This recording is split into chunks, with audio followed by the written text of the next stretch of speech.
my grandfather Varus I have learned to be gentle and meek, and to refrain from all anger and passion. From the fame and memory of him that begot me, I have learned both shamefastness and manlike behavior. Of my mother I have learned to be religious and bountiful, and to forbear not only to do but to intend any evil, to content myself with a spare diet, and to fly all such excess as is incidental to great wealth. Of my great-grandfather, both to frequent public schools and auditories, and to get me good and able teachers at home, and that I ought not to think much, if upon such occasions I were at excessive charges. Of him that brought me up, not to be fondly addicted to either of the two great factions of the coursers in the circus, called Prasini and Veneti, nor in the amphitheatre partially to favor any of the gladiators or fencers as either the parmularii or the secutors.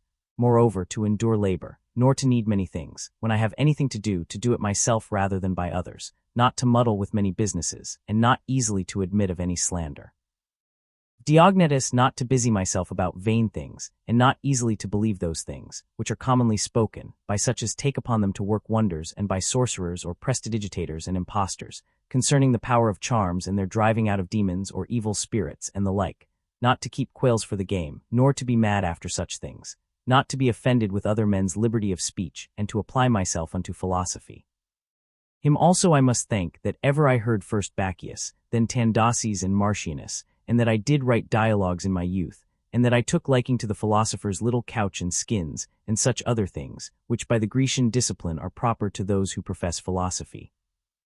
To Rusticus I am beholding, that I first entered into the conceit that my life wanted some redress and cure, and then that I did not fall into the ambition of ordinary sophists, either to write tracts concerning the common theorems, or to exhort men unto virtue and the study of philosophy by public orations, as also that I never by way of ostentation did affect to show myself an active able man for any kind of bodily exercises, and that I gave over the study of rhetoric and poetry and of elegant neat language, that I did not use to walk about the house in my long robe, nor to do any such things. Moreover, I learned of him to write letters without any affectation or curiosity, such as that was, which by him was written to my mother from Sinusa, and to be easy and ready to be reconciled, and well pleased again with them that had offended me, as soon as any of them would be content to seek unto me again.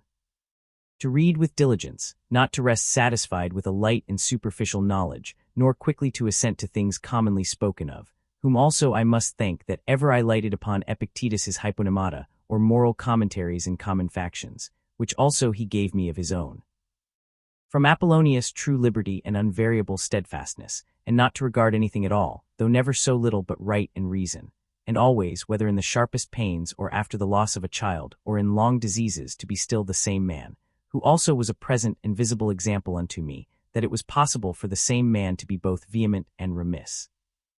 A man not subject to be vexed, and offended with the incapacity of his scholars and auditors in his lectures and expositions, and a true pattern of a man who of all his good gifts and faculties, least esteemed in himself, that his excellent skill and ability to teach and persuade others the common theorems and maxims of the Stoic philosophy.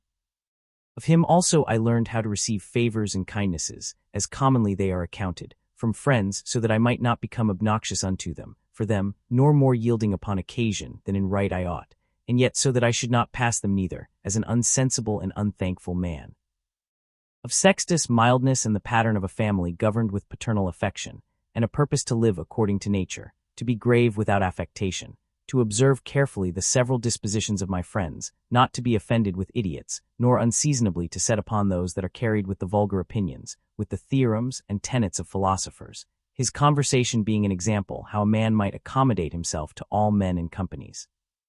So that though his company were sweeter and more pleasing than any flatterer's cogging and fawning, yet was it at the same time most respected and reverenced, who also had a proper happiness and faculty, rationally and methodically to find out, and set in order all necessary determinations and instructions for a man's life. A man without ever the least appearance of anger or any other passion, able at the same time most exactly to observe the Stoic apatheia or unpassionateness, and yet to be most tender-hearted, ever of good credit, and yet almost without any noise or rumor, very learned, and yet making little show. From Alexander the grammarian to be unreprovable myself, and not reproachfully to reprehend any man for a barbarism, or a solecism, or any false pronunciation, but dexterously by way of answer or testimony or confirmation of the same matter, taking no notice of the word, to utter it as it should have been spoken, or by some other such close and indirect admonition, handsomely and civilly to tell him of it. Affronto to how much envy and fraud and hypocrisy the state of a tyrannous king is subject unto, and how they who are commonly called unitopiate ai, that is nobly born, are in some sort incapable, or void of natural affection. Of Alexander the Platonic, not often nor without great necessity to say, or to write to any man in a letter, I am not at leisure, nor in this manner still to put off those duties, which we owe to our friends and acquaintances, to every one in his kind, under pretence of urgent affairs. Of Catullus not to contemn any friend's expostulation, though unjust, but to strive to reduce him to his former disposition, freely and heartily to speak well of all my masters upon any occasion, as it is reported of Domitius and Athenodotus, and to love my children with true affection. From my brother Severus, to be kind and loving to all them of my house and family, by whom also I came to the knowledge of Thracia and Helvidius, and Cato, and Dio, and Brutus. He it was also that did put me in the first conceit and desire of an equal commonwealth, administered by justice and equality, and of a kingdom wherein should be regarded nothing more than the good and welfare of the subjects. Of him also to observe a constant tenor, not interrupted with any other cares and distractions, in the study and esteem of philosophy, to be bountiful and liberal in the largest measure, always to hope the best, and to be confident that my friends love me, in whom I moreover observed open dealing towards those whom he reproved at any time, and that his friends might without all doubt or much observation know what he would, or would not, so open and plain was he. From Claudius Maximus, in all things to endeavor to have power of myself, and in nothing to be carried about, to be cheerful and courageous in all sudden chances and accidents, as in sicknesses, to love mildness and moderation and gravity, and to do my business, whatsoever it be, thoroughly and without querulousness. Whatsoever he said, all men believed him that as he spake, so he thought, and whatsoever he did, that he did it with a good intent. His manner was never to wonder at anything, never to be in haste, and yet never slow, nor to be perplexed or dejected, or at any time unseemly or excessively to laugh, nor to be angry or suspicious, but ever ready to do good and to forgive and to speak truth, and all this as one that seemed rather of himself to have been straight and right than ever to have been rectified or redressed. Neither was there any man that ever thought himself undervalued by him, or that could find in his heart to think himself a better man than he. He would also be very pleasant and gracious. In my father I observed his meekness, his constancy without wavering in those things, which after a due examination and deliberation he had determined. How free from all vanity he carried himself in matter of honor and dignity, as they are esteemed, his laboriousness and assiduity, his readiness to hear any man that had aught to say tending to any common good, how generally and impartially he would give every man his due, his skill and knowledge when rigor or extremity, or when remissness or moderation was in season, how he did abstain from all unchaste love of youths. His moderate condescending to other men's occasions as an ordinary man, neither absolutely requiring of his friends that they should wait upon him at his ordinary meals, nor that they should of necessity accompany him in his journeys, and that whensoever any business upon some necessary occasions was to be put off and omitted before it could be ended, he was ever found when he went about it again, the same man that he was before. His accurate examination of things in consultations, and patient hearing of others, he would not hastily give over the search of the matter, as one easy to be satisfied with sudden notions and apprehensions. His care to preserve his friends, how neither at any time he would carry himself towards them with disdainful neglect and grow weary of them, nor yet at any time be madly fond of them. His contented mind in all things, his cheerful countenance, his care to foresee things afar off, and to take order for the least, without any noise or clamor. Moreover, how all acclamations and flattery were repressed by him, how carefully he observed all things necessary to the government, and kept an account of the common expenses, and how patiently he did abide that he was reprehended by some for this his strict and rigid kind of dealing. How he was neither a superstitious worshipper of the gods, nor an ambitious pleaser of men or studious of popular applause, but sober in all things and everywhere observant of that which was fitting, no affecter of novelties, in those things which conduce to his ease and convenience, plenty whereof his fortune did afford him, without pride and bragging, yet with all freedom and liberty, so that as he did freely enjoy them without any anxiety or affectation when they were present. So when absent he found no want of them. Moreover, that he was never commended by any man, as either a learned acute man, or an obsequious officious man, or a fine orator, but as a right mature man, a perfect sound man, one that could not endure to be flattered, able to govern both himself and others. Moreover, how much he did honor all true philosophers, without upbraiding those that were not so. his sociableness, his gracious and delightful conversation, but never unto satiety, his care of his body within bounds and measure, not as one that desired to live long or overstudious of neatness and elegancy, and yet not as one that did not regard it, so that through his own care and providence he seldom needed any inward physic or outward applications. But especially how ingeniously he would yield to any that had obtained any peculiar faculty, as either eloquence, or the knowledge of the laws, or of ancient customs, or the like, and how he concurred with them, in his best care and endeavor that every one of them might in his kind, for that wherein he excelled, be regarded and esteemed. And although he did all things carefully after the ancient customs of his forefathers, yet even of this was he not desirous that men should take notice, that he did imitate ancient customs. Again, how he was not easily moved and tossed up and down, but loved to be constant, both in the same places and businesses, and how after his great fits of headache he would return fresh and vigorous to his wonted affairs. Again, that secrets he neither had many nor often, and such only as concerned public matters, his discretion and moderation, in exhibiting of the public sights and shows for the pleasure and pastime of the people, in public buildings, congiaries and the like, in all these things having a respect unto men only as men, and to the equity of the things themselves, and not unto the glory that might follow. Never want to use the baths at unseasonable hours, no builder, never curious or solicitous either about his meat, or about the workmanship or color of his clothes, or about anything that belonged to external beauty. In all his conversation, far from all inhumanity, all boldness and incivility, all greediness and impetuosity, never doing anything with such earnestness, and intention that a man could say of him that he did sweat about it, but contrariwise all things distinctly as at leisure, without trouble, orderly, soundly, and agreeably. A man might have applied that to him, which is recorded of Socrates, that he knew how to want, and to enjoy those things in the want whereof most men show themselves weak, and in the fruition intemperate, but to hold out firm and constant, and to keep within the compass of true moderation and sobriety in either estate, is proper to a man who hath a perfect and invincible soul, such as he showed himself in the sickness of Maximus.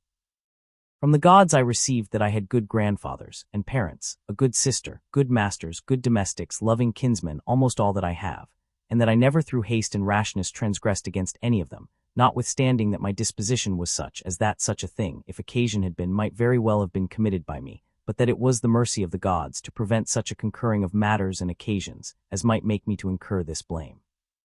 That I was not long brought up by the concubine of my father, that I preserved the flower of my use, that I took not upon me to be a man before my time, but rather put it off longer than I needed. That I lived under the government of my lord and father, who would take away from me all pride and vainglory, and reduce me to that conceit and opinion that it was not impossible for a prince to live in the court without a troop of guards and followers, extraordinary apparel, such and such torches and statues, and other like particulars of state and magnificence. But that a man may reduce and contract himself almost to the state of a private man, and yet for all that not to become the more base and remiss in those public matters and affairs, wherein power and authority is requisite. That I have had such a brother, who by his own example might stir me up to think of myself, and by his respect and love delight and please me. That I have got ingenuous children, and that they were not born distorted, nor with any other natural deformity. That I was no great proficient in the study of rhetoric and poetry, and of other faculties, which perchance I might have dwelt upon, if I had found myself to go on in them with success. That I did by times prefer those, by whom I was brought up, to such places and dignities which they seemed unto me most to desire, and that I did not put them off with hope and expectation, that since that they were yet but young, I would do the same hereafter, that I ever knew Apollonius and Rusticus and Maximus.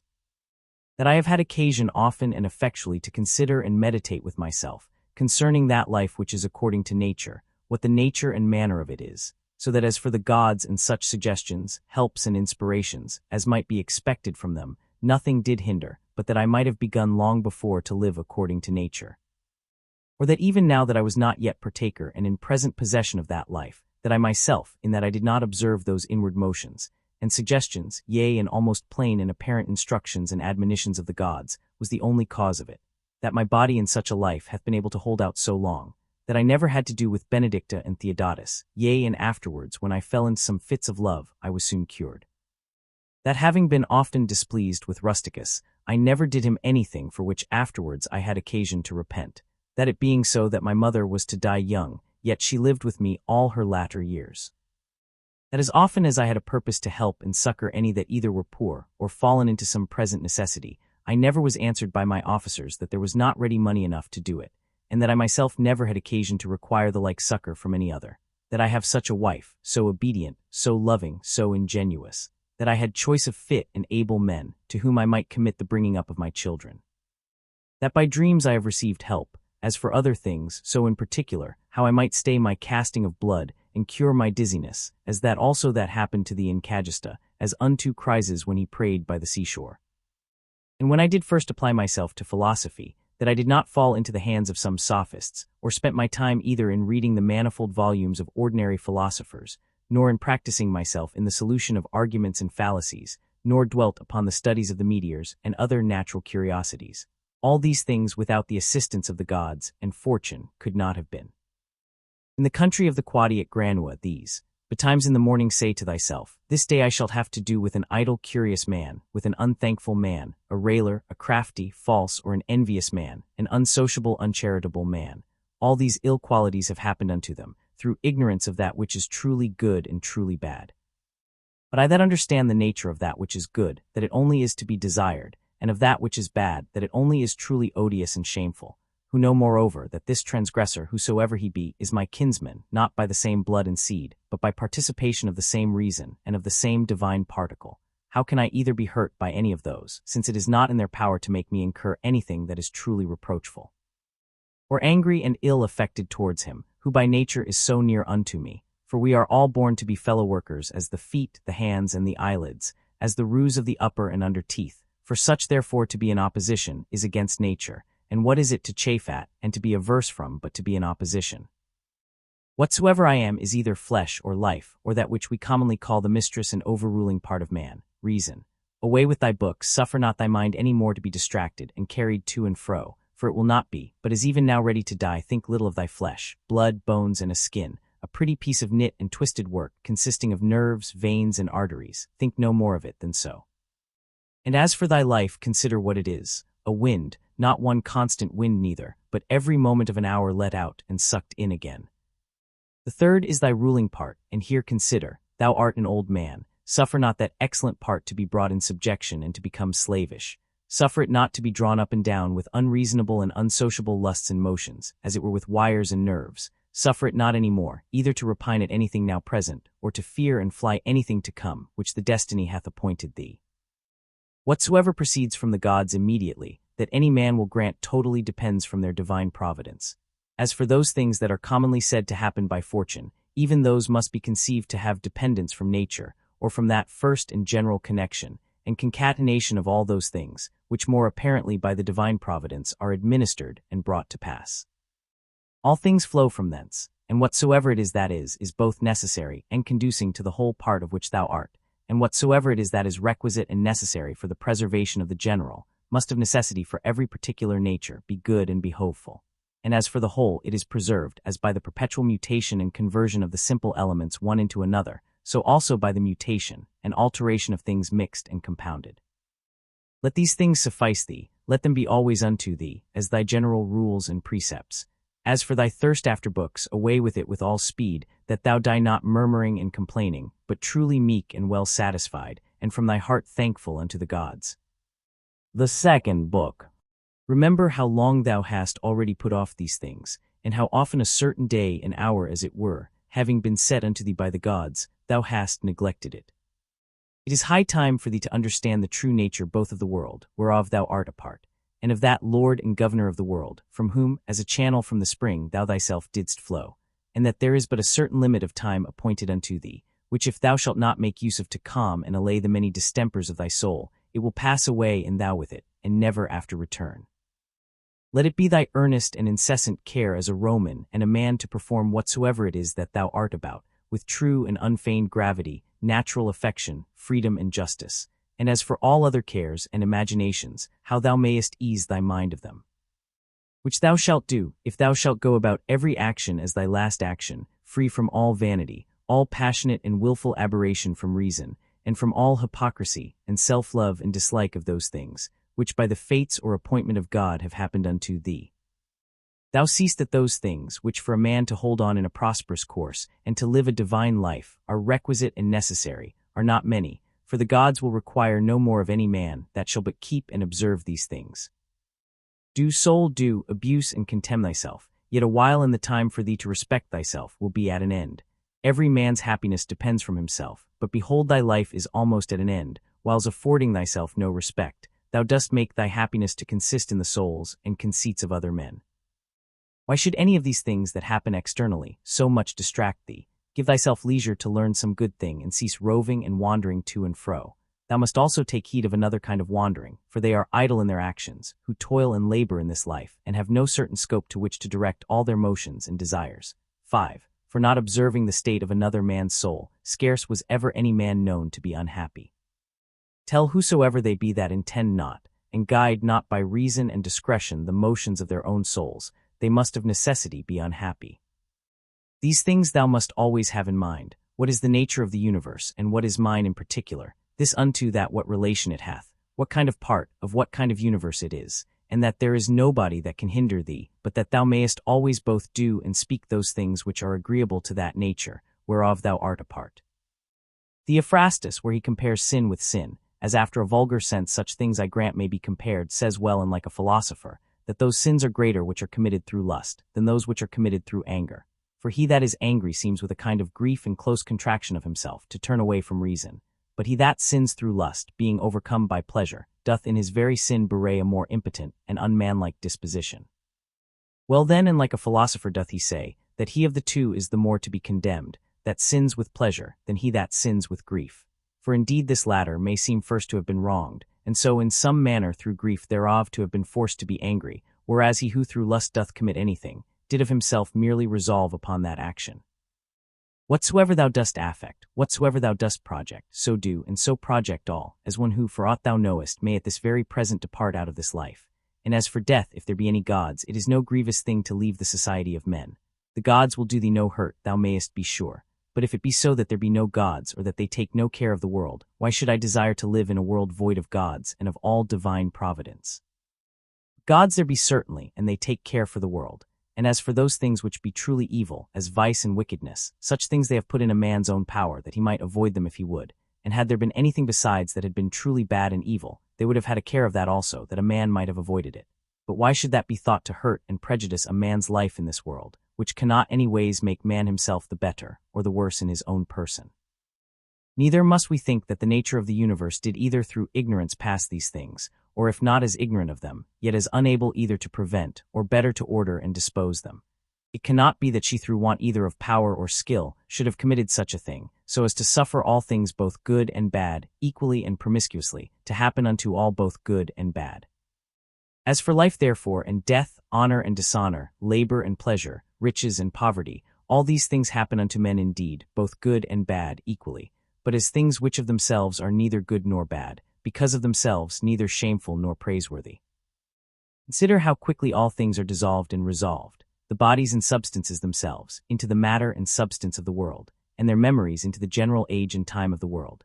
Consider the nature of all worldly sensible things, of those especially which either ensnare by pleasure, or for their irksomeness are dreadful, or for their outward luster and show are in great esteem and request, how vile and contemptible, how base and corruptible, how destitute of all true life and being they are. It is the part of a man endowed with a good understanding faculty, to consider what they themselves are in very deed, from whose bare conceits and voices, honor and credit do proceed, as also what it is to die, and how if a man shall consider this by itself alone to die, and separate from it in his mind all those things which with it usually represent themselves unto us, he can conceive of it no otherwise than as of a work of nature, and he that fears any work of nature is a very child. Now death, it is not only a work of nature, but also conducing to nature.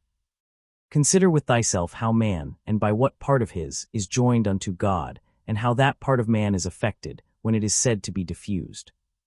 There is nothing more wretched than that soul, which in a kind of circuit compasseth all things, searching, as he saith, even the very depths of the earth, and by all signs and conjectures prying into the very thoughts of other men's souls, and yet of this is not sensible, that it is sufficient for a man to apply himself wholly, and to confine all his thoughts and cares to the tendance of that spirit which is within him, and truly and really to serve him.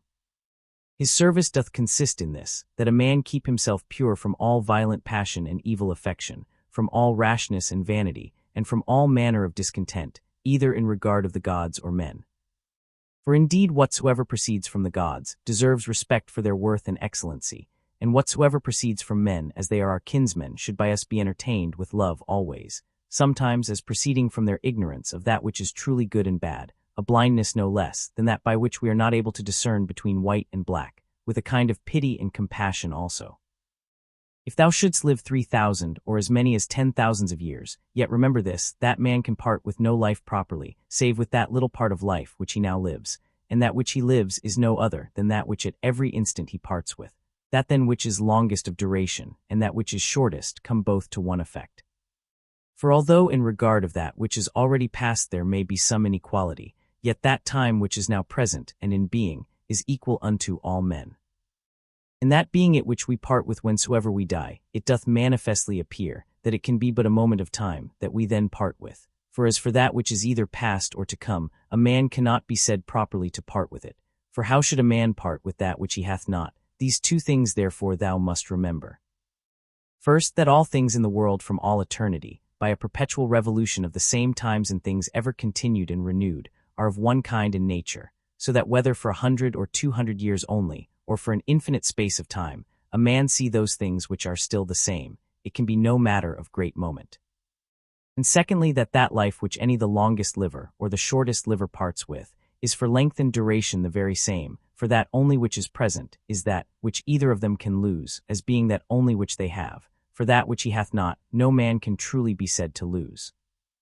Remember that all is but opinion and conceit, for those things are plain and apparent, which were spoken unto Nomimus the Cynic, and as plain and apparent is the use that may be made of those things, if that which is true and serious in them be received as well as that which is sweet and pleasing. A man's soul doth wrong and disrespect itself first and especially, when as much as in itself lies it becomes an aposteme, and as it were an excrescency of the world, for to be grieved and displeased with anything that happens in the world is direct apostasy from the nature of the universe, part of which all particular natures of the world are. Secondly, when she either is averse from any man, or led by contrary desires or affections, tending to his hurt and prejudice, such as are the souls of them that are angry. Thirdly, when she is overcome by any pleasure or pain. Fourthly, when she doth dissemble, and covertly and falsely either doth or saith anything. Fifthly, when she doth either affect or endeavor anything to no certain end, but rashly and without due ratiocination and consideration, how consequent or inconsequent it is to the common end. For even the least things ought not to be done without relation unto the end, and the end of the reasonable creatures is to follow and obey him, who is the reason as it were, and the law of this great city and ancient commonwealth. The time of a man's life is as a point, the substance of it ever flowing, the sense obscure, and the whole composition of the body tending to corruption. His soul is restless, fortune uncertain, and fame doubtful. To be brief, as a stream so are all things belonging to the body, as a dream or as a smoke so are all that belong unto the soul. Our life is a warfare and a mere pilgrimage. Fame after life is no better than oblivion. What is it then that will adhere and follow? Only one thing, philosophy. And philosophy doth consist in this, for a man to preserve that spirit which is within him, from all manner of contumelies and injuries, and above all pains or pleasures, never to do anything either rashly or feignedly or hypocritically, wholly to depend from himself and his own proper actions, all things that happen unto him to embrace contentedly, as coming from him from whom he himself also came. And above all things, with all meekness and a calm cheerfulness, to expect death, as being nothing else but the resolution of those elements, of which every creature is composed. And if the elements themselves suffer nothing by this their perpetual conversion of one into another, that dissolution and alteration, which is so common unto all, why should it be feared by any? Is not this according to nature? But nothing that is according to nature can be evil. Whilst I was at Carnuntum, the third book, a man must not only consider how daily his life wasteth and decreaseth, but this also, that if he live long, he cannot be certain whether his understanding shall continue to able and sufficient for either discreet consideration in matter of businesses, or for contemplation, it being the thing whereon true knowledge of things both divine and human doth depend. For if once he shall begin to dote, his respiration, nutrition, his imaginative and appetitive and other natural faculties may still continue the same, he shall find no want of them. But how to make that right use of himself that he should, how to observe exactly in all things that which is right and just, how to redress and rectify all wrong, or sudden apprehensions and imaginations, and even of this particular, whether he should live any longer or no, to consider duly. for all such things, wherein the best strength and vigor of the mind is most requisite, his power and ability will be past and gone. Thou must hasten therefore, not only because thou art every day nearer unto death than other, but also because that intellective faculty in thee, whereby thou art enabled to know the true nature of things, and to order all thy actions by that knowledge, doth daily waste and decay, or may fail thee before thou die. This also thou must observe, that whatsoever it is that naturally doth happen to things natural, hath somewhat in itself that is pleasing and delightful. As a great loaf when it is baked, some parts of it cleave as it were, and part asunder, and make the crust of it rugged and unequal. And yet those parts of it, though in some sort it be against the art and intention of baking itself, that they are thus cleft and parted, which should have been and were first made all even and uniform, they become it well nevertheless, and have a certain peculiar property, to stir the appetite. So figs are accounted fairest and ripest then, when they begin to shrink and wither as it were. So ripe olives, when they are next to putrefaction, then are they in their proper beauty. The hanging down of grapes, the brow of a lion, the froth of a foaming wild boar, and many other like things, though by themselves considered, they are far from any beauty, yet because they happen naturally, they both are comely and delightful. So that if a man shall with a profound mind and apprehension consider all things in the world, even among all those things which are but mere accessories and natural appendices as it were, there will scarce appear anything unto him, wherein he will not find matter of pleasure and delight. So will he behold with as much pleasure the true ricus of wild beasts, as those which by skillful painters and other artificers are imitated. So will he be able to perceive the proper ripeness and beauty of old age, whether in man or woman, and whatsoever else it is that is beautiful and alluring in whatsoever is, with chaste and continent eyes he will soon find out and discern. Those and many other things will he discern, not credible unto every one, but unto them only who are truly and familiarly acquainted, both with nature itself and all natural things. Hippocrates, having cured many sicknesses, fell sick himself and died. The Chaldeans and astrologers, having foretold the deaths of divers, were afterwards themselves surprised by the fates. Alexander and Pompeius and Caius Caesar, having destroyed so many towns, and cut off in the field so many thousands both of horse and foot, yet they themselves at last were fain to part with their own lives. Heraclitus, having written so many natural tracts concerning the last and general conflagration of the world, died afterwards all filled with water within, and all bedaubed with dirt and dung without. Lice killed Democritus, and Socrates, another sort of vermin, wicked ungodly men. How then stands the case? Thou hast taken ship, thou hast sailed, thou art come to land, go out, if to another life, there also shalt thou find gods who are everywhere. If all life and sense shall cease, then shalt thou cease also to be subject to either pains or pleasures, and to serve and tend this vile cottage, so much the viler by how much that which ministers unto it doth excel, the one being a rational substance and a spirit, the other nothing but earth and blood. Spend not the remnant of thy days in thoughts and fancies concerning other men, when it is not in relation to some common good, when by it thou art hindered from some other better work. That is, spend not thy time in thinking, what such a man doth and to what end, what he saith and what he thinks and what he is about, and such other things or curiosities, which make a man to rove and wander from the care and observation of that part of himself, which is rational and overruling. See therefore in the whole series and connection of thy thoughts, that thou be careful to prevent whatsoever is idle and impertinent, but especially whatsoever is curious and malicious, and thou must use thyself to think only of such things, of which if a man upon a sudden should ask thee, what it is that thou art now thinking, thou mayest answer this, and that freely and boldly, that so by thy thoughts it may presently appear that in all thee is sincere and peaceable. As becometh one that is made for society, and regards not pleasures, nor gives way to any voluptuous imaginations at all, free from all contentiousness, envy, and suspicion, and from whatsoever else thou wouldest blush to confess thy thoughts were set upon.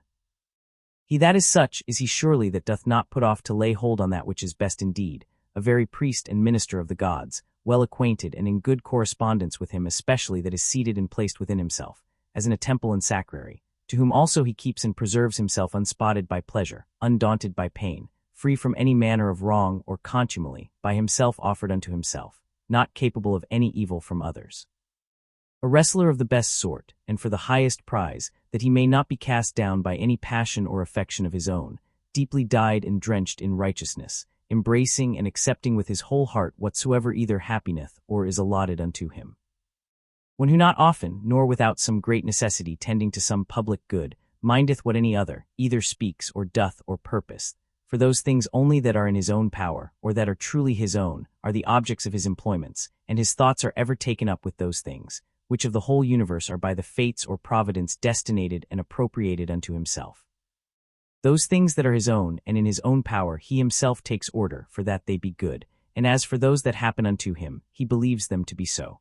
For that lot and portion which is assigned to everyone, as it is unavoidable and necessary, so is it always profitable. He remembers besides that whatsoever partakes of reason is akin unto him, and that to care for all men generally is agreeing to the nature of a man. But as for honor and praise, that they ought not generally to be admitted and accepted of from all, but from such only, who live according to nature. As for them that do not, what manner of men they be at home, or abroad, day or night, how condition themselves with what manner of conditions, or with men of what conditions they moil and pass away the time together, he knoweth and remembers right well. He therefore regards not such praise and approbation, as proceeding from them who cannot like and approve themselves. Do nothing against thy will, nor contrary to the community, nor without due examination, nor with reluctancy. Affect not to set out thy thoughts with curious neat language. Be neither a great talker, nor a great undertaker. Moreover, let thy God that is in thee to rule over thee, find by thee that he hath to do with a man, an aged man, a sociable man, a Roman, a prince, one that hath ordered his life as one that expecteth, as it were, nothing but the sound of the trumpet, sounding a retreat to depart out of this life with all expedition. One who for his word or actions neither needs an oath, nor any man to be a witness. To be cheerful and to stand in no need, either of other men's help or attendance, or of that rest and tranquillity, which thou must be beholding to others for, rather like one that is straight of himself, or hath ever been straight, than one that hath been rectified. If thou shalt find anything in this mortal life better than righteousness, than truth, temperance, fortitude, and in general better than a mind contented both with those things which according to right and reason she doth, and in those which without her will and knowledge happen unto thee by the providence. If I say thou canst find out anything better than this, apply thyself unto it with thy whole heart, and that which is best wheresoever thou dost find it, enjoy freely. But if nothing thou shalt find worthy to be preferred to that spirit which is within thee, if nothing better than to subject unto thee thine own lusts and desires, and not to give way to any fancies or imaginations before thou hast duly considered of them, nothing better than to withdraw thyself, to use Socrates his words, from all sensuality, and submit thyself unto the gods, and to have care of all men in general. If thou shalt find that all other things in comparison of this are but vile and of little moment, then give not way to any other thing, which being once though but affected and inclined unto, it will no more be in thy power without all distraction as thou oughtest to prefer and to pursue after that good, which is thine own and thy proper good. For it is not lawful that anything that is of another and inferior kind in nature, be it what it will, as either popular applause, or honor, or riches, or pleasures, should be suffered to confront and contest as it were, with that which is rational and operatively good. For all these things, if once though but for a while, they begin to please, they presently prevail, and pervert a man's mind, or turn a man from the right way. Do thou therefore, I say, absolutely and freely make choice of that which is best, and stick unto it, now that they say is best, which is most profitable. If they mean profitable to man as he is a rational man, stand thou to it, and maintain it. But if they mean profitable, as he is a creature, only reject it.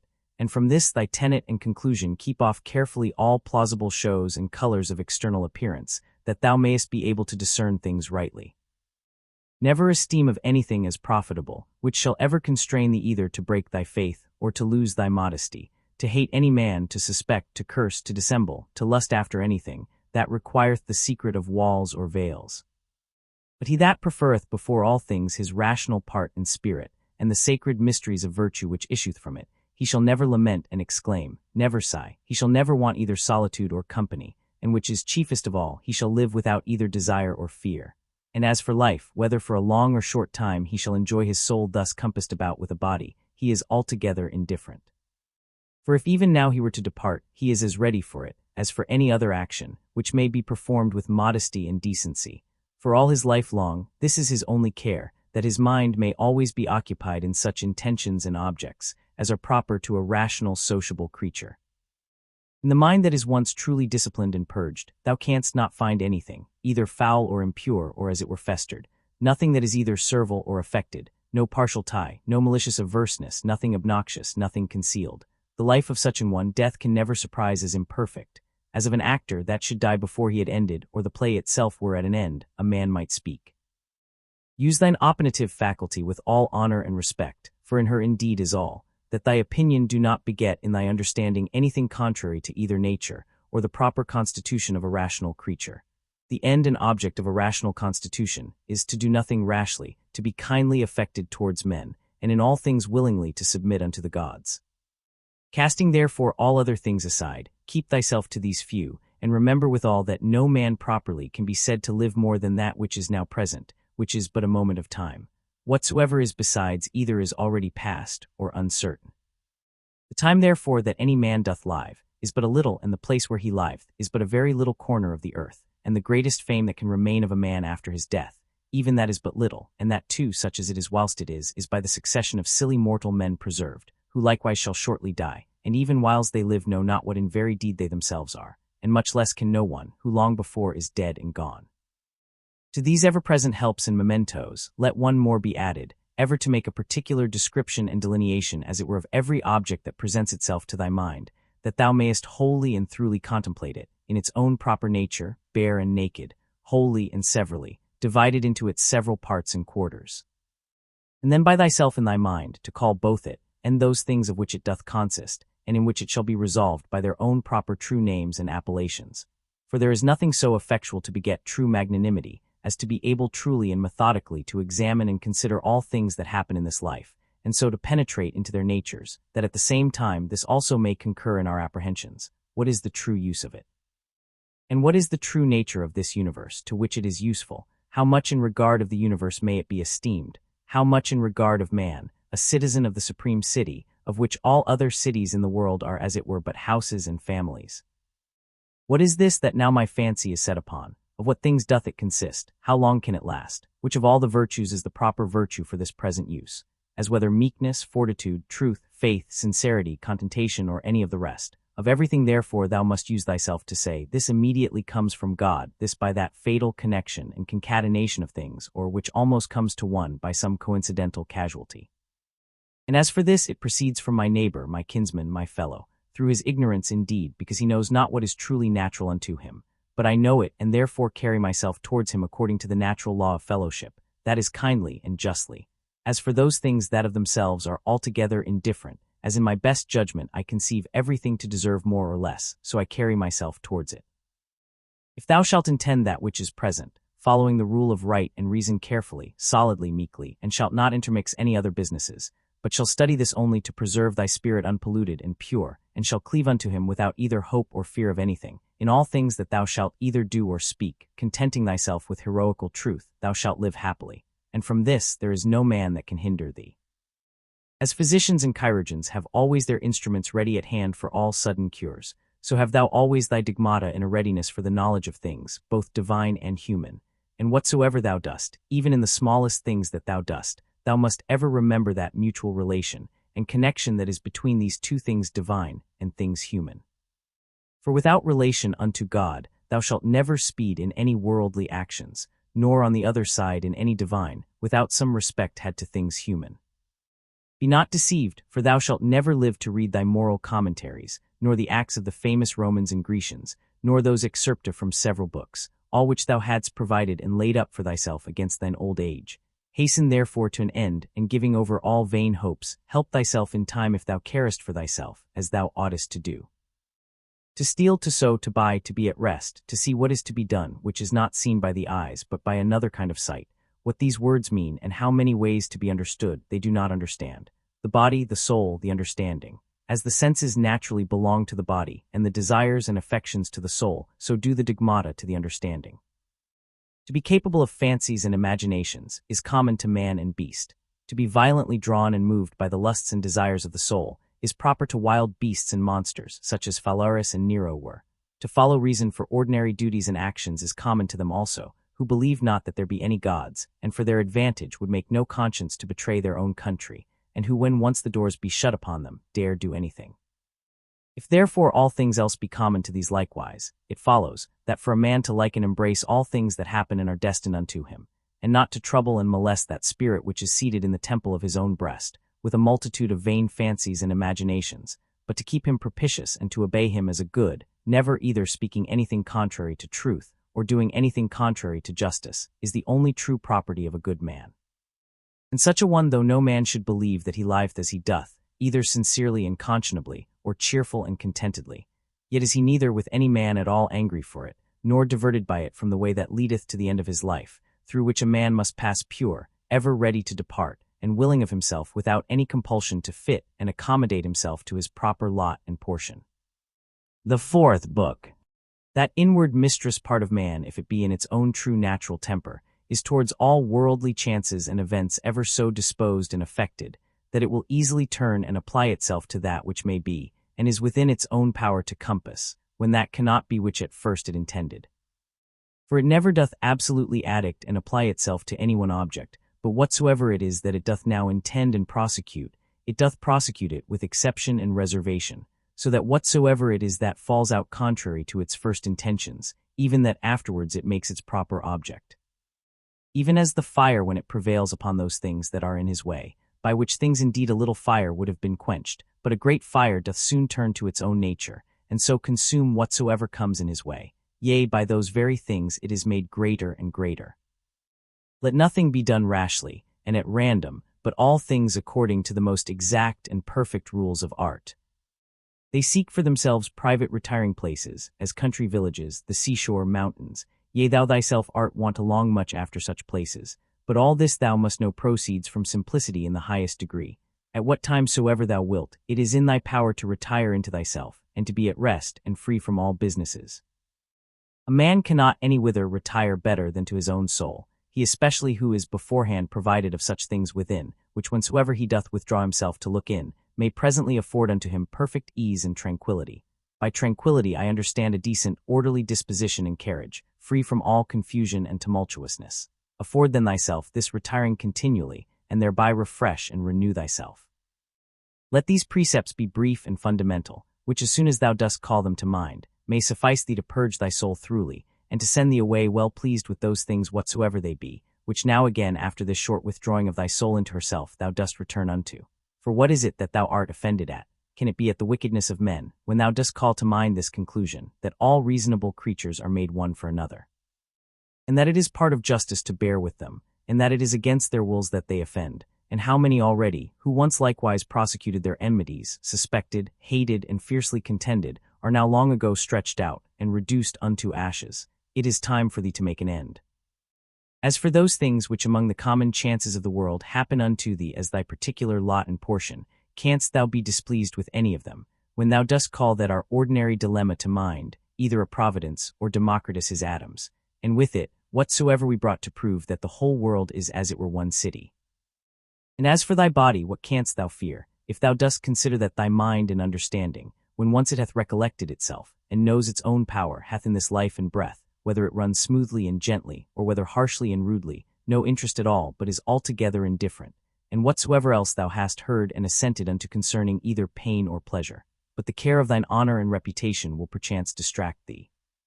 How can that be if thou dost look back, and consider both how quickly all things that are forgotten, and what an immense chaos of eternity was before and will follow after all things, and the vanity of praise and the inconstancy and variableness of human judgments and opinions, and the narrowness of the place, wherein it is limited and circumscribed. For the whole earth is but as one point, and of it this inhabited part of it is but a very little part, and of this part how many in number, and what manner of men are they that will commend thee?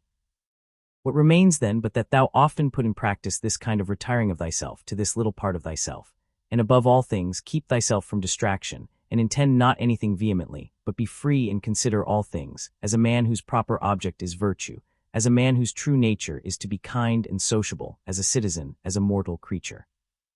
Among other things which to consider and look into thou must use to withdraw thyself, let those two be among the most obvious and at hand. 1. That the things or objects themselves reach not unto the soul, but stand without still and quiet, and that it is from the opinion only which is within, that all the tumult and all the trouble doth proceed. The next, that all these things which now thou seest shall within a very little while be changed, and be no more, and ever call to mind how many changes and alterations in the world thou thyself hast already been an eyewitness of in thy time. This world is mere change, and this life, opinion. If to understand and to be reasonable be common unto all men, then is that reason, for which we are termed reasonable, common unto all. If reason is general, then is that reason also, which prescribeth what is to be done and what not, common unto all. If that, then law. If law, then are we fellow citizens. If so, then are we partners in some one commonweal. If so, then the world is as it were a city, for which other commonweal is it that all men can be said to be members of. From this common city it is, that understanding, reason, and law is derived unto us, for from whence else?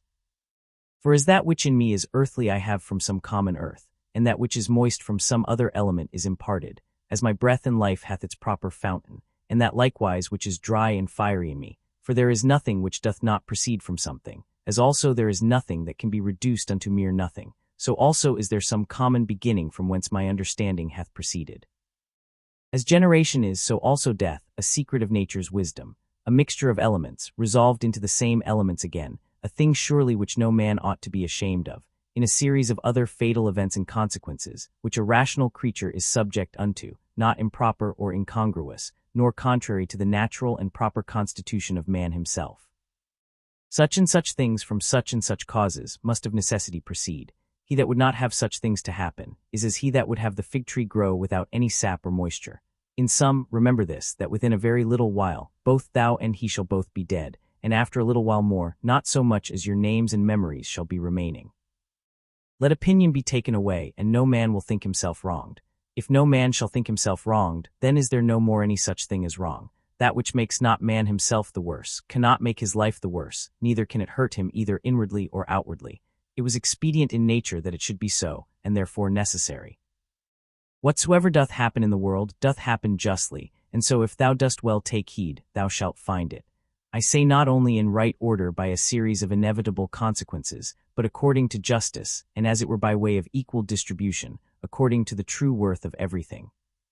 Continue then to take notice of it, as thou hast begun, and whatsoever thou dost, do it not without this proviso, that it be a thing of that nature that a good man, as the word good is properly taken, may do it. This observe carefully in every action. Conceit no such things, as he that wrongeth thee conceiveth, or would have thee to conceive, but look into the matter itself, and see what it is in very truth. These two rules thou must have always in a readiness. First, do nothing at all, but what reason proceeding from that regal and supreme part shall for the good and benefit of men suggest unto thee. And secondly, if any man that is present shall be able to rectify thee or to turn thee from some erroneous persuasion, that thou be always ready to change thy mind, and this change to proceed, not from any respect of any pleasure or credit thereon depending, but always from some probable apparent ground of justice, or of some public good thereby to be furthered, or from some other such inducement. Hast thou reason? I have. Why then makest thou not use of it? For if thy reason do her part, what more canst thou require? As a part hitherto thou hast had a particular subsistence, and now shalt thou vanish away into the common substance of him, who first begot thee, or rather thou shalt be resumed again into that original rational substance, out of which all others have issued and are propagated. Many small pieces of frankincense are set upon the same altar, one drops first and is consumed, another after, and it comes all to one. Within 10 days, if so happen, thou shalt be esteemed a god of them, who now if thou shalt return to the digmata and to the honoring of reason, will esteem of thee no better than of a mere brute and of an ape. Not as though thou hadst thousands of years to live, death hangs over thee, whilst yet thou livest, whilst thou mayest be good. Now much time and leisure doth he gain, who is not curious to know what his neighbor hath said, or hath done, or hath attempted, but only what he doth himself, that it may be just and holy. Or to express it in Agatho's words, not to look about upon the evil conditions of others, but to run on straight in the line, without any loose and extravagant agitation. He who is greedy of credit and reputation after his death, doth not consider, that they themselves by whom he is remembered, shall soon after every one of them be dead, and they likewise that succeed those, until at last all memory, which hitherto by the succession of men admiring, and soon after dying hath had its course, be quite extinct. But suppose that both they that shall remember thee, and thy memory with them should be immortal, what is that to thee? I will not say to thee after thou art dead, but even to thee living, what is thy praise, but only for a secret and politic consideration, which we call oikavufiv or dispensation. For as for that it is the gift of nature, whatsoever is commended in thee, what might be objected from thence, let that now that we are upon another consideration be omitted as unseasonable. That which is fair and goodly, whatsoever it be, and in what respect soever it be, that it is fair and goodly, it is so of itself and terminates in itself, not admitting praise as a part or member, that therefore which is praised is not thereby made either better or worse. This I understand even of those things that are commonly called fair and good, as those which are commended either for the matter itself or for curious workmanship.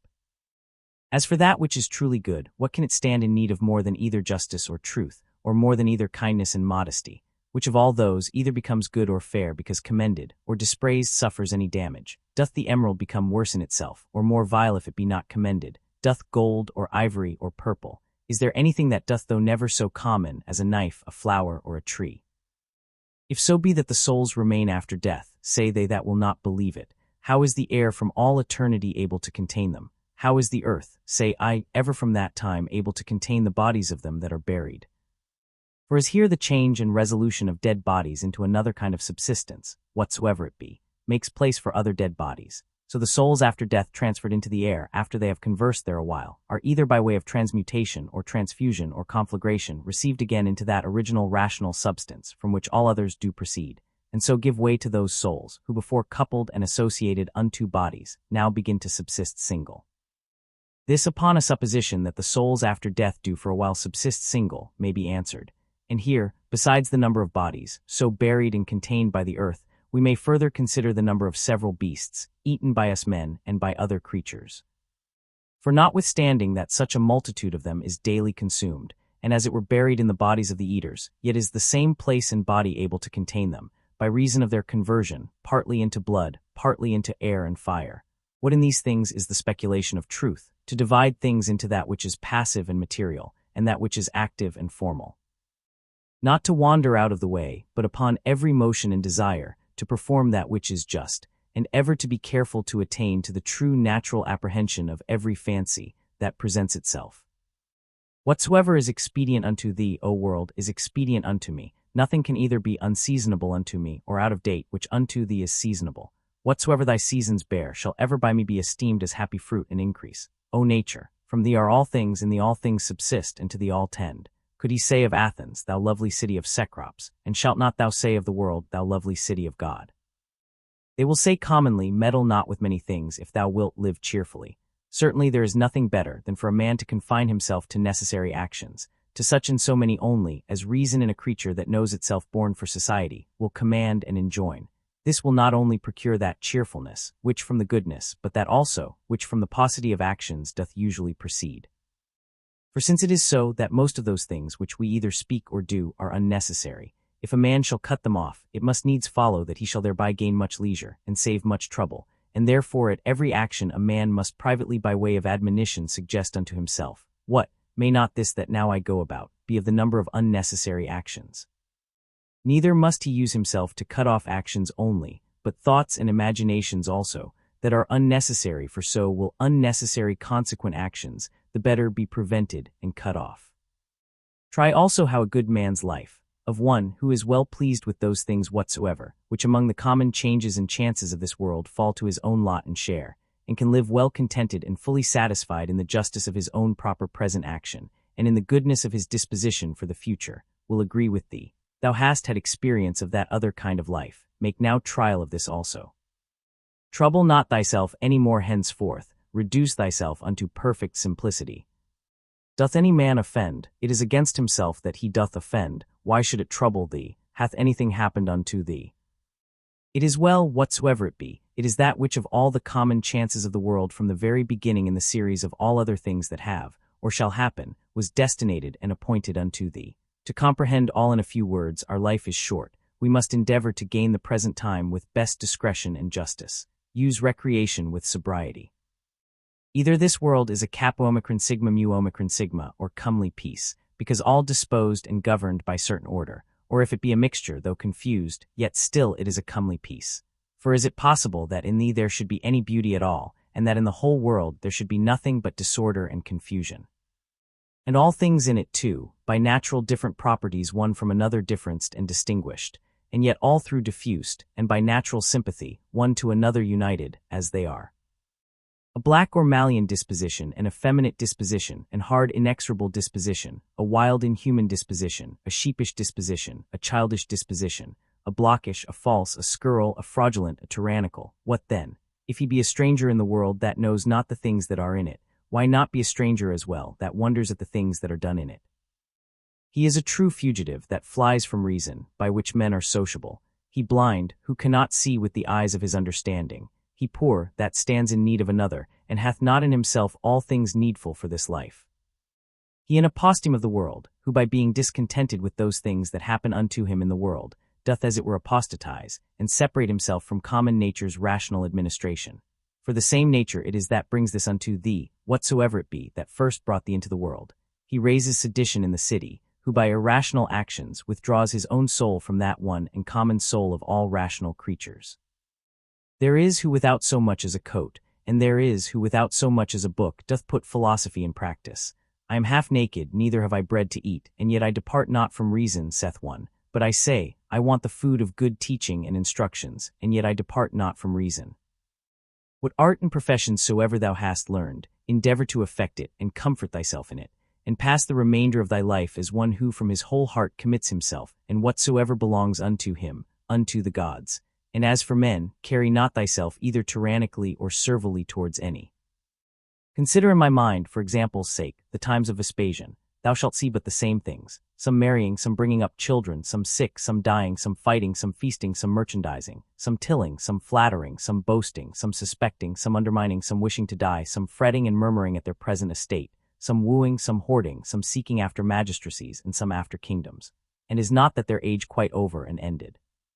Again, consider now the times of Trajan. There likewise thou seest the very self-same things, and that age also is now over and ended.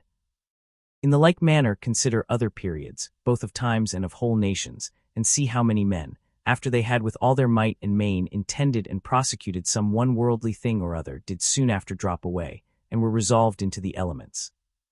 But especially thou must call to mind them, whom thou thyself in thy lifetime hast known much distracted about vain things, and in the meantime neglecting to do that, and closely and inseparably, as fully satisfied with it, to adhere unto it, which their own proper constitution did require.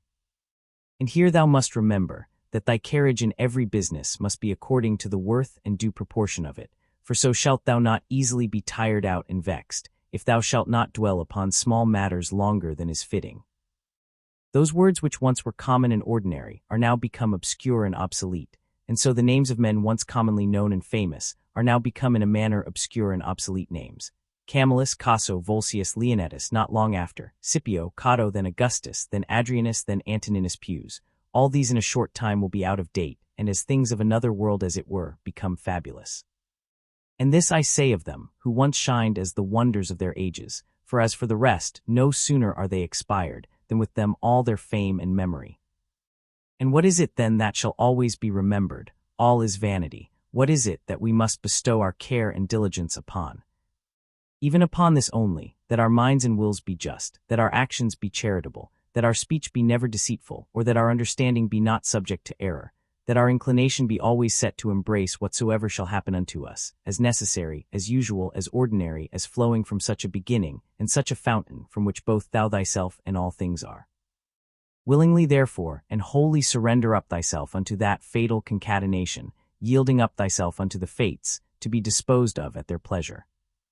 Whatsoever is now present, and from day to day hath its existence, all objects of memories, and the minds and memories themselves, incessantly consider, all things that are, have their being by change and alteration.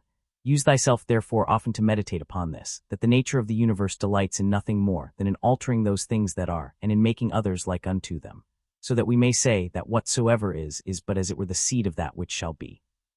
For if thou think that that only is seed, which either the earth or the womb receiveth, thou art very simple.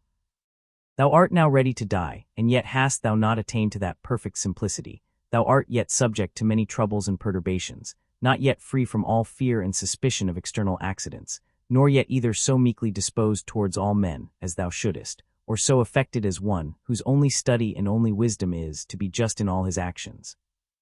Behold and observe what is the state of their rational part, and those that the world doth account wise, see what things they fly and are afraid of, and what things they hunt after. In another man's mind and understanding thy evil cannot subsist, nor in any proper temper or distemper of the natural constitution of thy body, which is but as it were the coat or cottage of thy soul. Wherein then, but in that part of thee, wherein the conceit and apprehension of any misery can subsist, let not that part therefore admit any such conceit, and then all is well. Though thy body which is so near it should either be cut or burnt, or suffer any corruption or putrefaction, yet let that part to which it belongs to judge of these be still at rest. That is, let her judge this, that whatsoever it is that equally may happen to a wicked man and to a good man is neither good nor evil. For that which happens equally to him that lives according to nature, and to him that doth not, is neither according to nature, nor against it, and by consequent neither good nor bad. Ever consider and think upon the world as being but one living substance, and having but one soul, and how all things in the world are terminated into one sensitive power, and are done by one general motion as it were, and deliberation of that one soul, and how all things that are concur in the cause of one another's being, and by what manner of connection and concatenation all things happen. What art thou, that better and divine part accepted, but as Epictetus said well, a wretched soul, appointed to carry a carcass up and down? To suffer change can be no hurt, as no benefit it is, by change to attain to being. The age and time of the world is as it were a flood and swift current, consisting of the things that are brought to pass in the world. For as soon as anything hath appeared and is passed away, another succeeds, and that also will presently out of sight. Whatsoever doth happen in the world is in the course of nature, as usual and ordinary as a rose in the spring and fruit in summer. Of the same nature is sickness and death, slander and lying in wait, and whatsoever else ordinarily doth unto fools use to be occasion either of joy or sorrow. That whatsoever it is that comes after doth always very naturally, and as it were familiarly, follow upon that which was before.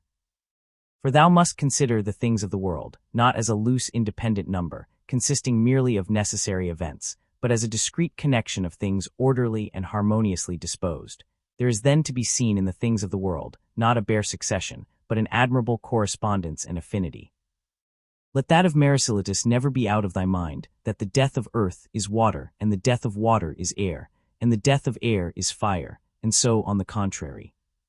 Remember him also who was ignorant whither the way did lead, and how that reason being the thing by which all things in the world are administered, and which men are continually and most inwardly conversant with, yet is the thing which ordinarily they are most in opposition with, and how those things which daily happen among them cease not daily to be strange unto them, and that we should not either speak or do anything as men in their sleep, by opinion and bare imagination. For then we think we speak and do, and that we must not be as children, who follow their father's example, for best reason alleging their bare KQ6 ot inc C1 anquis, or as by successive tradition from our forefathers we have received it. Even as if any of the gods should tell thee, thou shalt certainly die tomorrow, or next day, thou wouldst not, except thou wert extremely base and pusillanimous, take it for a great benefit rather to die the next day after than tomorrow. For alas, what is the difference? So, for the same reason, think it no great matter to die rather many years after than the very next day. Let it be thy perpetual meditation, how many physicians who once looked so grim, and so theatrically shrunk their brows upon their patients, are dead and gone themselves. How many astrologers, after that in great ostentation they had foretold the death of some others, how many philosophers after so many elaborate tracts and volumes concerning either mortality or immortality, how many brave captains and commanders, after the death and slaughter of so many, how many kings and tyrants, after they had with such horror and insolency abused their power upon men's lives, as though themselves had been immortal, how many, that I may so speak, whole cities both men and towns. Hellas, Pompeii, Herculaneum, and others innumerable are dead and gone. Run them over also, whom thou thyself, one after another, hast known in thy time to drop away. Such and such a one took care of such and such a one's burial, and soon after was buried himself. So one, so another, and all things in a short time. For herein lieth all indeed, ever to look upon all worldly things as things for their continuance that are but for a day, and for their worth most vile and contemptible, as for example, what is man? That which but the other day when he was conceived was vile snivel, and within few days shall be either an embalmed carcass or mere ashes. Thus must thou, according to truth and nature, thoroughly consider how man's life is but for a very moment of time, and so depart meek and contented, even as if a ripe olive falling should praise the ground that bare her, and give thanks to the tree that begat her.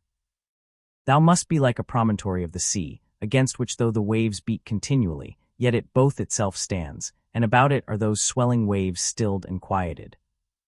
O wretched I to whom this mischance has happened, nay, happy I to whom this thing being happened, I can continue without grief, neither wounded by that which is present, nor in fear of that which is to come. For as for this, it might have happened unto any man, but any man having such a thing befallen him, could not have continued without grief. Why then should that rather be an unhappiness than this a happiness? But however canst thou, O man, term that unhappiness, which is no mischance to the nature of man, I canst thou think that a mischance to the nature of man, which is not contrary to the end and will of his nature. What then hast thou learned is the will of man's nature? Doth that then which hath happened unto thee hinder thee from being just, or magnanimous, or temperate, or wise, or circumspect, or true, or modest, or free, or from anything else of all those things in the present enjoying and possession whereof the nature of man, as then enjoying all that is proper unto her, is fully satisfied? Now to conclude, upon all occasion of sorrow remember henceforth to make use of this dogma, that whatsoever it is that hath happened unto thee, is in very deed no such thing of itself as a misfortune, but that to bear it generously is certainly great happiness.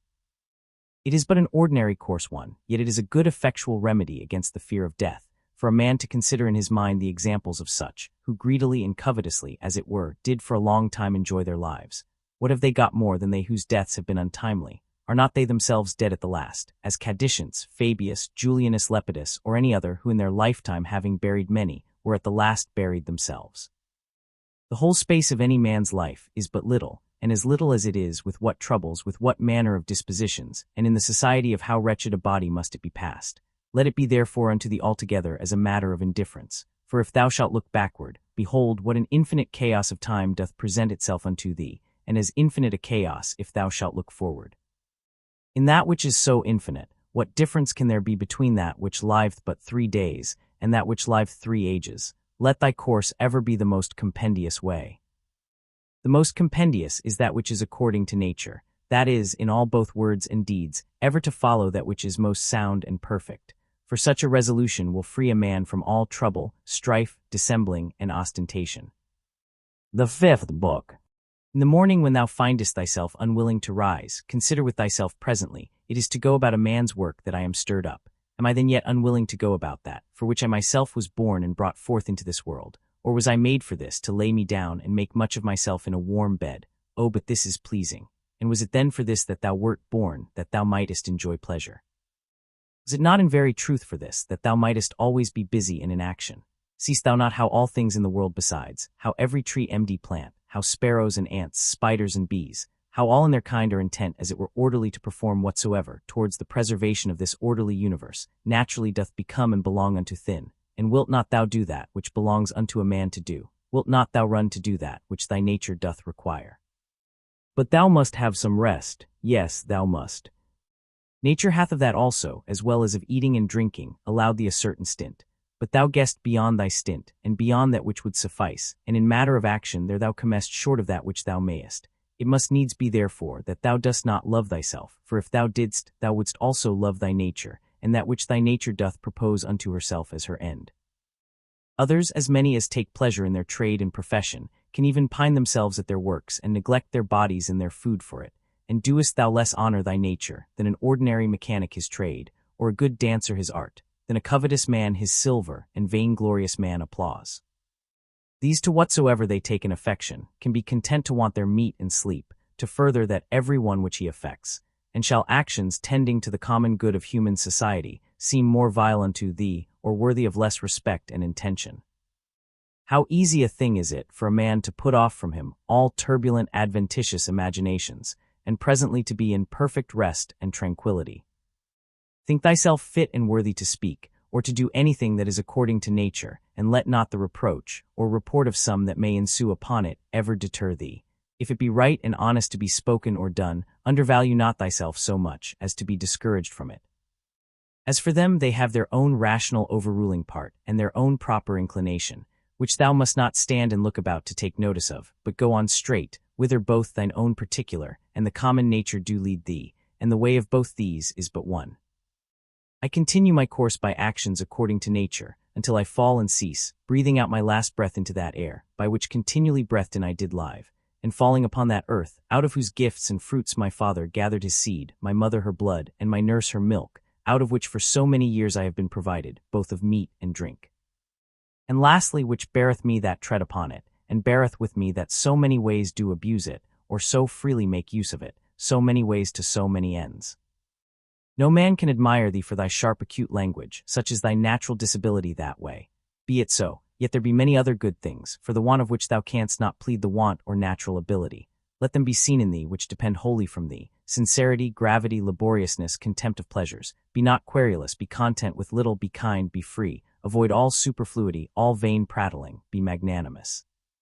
Doest not thou perceive how many things there be, which notwithstanding any pretense of natural indisposition and unfitness, thou mightest have performed and exhibited, and yet still thou doest voluntarily continue drooping downwards? Or wilt thou say that it is through defect of thy natural constitution, that thou art constrained to murmur, to be base and wretched, to flatter, now to accuse and now to please and pacify thy body, to be vainglorious, to be so giddy-headed, and unsettled in thy thoughts? Nay, witnesses be the gods, of all these thou mightest have been rid long ago. Only this thou must have been contented with, to have borne the blame of one that is somewhat slow and dull, wherein thou must so exercise thyself, as one who neither doth much take to heart this his natural defect, nor yet pleaseth himself in it.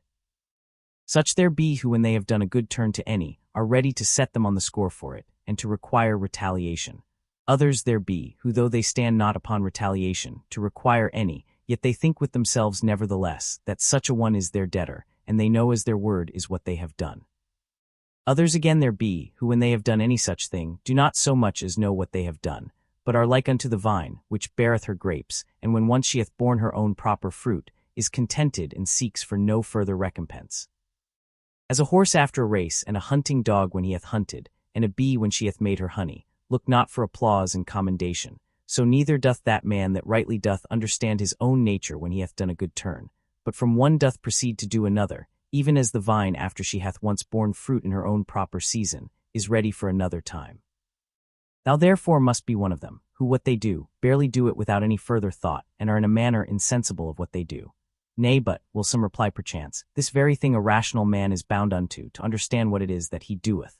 For it is the property, say they, of one that is naturally sociable to be sensible that he doth operate sociably, nay, and to desire that the party himself that is sociably dealt with should be sensible of it too. I answer, that which thou sayest is true indeed, but the true meaning of that which is said, thou dost not understand, and therefore art thou one of those first, whom I mentioned, for they also are led by a probable appearance of reason. But if thou dost desire to understand truly what it is that is said, fear not that thou shalt therefore give over any sociable action. The form of the Athenians' prayer did run thus: O rain, rain, good Jupiter, upon all the grounds and fields that belong to the Athenians. Either we should not pray at all, or thus absolutely and freely, and not every one for himself in particular alone. As we say commonly, the physician hath prescribed unto this man, riding, unto another cold baths, unto a third to go barefoot. So it is alike to say, the nature of the universe hath prescribed unto this man sickness, or blindness, or some loss, or damage, or some such thing. For as there, when we say of a physician, that he hath prescribed anything, our meaning is, that he hath appointed this for that, as subordinate and conducing to health. So here, whatsoever doth happen unto any, is ordained unto him as a thing subordinate unto the fates, and therefore do we say of such things, that they do open aviest, that is, happen, or fall together. As of square stones, when either in walls or pyramids in a certain position they fit one another, and agree as it were in harmony, the passions say that they do open aviest, as if thou shouldest say, fall together, so that in the general, though the things be divers that make it, yet the consent or harmony itself is but one. And as the whole world is made up of all the particular bodies of the world, one perfect and complete body, of the same nature that particular bodies, so is the destiny of particular causes and events one general one, of the same nature that particular causes are. What I now say, even they that are mere idiots are not ignorant of, for they say commonly tauto and ppsv auk, that is, this his destiny hath brought upon him. This therefore is by the fates properly and particularly brought upon this, as that unto this in particular is by the physician prescribed. These therefore let us accept of in like manner, as we do those that are prescribed unto us our physicians. For them also in themselves shall we find to contain many harsh things, but we nevertheless, in hope of health and recovery, accept of them.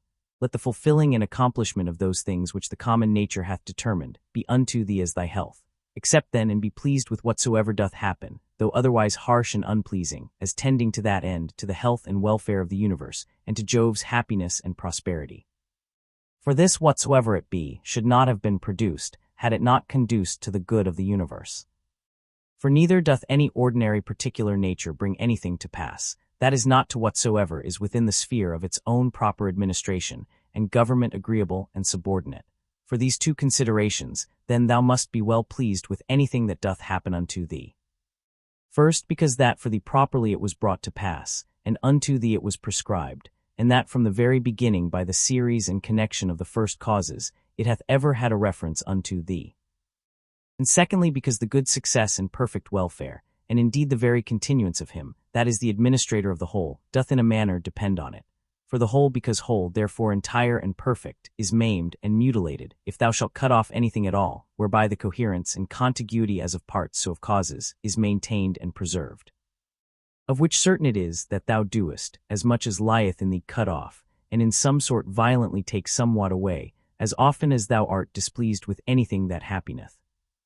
Be not discontented, be not disheartened, be not out of hope, if often it succeed not so well with thee punctually and precisely to do all things according to the right digmata, but being once cast off, return unto them again.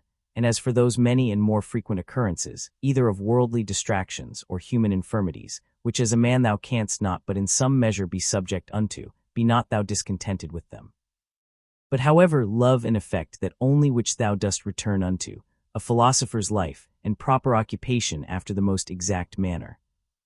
And when thou dost return to thy philosophy, return not unto it as the manner of some is, after play and liberty as it were, to their schoolmasters and pedagogues, but as they that have sore eyes to their sponge and egg, or as another to his cataplasm, or as others to their fomentations, so shalt not thou make it a matter of ostentation at all to obey reason, but of ease and comfort.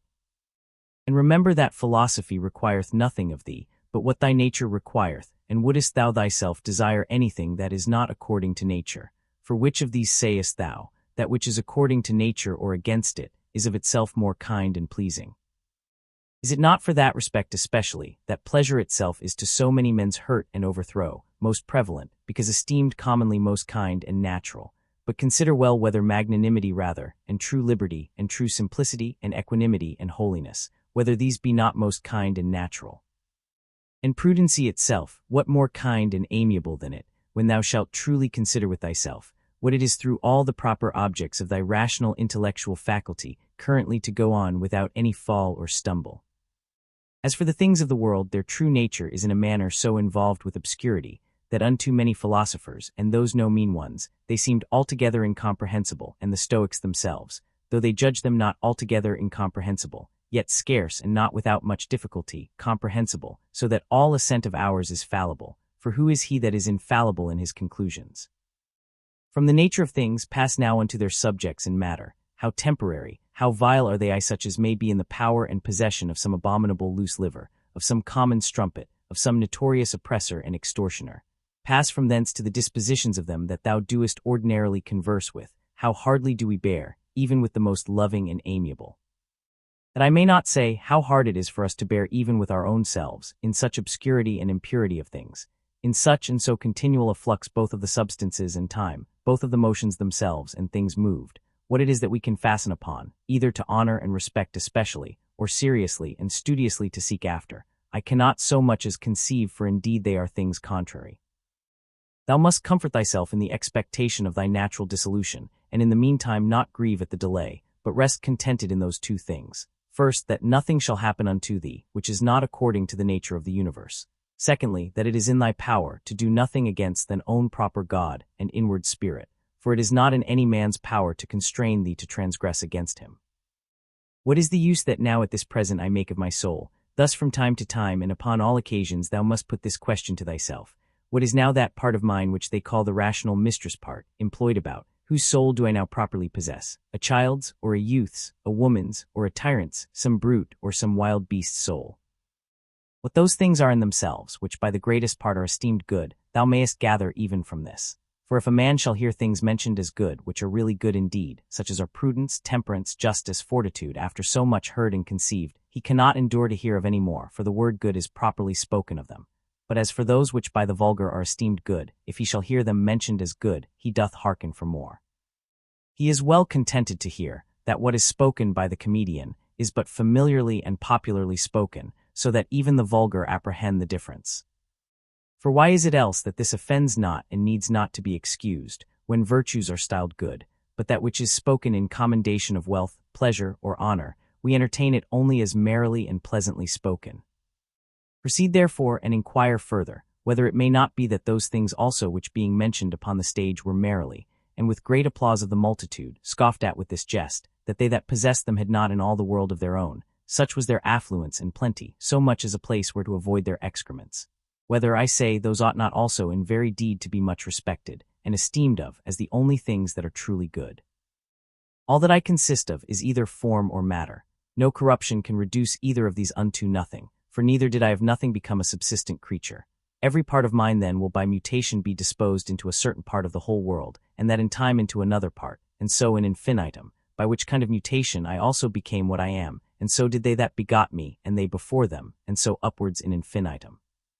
For so we may be allowed to speak, though the age and government of the world be to some certain periods of time limited and confined.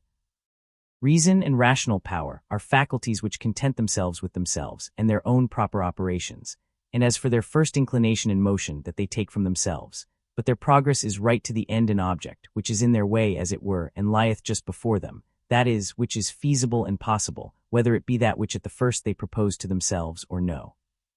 For which reason also such actions are termed katope at oisic, to intimate the directness of the way by which they are achieved. Nothing must be thought to belong to a man, which doth not belong unto him as he is a man. These, the event of purposes, are not things required in a man. The nature of man doth not profess any such things. The final ends and consummations of actions are nothing at all to a man's nature. The end therefore of a man, or the summum bonum, whereby that end is fulfilled, cannot consist in the consummation of actions purposed and intended. Again, concerning these outward worldly things, were it so that any of them did properly belong unto man, then would it not belong unto man to condemn them and to stand in opposition with them. Neither would he be praiseworthy that can live without them, or he good, if these were good indeed, who of his own accord doth deprive himself of any of them. But we see contrariwise, that the more a man doth withdraw himself from these wherein external pomp and greatness doth consist, or any other like these, or the better he doth bear with the loss of these, the better he is accounted.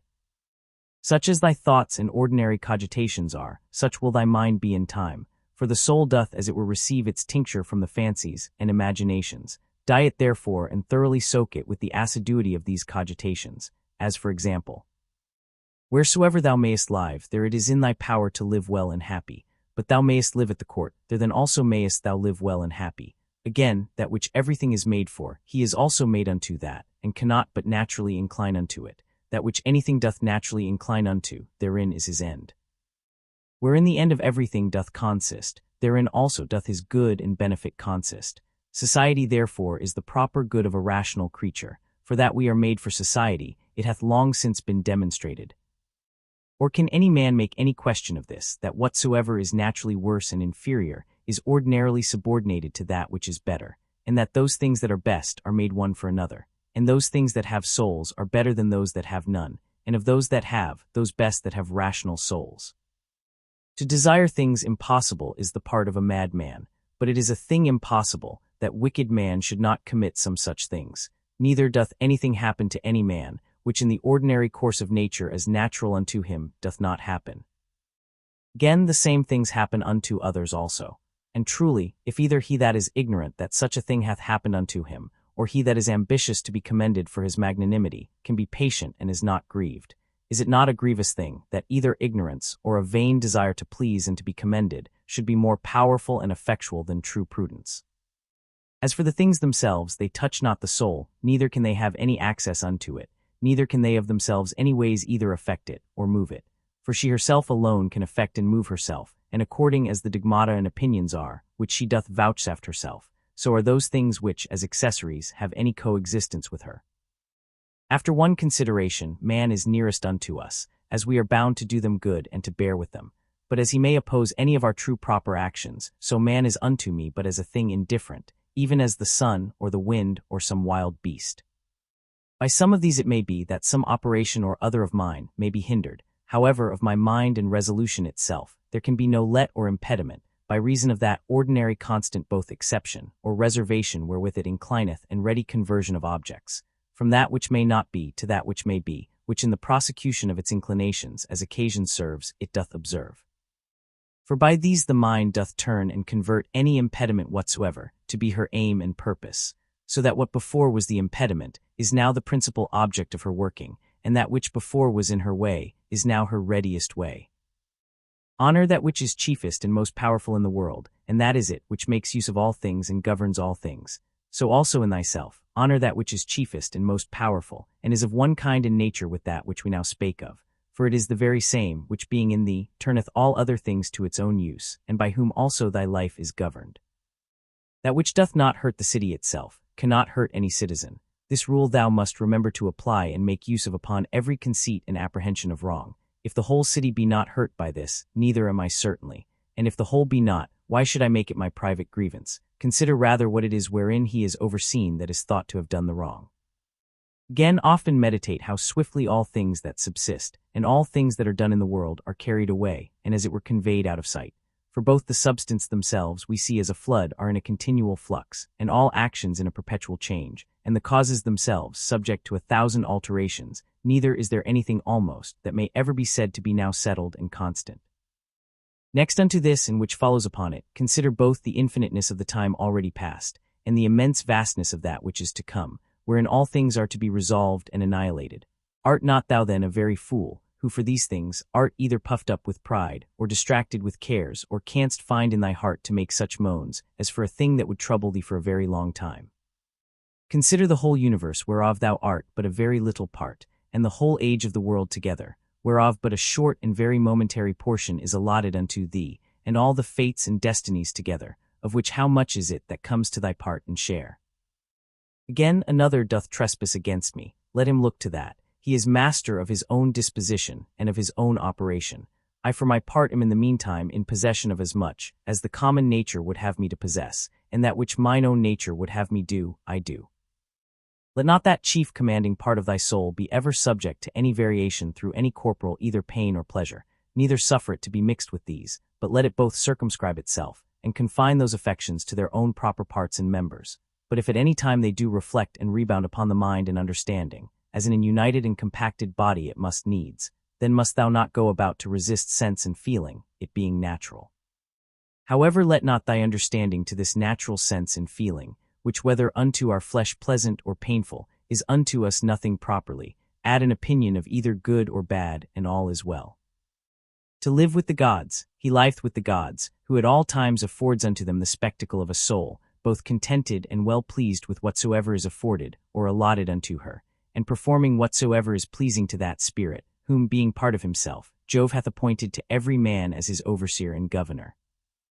Be not angry neither with him whose breath, neither with him whose armholes are offensive. What can he do? Such is his breath naturally, and such are his armholes, and from such an effect and such a smell must of necessity proceed.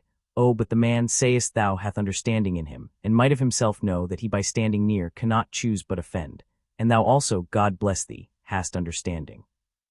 Let thy reasonable faculty work upon his reasonable faculty, show him his fault, admonish him. If he hearken unto thee, thou hast cured him, and there will be no more occasion of anger. Where there shall neither roarer be nor harlot.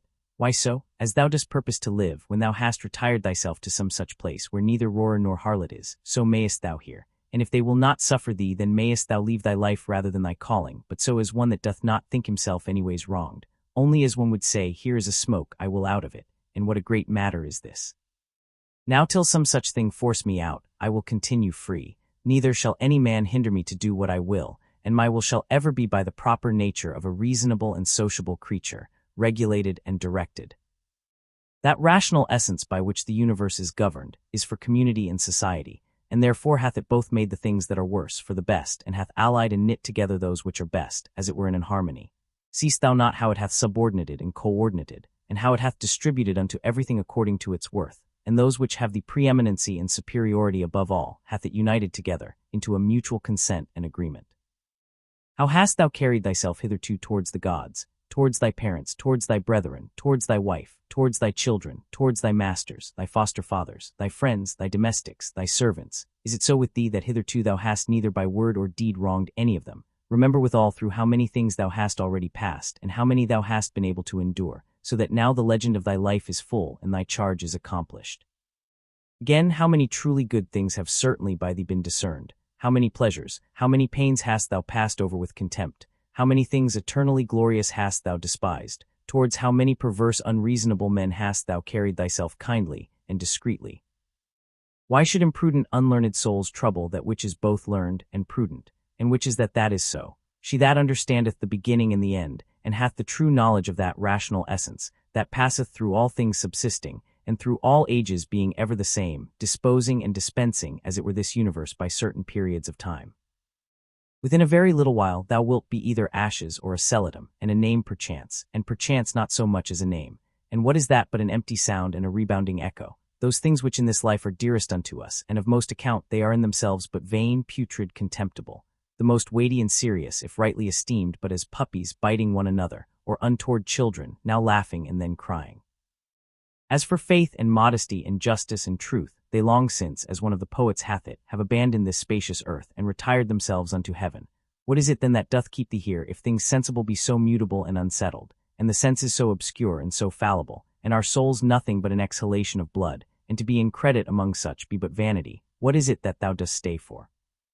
An extinction or a translation, either of them with a propitious and contented mind.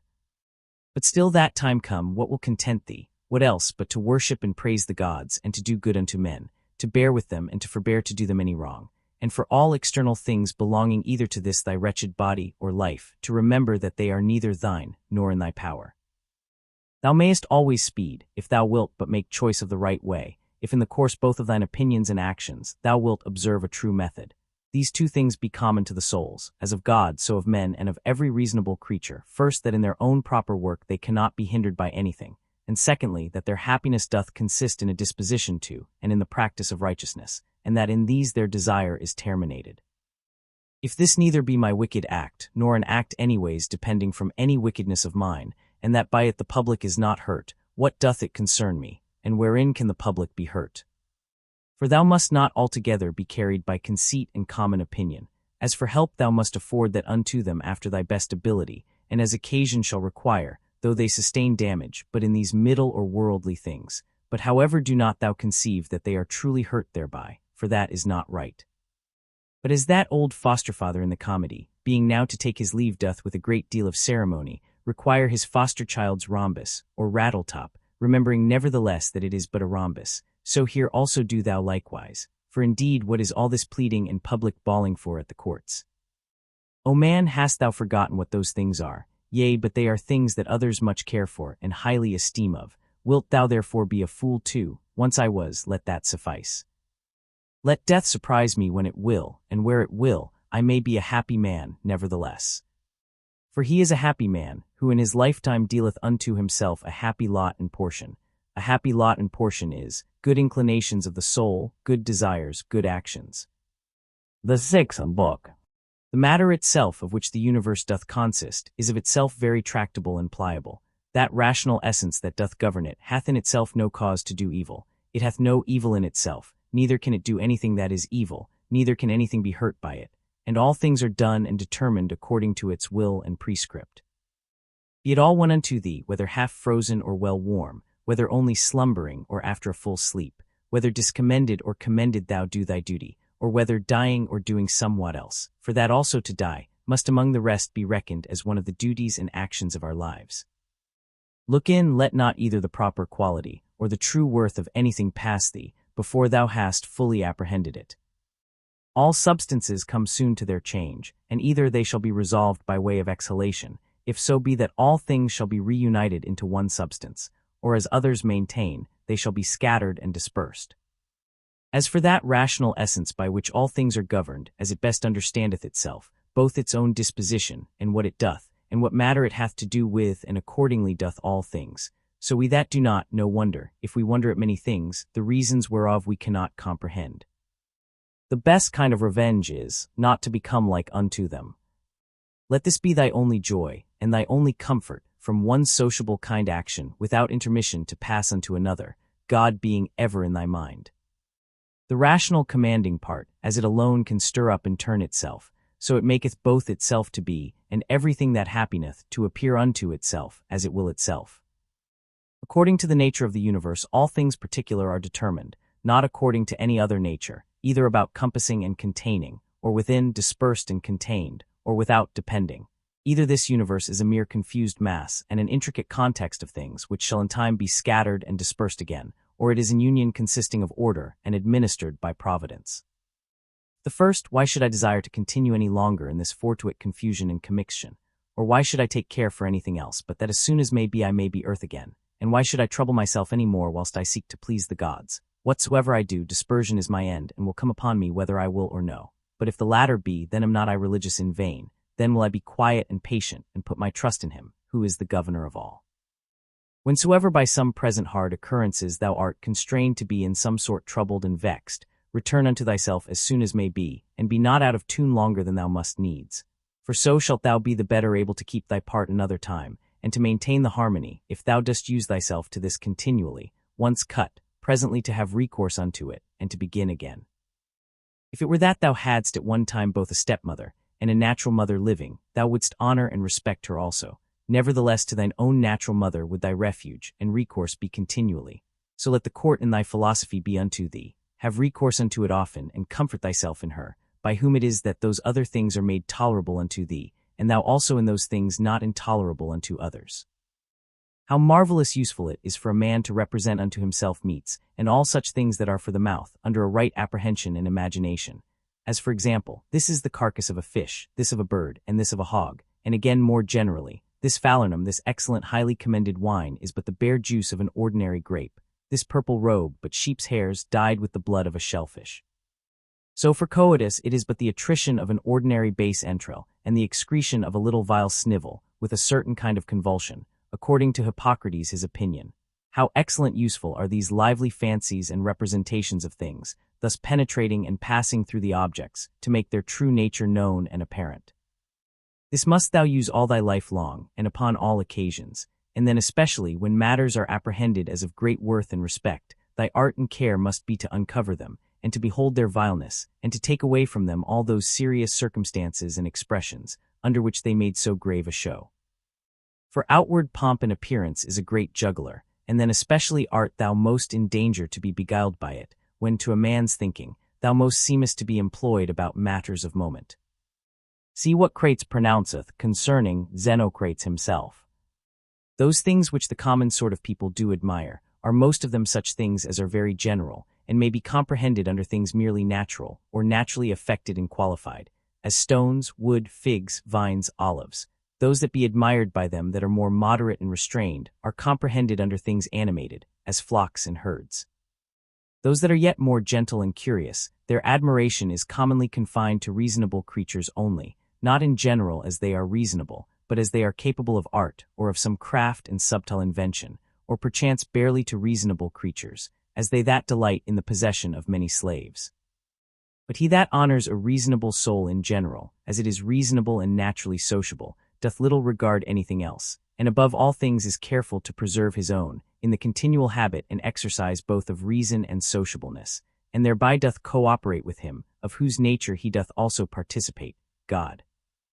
Some things hasten to be, and others to be no more, and even whatsoever now is, some part thereof hath already perished. Perpetual fluxes and alterations renew the world, as the perpetual course of time doth make the age of the world of itself infinite, to appear always fresh and new. In such a flux and course of all things, what of these things that hasten so fast away should any man regard, since among all there is not any that a man may fasten and fix upon? As if a man would settle his affection upon some ordinary sparrow living by him, who is no sooner seen than out of sight, for we must not think otherwise of our lives than as a mere exhalation of blood or of an ordinary respiration of air. For what in our common apprehension is, to breathe in the air and to breathe it out again, which we do daily, so much is it and no more, at once to breathe out all thy respirative faculty into that common air from whence but lately, as being but from yesterday, and today, thou didst first breathe it in, and with it life.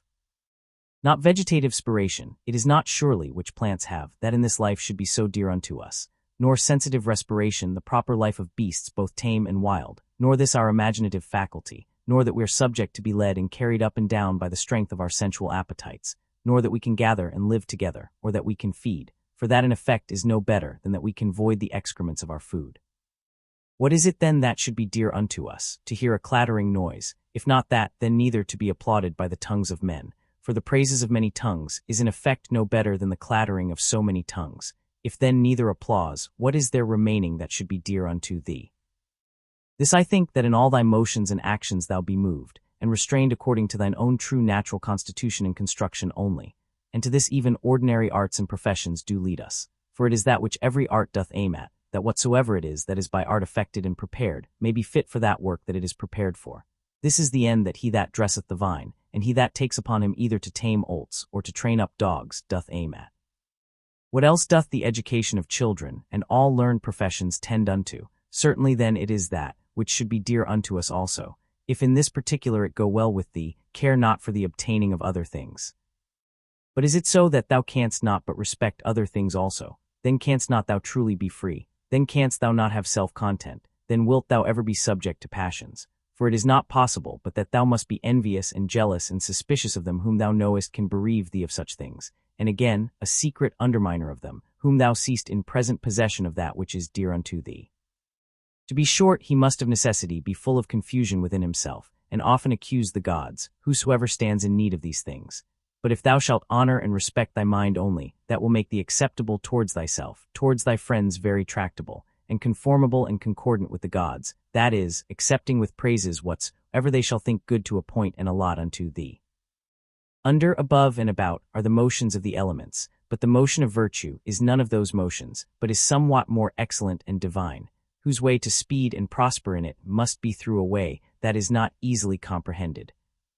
Who can choose but wonder at them? They will not speak well of them that are at the same time with them and live with them, yet they themselves are very ambitious, that they that shall follow, whom they have never seen, nor shall ever see, should speak well of them, as if a man should grieve that he hath not been commended by them that lived before him. Do not ever conceive anything impossible to man, which by thee cannot, or not without much difficulty be effected, but whatsoever in general thou canst conceive possible and proper unto any man, think that very possible unto thee also.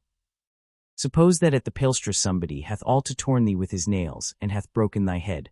Well, thou art wounded, yet thou dost not exclaim, thou art not offended with him. Thou dost not suspect him for it afterwards, as one that watcheth to do thee a mischief. Yea, even then, though thou dost thy best to save thyself from him, yet not from him as an enemy. It is not by way of any suspicious indignation, but by way of gentle and friendly declination. Keep the same mind and disposition in other parts of thy life also. For many things there be, which we must conceit and apprehend, as though we had had to do with an antagonist at the palestra. For as I said, it is very possible for us to avoid and decline, though we neither suspect nor hate. If anybody shall reprove me, and shall make it apparent unto me, that in any either opinion or action of mine I do err, I will most gladly retract. For it is the truth that I seek after, by which I am sure that never any man was hurt, and is sure that he is hurt that continueth in any error or ignorance whatsoever. I for my part will do what belongs unto me. As for other things, whether things unsensible or things irrational, or if rational, yet deceived and ignorant of the true way, they shall not trouble or distract me. For as for those creatures which are not endued with reason, and all other things and matters of the world whatsoever I freely, and generously, as one endued with reason of things that have none, make use of them. And as for men towards them as naturally partakers of the same reason, my care is to carry myself sociably. But whatsoever it is that thou art about, remember to call upon the gods. And as for the time how long thou shalt live to do these things, let it be altogether indifferent unto thee, for even 3 such hours are sufficient. Alexander of Macedon, and he that dressed his mules, when once dead both came to one. For either they were both resumed into those original rational essences, from whence all things in the world are propagated, or both after one fashion were scattered into atoms. Consider how many different things, whether they concern our bodies or our souls, in a moment of time come to pass in every one of us, and so thou wilt not wonder if many more things, or rather all things that are done, can at one time subsist and coexist in that both one and general which we call the world. If any should put this question unto thee, how this word Antoninus is written, wouldst thou not presently fix thine intention upon it, and utter out in order every letter of it? And if any shall begin to gainsay thee, and quarrel with thee about it, wilt thou quarrel with him again, or rather go on meekly as thou hast begun, until thou hast numbered out every letter? Here then likewise remember, that every duty that belongs unto a man doth consist of some certain letters or numbers as it were, to which without any noise or tumult keeping thyself, thou must orderly proceed to thy proposed end, forbearing to quarrel with him that would quarrel and fail out with thee. Is it not a cruel thing to forbid men to affect those things, which they conceive to agree best with their own natures, and to tend most to their own proper good and behoof? But thou after a sort deniest them this liberty, as often as thou art angry with them for their sins. For surely they are led unto those sins whatsoever they be, as to their proper good and commodity. But it is not so thou wilt object perchance. Thou therefore teach them better, and make it appear unto them, but be not thou angry with them. Death is a cessation from the impression of the senses, the tyranny of the passions, the errors of the mind, and the servitude of the body. If in this kind of life thy body be able to hold out, it is a shame that thy soul should faint first, and give over, take heed, lest of a philosopher thou become a mere Caesar in time, and receive a new tincture from the court. For it may happen if thou dost not take heed. Keep thyself therefore, truly simple, good, sincere, grave, free from all ostentation, a lover of that which is just, religious, kind, tender-hearted, strong and vigorous to undergo anything that becomes thee.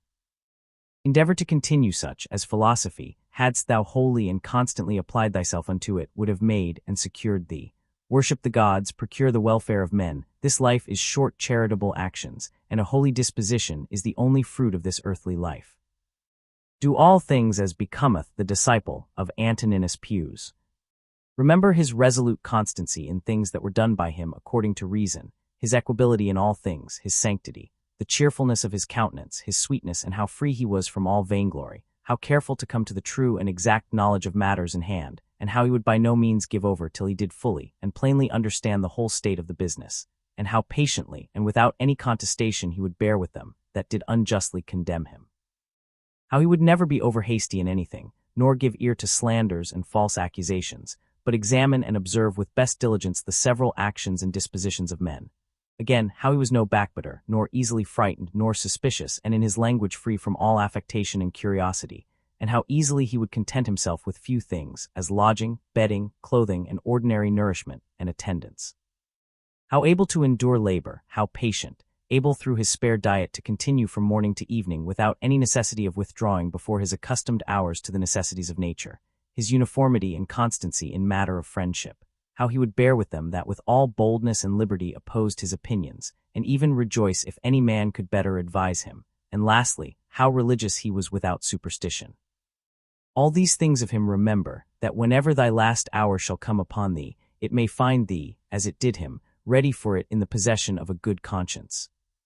Stir up thy mind and recall thy wits again from thy natural dreams and visions, and when thou art perfectly awoken, and canst perceive that they were but dreams that troubled thee, as one newly awakened out of another kind of sleep, look upon these worldly things with the same mind as thou didst upon those that thou sawest in thy sleep. I consist of body and soul. Unto my body all things are indifferent, for of itself it cannot affect one thing more than another with apprehension of any difference. As for my mind, all things which are not within the verge of her own operation are indifferent unto her, and for her own operations those altogether depend of her. Neither does she busy herself about any, but those that are present. For as for future and past operations, those also are now at this present indifferent unto her. As long as the foot doth that which belongeth unto it to do, and the hand that which belongs unto it, their labor, whatsoever it be, is not unnatural.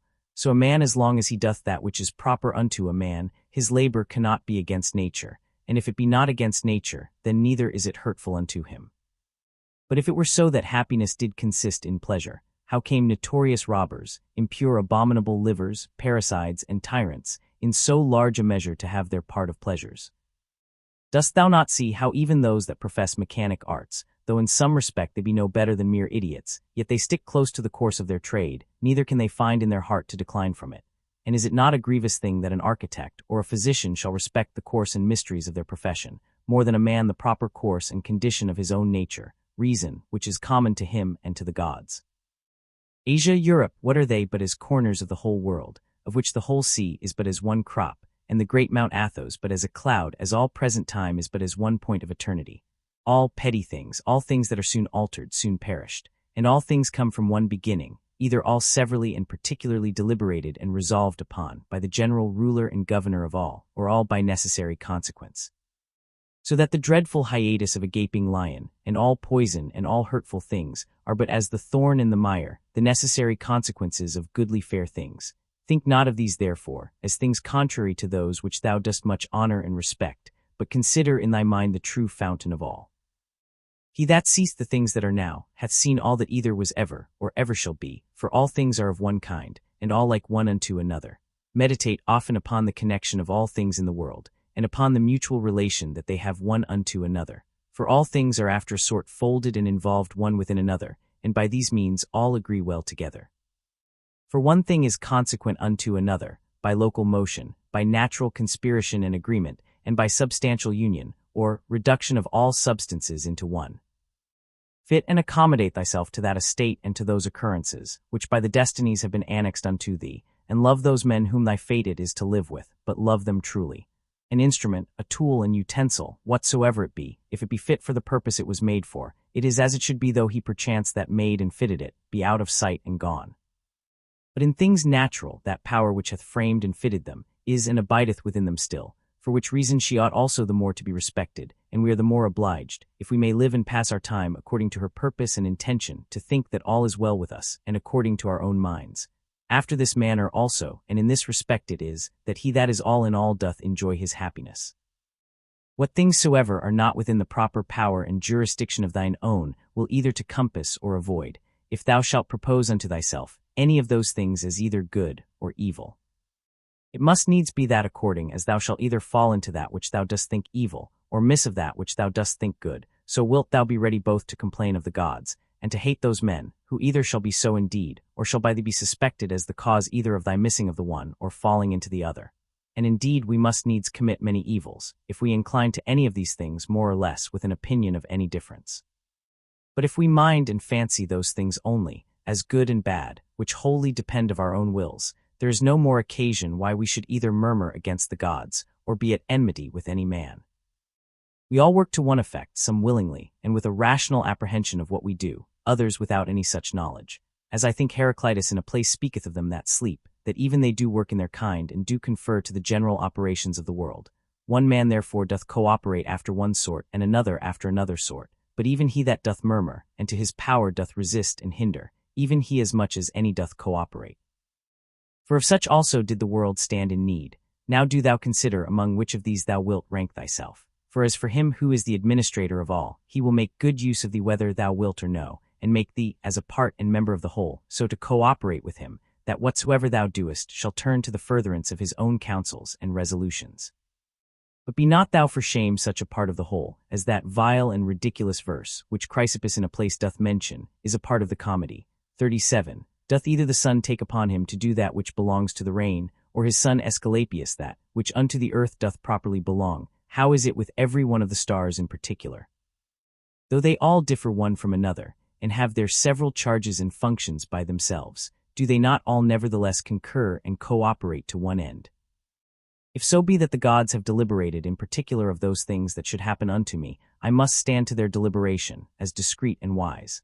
For that a god should be an imprudent god is a thing hard even to conceive, and why should they resolve to do me hurt? For what profit either unto them or the universe, which they specially take care for, could arise from it? But if so be that they have not deliberated of me in particular, certainly they have of the whole in general, and those things which in consequence and coherence of this general deliberation happen unto me in particular, I am bound to embrace and accept of. But if so be that they have not deliberated at all, which indeed is very irreligious for any man to believe, for then let us neither sacrifice, nor pray, nor respect our oaths, neither let us any more use any of those things, which we persuaded of the presence and secret conversation of the gods among us, daily use and practice. But I say, if so be that they have not indeed either in general or particular deliberated of any of those things that happen unto us in this world. Yet God be thanked that of those things that concern myself, it is lawful for me to deliberate myself, and all my deliberation is but concerning that which may be to me most profitable. Now that unto every one is most profitable, which is according to his own constitution and nature. And my nature is to be rational in all my actions, and as a good and natural member of a city and commonwealth, towards my fellow members ever to be sociably and kindly disposed and affected. My city and country, as I am Antoninus, is Rome, as a man, the whole world. Those things therefore that are expedient and profitable to those cities are the only things that are good and expedient for me. Whatsoever in any kind doth happen to anyone is expedient to the whole, and thus much to content us might suffice, that it is expedient for the whole in general. But yet this also shalt thou generally perceive, if thou dost diligently take heed, that whatsoever doth happen to any one man or men. And now I am content that the word expedient should more generally be understood of those things which we otherwise call middle things, or things indifferent, as health, wealth, and the like. As the ordinary shows of the theatre and of other such places, when thou art presented with them, affect thee, as the same things still seen and in the same fashion make the sight ingrateful and tedious, so must all the things that we see all our life long affect us. For all things above and below are still the same and from the same causes. When then will there be an end?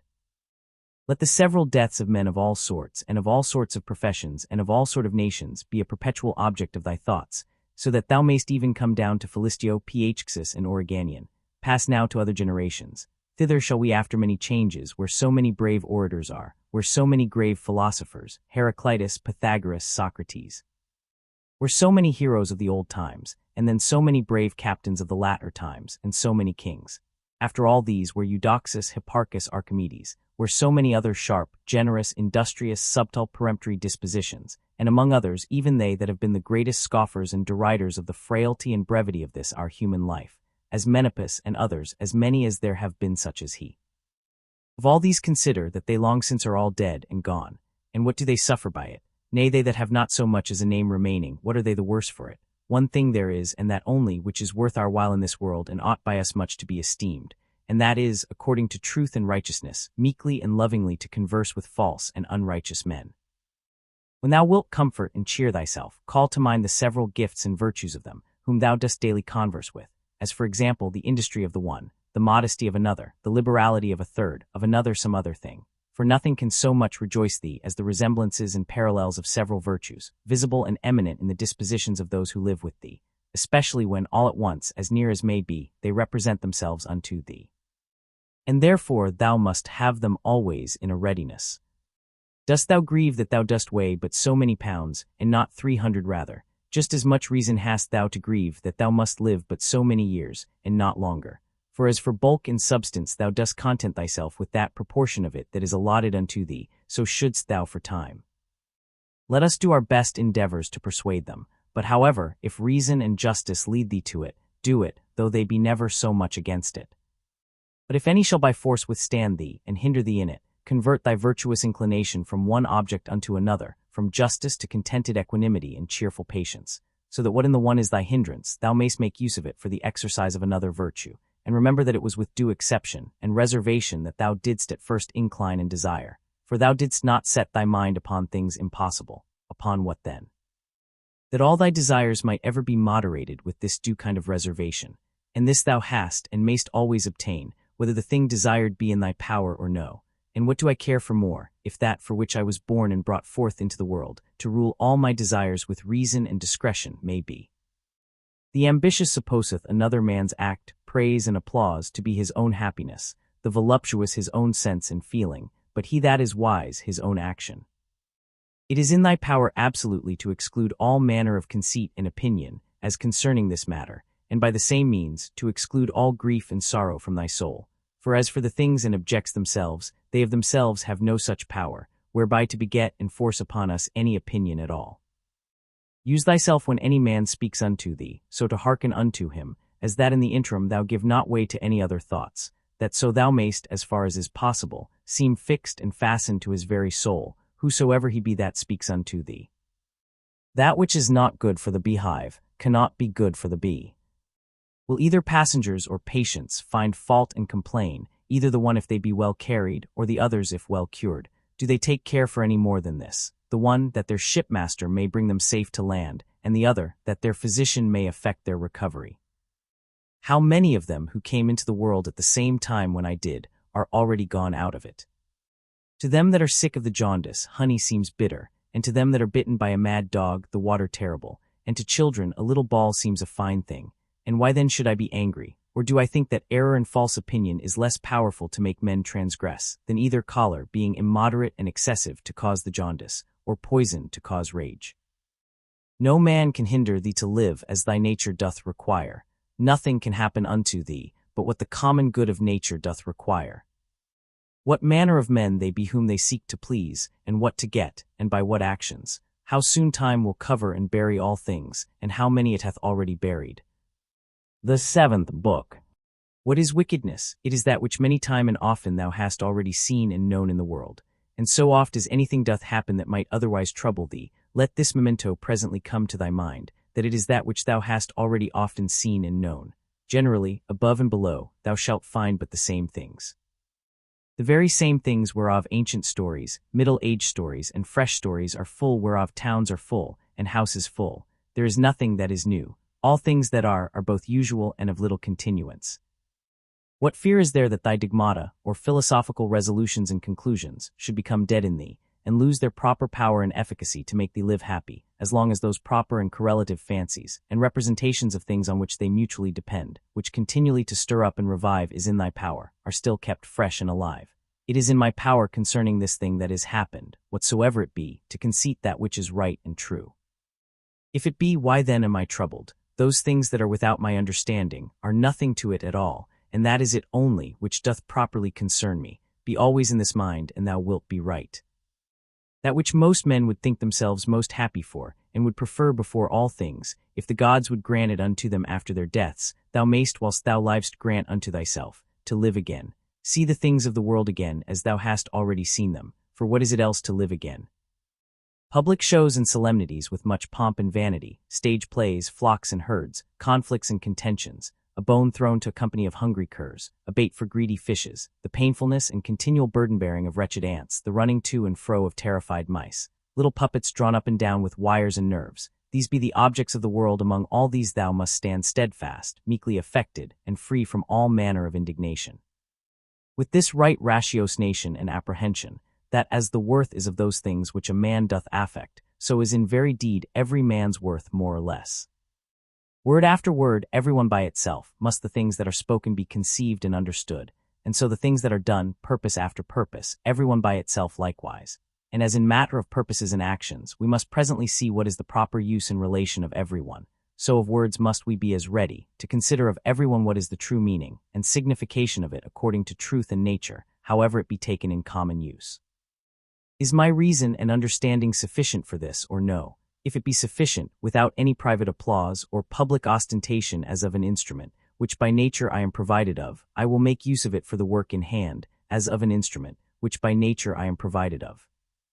If it be not, and that otherwise it belong not unto me particularly as a private duty, I will either give it over, and leave it to some other that can better effect it, or I will endeavor it, but with the help of some other, who with the joint help of my reason is able to bring somewhat to pass, that will now be seasonable and useful for the common good. For whatsoever I do either by myself, or with some other, the only thing that I must intend is, that it be good and expedient for the public. For as for praise, consider how many who once were much commended, are now already quite forgotten, yea, they that commended them, how even they themselves are long since dead and gone. Be not therefore ashamed, whensoever thou must use the help of others. For whatsoever it be that lieth upon thee to effect, thou must propose it unto thyself, as the scaling of walls is unto a soldier. And what if thou through either lameness or some other impediment art, not able to reach unto the top of the battlements alone, which with the help of another thou mayst? Wilt thou therefore give it over, or go about it with less courage and alacrity, because thou canst not effect it all alone? Let not things future trouble thee, for if necessity so require that they come to pass, thou shalt, whensoever that is, be provided for them with the same reason, by which whatsoever is now present, is made both tolerable and acceptable unto thee. All things are linked and knitted together, and the knot is sacred, neither is there anything in the world that is not kind and natural in regard of any other thing, or that hath not some kind of reference and natural correspondence with whatsoever is in the world besides. For all things are ranked together, and by that decency of its due place and order that each particular doth observe, they all concur together to the making of one and the same sigma mu sigma or world, as if you said, a comely piece or an orderly composition. For all things throughout there is but one and the same order, and through all things one and the same God, the same substance and the same law. There is one common reason, and one common truth, that belongs unto all reasonable creatures, for neither is there save one perfection of all creatures that are of the same kind, and partakers of the same reason. Whatsoever is material, doth soon vanish away into the common substance of the whole, and whatsoever is formal, or whatsoever doth animate that which is material, is soon resumed into the common reason of the whole, and the fame and memory of anything is soon swallowed up by the general age and duration of the whole. To a reasonable creature, the same action is both according to nature and according to reason. Straight of itself not made straight. As several members in one body united, so are reasonable creatures in a body divided and dispersed, all made and prepared for one common operation. And this thou shalt apprehend the better, if thou shalt use thyself often to say to thyself, I am mu epsilon lambda circle sigma, or a member of the mass and body of reasonable substances. But if thou shalt say I am mu epsilon rho circle sigma, or a part, thou dost not yet love men from thy heart. The joy that thou takest in the exercise of bounty is not yet grounded upon a due ratiocination and right apprehension of the nature of things. Thou dost exercise it as yet upon this ground barely, as a thing convenient and fitting, not as doing good to thyself, when thou dost good unto others. Of things that are external, happen what will to that which can suffer by external accidents. Those things that suffer let them complain themselves if they will. As for me, as long as I conceive no such thing, that which is happened is evil, I have no hurt, and it is in my power not to conceive any such thing.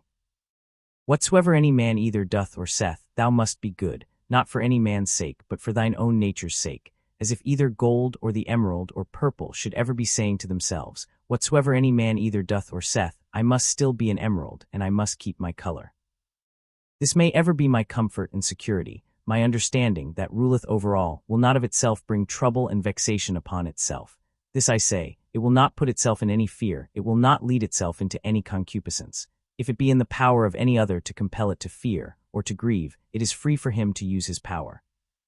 But sure if itself do not of itself, through some false opinion or supposition incline itself to any such disposition, there is no fear. For as for the body, why should I make the grief of my body to be the grief of my mind? If that itself can either fear or complain, let it.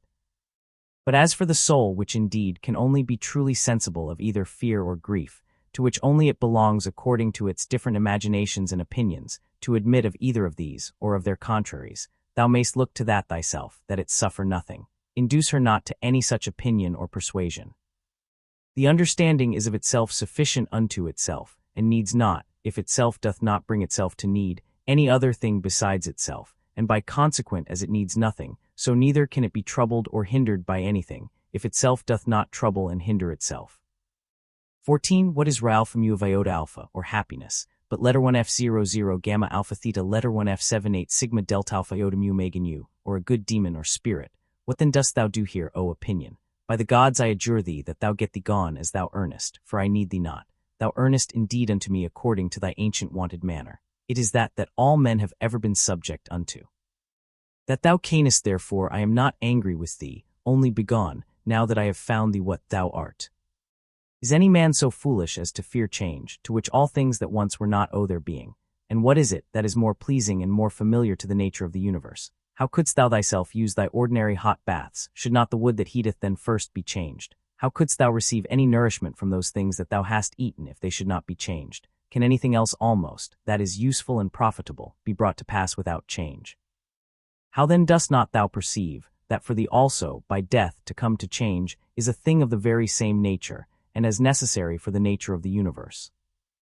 Through the substance of the universe, as through a torrent pass all particular bodies, being all of the same nature, and all joint workers with the universe itself, as in one of our bodies so many members among themselves.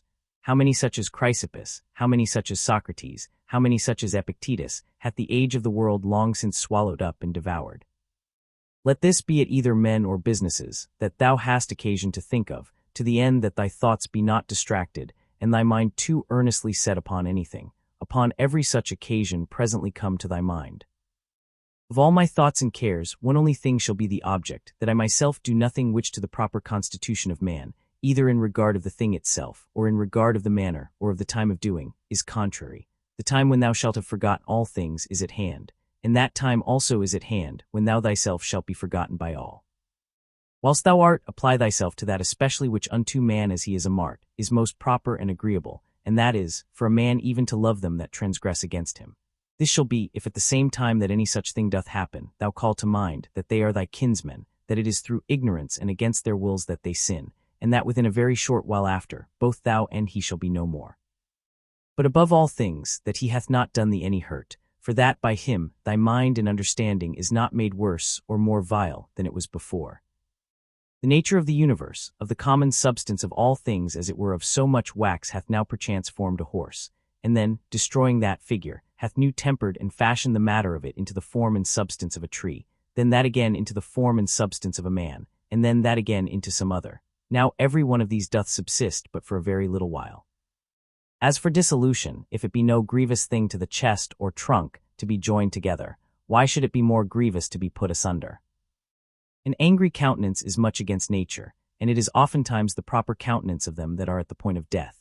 But were it so, that all anger and passion were so thoroughly quenched in thee, that it were altogether impossible to kindle it any more, Yet herein must not thou rest satisfied, but further endeavor by good consequence of true ratiocination, perfectly to conceive and understand, that all anger and passion is against reason. For if thou shalt not be sensible of thine innocence, if that also shall be gone from thee, the comfort of a good conscience, that thou doest all things according to reason, what shouldest thou live any longer for? All things that now thou seest are but for a moment. That nature by which all things in the world are administered will soon bring change and alteration upon them, and then of their substances make other things like unto them, and then soon after others again of the matter and substance of these, that so by these means the world may still appear fresh and new. Whensoever any man doth trespass against other, presently consider with thyself what it was that he did suppose to be good, what to be evil, when he did trespass. For this when thou knowest, thou wilt pity him, thou wilt have no occasion either to wonder, or to be angry. For either thou thyself dost yet live in that error and ignorance, as that thou dost suppose either that very thing that he doth, or some other like worldly thing, to be good, and so thou art bound to pardon him if he have done that which thou in the like case wouldst have done thyself. Or if so be that thou dost not any more suppose the same things to be good or evil that he doth, how canst thou but be gentle unto him that is in an error? Fancy not to thyself things future, as though they were present, but of those that are present, take some aside that thou takest most benefit of, and consider of them particularly, how wonderfully thou wouldst want them if they were not present. But take heed withal, lest that whilst thou dost settle thy contentment in things present, thou grow in time so to overprize them, as that the want of them, whensoever it shall so fall out, should be a trouble and a vexation unto thee. Wind up thyself into thyself. Such is the nature of thy reasonable commanding part, as that if it exercise justice, and have by that means tranquillity within itself, it doth rest fully satisfied with itself without any other thing. Wipe off all opinions, stay the force and violence of unreasonable lusts and affections. Circumscribe the present time, examine whatsoever it be that is happened, either to thyself or to another. Divide all present objects, either in that which is formal or material think of the last hour. That which thy neighbor hath committed, where the guilt of it lieth, there let it rest. Examine in order whatsoever is spoken. Let thy mind penetrate both into the effects and into the causes.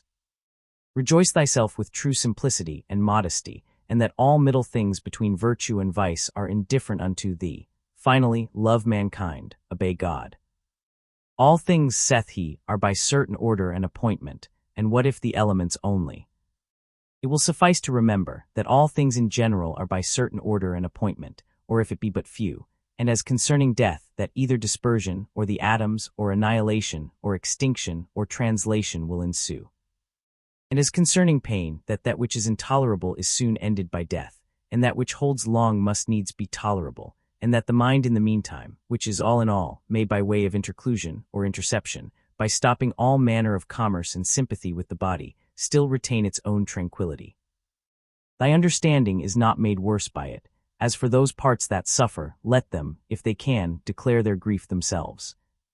As for praise and commendation, view their mind and understanding, what a state they are in, what kind of things they fly, and what things they seek after. And that is in the seaside, whatsoever was before to be seen, is by the continual succession of new heaps of sand cast up one upon another, soon hid and covered. So in this life all former things by those which immediately succeed.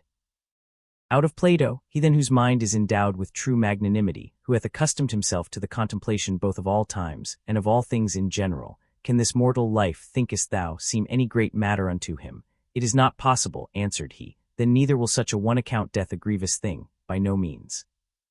Out of Antisthenes, it is a princely thing to do well and to be ill spoken of. It is a shameful thing that the face should be subject unto the mind, to be put into what shape it will, and to be dressed by it as it will, and that the mind should not bestow so much care upon herself, as to fashion herself, and to dress herself as best becometh her. Out of several poets and comics, it will but little avail thee, to turn thine anger and indignation upon the things themselves that have fallen across unto thee. For as for them they are not sensible of it, and see thou shalt but make thyself a laughingstock, both unto the gods and men, and see our life is reaped like a ripe ear of corn. One is yet standing and another is down, and see but if so be that I and my children be neglected by the gods, there is some reason even for that, and see as long as right and equity is of my side, and see not to lament with them, not to tremble and see. Out of Plato, my answer, full of justice and equity, should be this: thy speech is not right, O man, if thou supposest that he that is of any worth at all should apprehend either life or death as a matter of great hazard and danger, and should not make this rather his only care, to examine his own actions, whether just or unjust, whether actions of a good or of a wicked man, and see for thus in very truth stands the case, O ye men of Athens. What place or station soever a man either hath chosen to himself, judging it best for himself, or is by lawful authority put and settled in, therein do I think all appearance of danger notwithstanding that he should continue, as one who feareth neither death nor anything else, so much as he feareth to commit anything that is vicious and shameful. And see but, O noble sir, consider I pray, whether true generosity and true happiness do not consist in somewhat else rather than in the preservation either of our or other men's lives. For it is not the part of a man that is a man indeed, to desire to live long or to make much of his life whilst he liveth, but rather he that is such will in these things wholly refer himself unto the gods, and believing that which every woman can tell him, that no man can escape death. The only thing that he takes thought and care for is this, that what time he liveth, he may live as well and as virtuously as he can possibly, and see to look about, and with the eyes to follow the course of the stars and planets as though thou wouldst run with them, and to mind perpetually the several changes of the elements one into another. For such fancies and imaginations help much to purge away the dross and filth of this our earthly life, and see that also is a fine passage of Plato's, where he speaketh of worldly things in these words, Thou must also as from some higher place look down, as it were, upon the things of this world, as flocks, armies, husbandmen's labor, marriages, divorces, generations, deaths, the tumults of courts and places of judicatures, desert places. The several nations of barbarians, public festivals, mournings, fairs, markets, how all things upon earth are pell-mell, and how miraculously things contrary one to another concur to the beauty and perfection of this universe. To look back upon things of former ages, as upon the manifold changes and conversions of several monarchies and commonwealths, we may also foresee things future, for they shall all be of the same kind, neither is it possible that they should leave the tune, or break the concert that is now begun, as it were, by these things that are now done and brought to pass in the world. It comes all to one therefore, whether a man be a spectator of the things of this life but 40 years, or whether he see them 10,000 years together, for what shall he see more?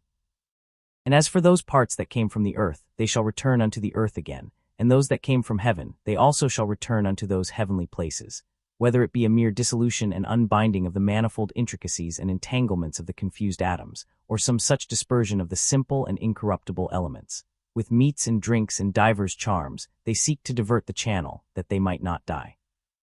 Yet must we needs endure that blast of wind that cometh from above, though we toil and labor never so much. He hath a stronger body, and is a better wrestler than I. What then? Is he more bountiful? Is he more modest? Doth he bear all adverse chances with more equanimity, or with his neighbors' offences with more meekness and gentleness than I? Where the matter may be effected agreeably to that reason, which both unto the gods and men is common, there can be no just cause of grief or sorrow. For where the fruit and benefit of an action well begun and prosecuted, according to the proper constitution of man, may be reaped and obtained, or is sure and certain, it is against reason that any damage should there be suspected. In all places and at all times, it is in thy power religiously to embrace whatsoever by God's appointment is happened unto thee, and justly to converse with those men, whom thou hast to do with, and accurately to examine every fancy that presents itself, that nothing may slip and steal in, before thou hast rightly apprehended the true nature of it. Look not about upon other men's minds and understandings, but look right on forwards whither nature, both that of the universe, in those things that happen unto thee, and thine in particular in those things that are done by thee, doth lead and direct thee. Now everyone is bound to do that, which is consequent and agreeable to that end which by his true natural constitution he was ordained unto. As for all other things, they are ordained for the use of reasonable creatures, as in all things we see that that which is worse and inferior is made for that which is better. Reasonable creatures, they are ordained one for another. That therefore which is chief in every man's constitution is that he intend the common good. The second is that he yield not to any lusts and motions of the flesh, for it is the part and privilege of the reasonable and intellective faculty that she can so bound herself, as that neither the sensitive nor the appetitive faculties may not anyways prevail upon her. For both these are brutish, and therefore over both she challengeth mastery, and cannot anyways endure, if in her right temper, to be subject unto either, and this indeed most justly. For by nature she was ordained to command all in the body. The third thing proper to man by his constitution is to avoid all rashness and precipitancy, and not to be subject to error. To these things then let the mind apply herself and go straight on, without any distraction about other things, and she hath her end, and by consequent her happiness. As one who had lived and were now to die by right, whatsoever is yet remaining, bestow that wholly as a gracious overplus upon a virtuous life. Love and affect that only, whatsoever it be that happineth, and is by the fates appointed unto thee, for what can be more reasonable? And as anything doth happen unto thee by way of cross or calamity, call to mind presently and set before thine eyes the examples of some other men, to whom the self-same thing did once happen likewise. Well, what did they? They grieved, they wondered, they complained. And where are they now? All dead and gone. Wilt thou also be like one of them? Or rather leaving to men of the world, whose life both in regard of themselves and them that they converse with is nothing but mere mutability, or men of as fickle minds as fickle bodies, ever changing and soon change themselves, let it be then only care and study how to make a right use of all such accidents. For there is good use to be made of them, and they will prove fit matter for thee to work upon, if it shall be both thy care and thy desire, that whatsoever thou doest, thou thyself mayst like and approve thyself for it. And both these see that thou remember well according as the diversity of the matter of the action that thou art about shall require. Look within is the fountain of all good. Such a fountain, where springing waters can never fail, so thou dig still deeper and deeper. Thou must use thyself also to keep thy body fixed and steady, free from all loose fluctuant either motion or posture. And as upon thy face and looks, thy mind hath easily power over them to keep them to that which is grave and decent, so let it challenge the same power over the whole body also. But so observe all things in this kind, as that it be without any manner of affectation. The art of true living in this world is more like a wrestler's than a dancer's practice. For in this they both agree, to teach a man whatsoever falls upon him, that he may be ready for it, and that nothing may cast him down. Thou must continually ponder and consider with thyself, what manner of men they be, and for their minds and understandings what is their present estate, whose good word and testimony thou dost desire. For then neither wilt thou see cause to complain of them that offend against their wills, or find any want of their applause, if once thou dost but penetrate into the true force and ground both of their opinions and of their desires. No soul, saith he, is willingly bereft of the truth, and by consequent, neither of justice, or temperance, or kindness and mildness, nor of anything that is of the same kind. It is most needful that thou shouldst always remember this, for so shalt thou be far more gentle and moderate towards all men. What pain soever thou art in, let this presently come to thy mind, that it is not a thing whereof thou needest to be ashamed, neither is it a thing whereby thy understanding, that hath the government of all, can be made worse. For neither in regard of the substance of it, nor in regard of the end of it, which is, to intend the common good, can it alter and corrupt it. This also of Epicurus mayst thou in most pains find some help of, that it is neither intolerable, nor eternal, so thou keep thyself to the true bounds and limits of reason, and give not way to opinion. This also thou must consider, that many things there be, which oftentimes unsensibly trouble and vex thee, as not armed against them with patience, because they go not ordinarily under the name of pains, which in very deed are of the same nature as pain, as to slumber unquietly, to suffer heat, to want appetite. When therefore any of these things make thee discontented, check thyself with these words: Now hath pain given thee the foil, thy courage hath failed thee. Take heed lest at any time thou stand so affected, though towards unnatural evil men, as ordinary men are commonly one towards another. How know we whether Socrates were so eminent indeed, and of so extraordinary a disposition? For that he died more gloriously, that he disputed with the sophists more subtlety, that he watched in the forest more assiduously, that being commanded to fetch innocent Salaminius, he refused to do it more generously, all this will not serve. Nor that he walked in the streets with much gravity and majesty, as was objected unto him by his adversaries, which nevertheless a man may well doubt of, whether it were so or no, or which above all the rest, if so be that it were true, a man would well consider of, whether commendable or discommendable. The thing therefore that we must inquire into is this: what manner of soul Socrates had, whether his disposition was such, as that all that he stood upon and sought after in this world was barely this, that he might ever carry himself justly towards men and wholly towards the gods, neither vexing himself to no purpose at the wickedness of others, nor yet ever condescending to any man's evil fact or evil intentions through either fear or engagement of friendship. Whether of those things that happened unto him by God's appointment, he neither did wonder at any when it did happen, or thought it intolerable in the trial of it. And lastly, whether he never did suffer his mind to sympathize with the senses and affections of the body. For we must not think that nature hath so mixed and tempered it with the body, as that she hath not power to circumscribe herself, and by herself to intend her own ends and occasions. For it is a thing very possible, that a man should be a very divine man, and yet be altogether unknown. This thou must ever be mindful of, as of this also, that a man's true happiness doth consist in very few things, and that although thou dost despair that thou shalt ever be a good either logician or naturalist, yet thou art never the further off by it from being either liberal or modest or charitable or obedient unto God. Free from all compulsion in all cheerfulness and alacrity, thou mayst run out thy time, though men should exclaim against thee never so much, and the wild beasts should pull in sunder the poor members of thy pampered mass of flesh. For what in either of these or the like cases should hinder the mind to retain her own rest and tranquillity, consisting both in the right judgment of those things that happen unto her, and in the ready use of all present matters and occasions? So that her judgment may say to that which is befallen her by way of cross, this thou art in very deed and according to thy true nature, notwithstanding that in the judgment of opinion thou dost appear otherwise, and her discretion to the present object, thou art that which I sought for. For whatsoever it be that is now present shall ever be embraced by me as a fit and seasonable object, both for my reasonable faculty and for my sociable or charitable inclination to work upon. And that which is principal in this matter is that it may be referred either unto the praise of God or to the good of men. For either unto God or man, whatsoever it is that doth happen in the world hath in the ordinary course of nature its proper reference, neither is there anything that in regard of nature is either new or reluctant and intractable, but all things both usual and easy. Then hath a man attained to the estate of perfection in his life and conversation, when he so spends every day, as if it were his last day, never hot and vehement in his affections, nor yet so cold and stupid as one that had no sense, and free from all manner of dissimulation. Can the gods who are immortal for the continuance of so many ages bear without indignation with such and so many sinners, as have ever been, yea, not only so, but also take such care for them that they want nothing? And dost thou so grievously take on, as one that could bear with them no longer, thou that art but for a moment of time, yea, thou that art one of those sinners thyself?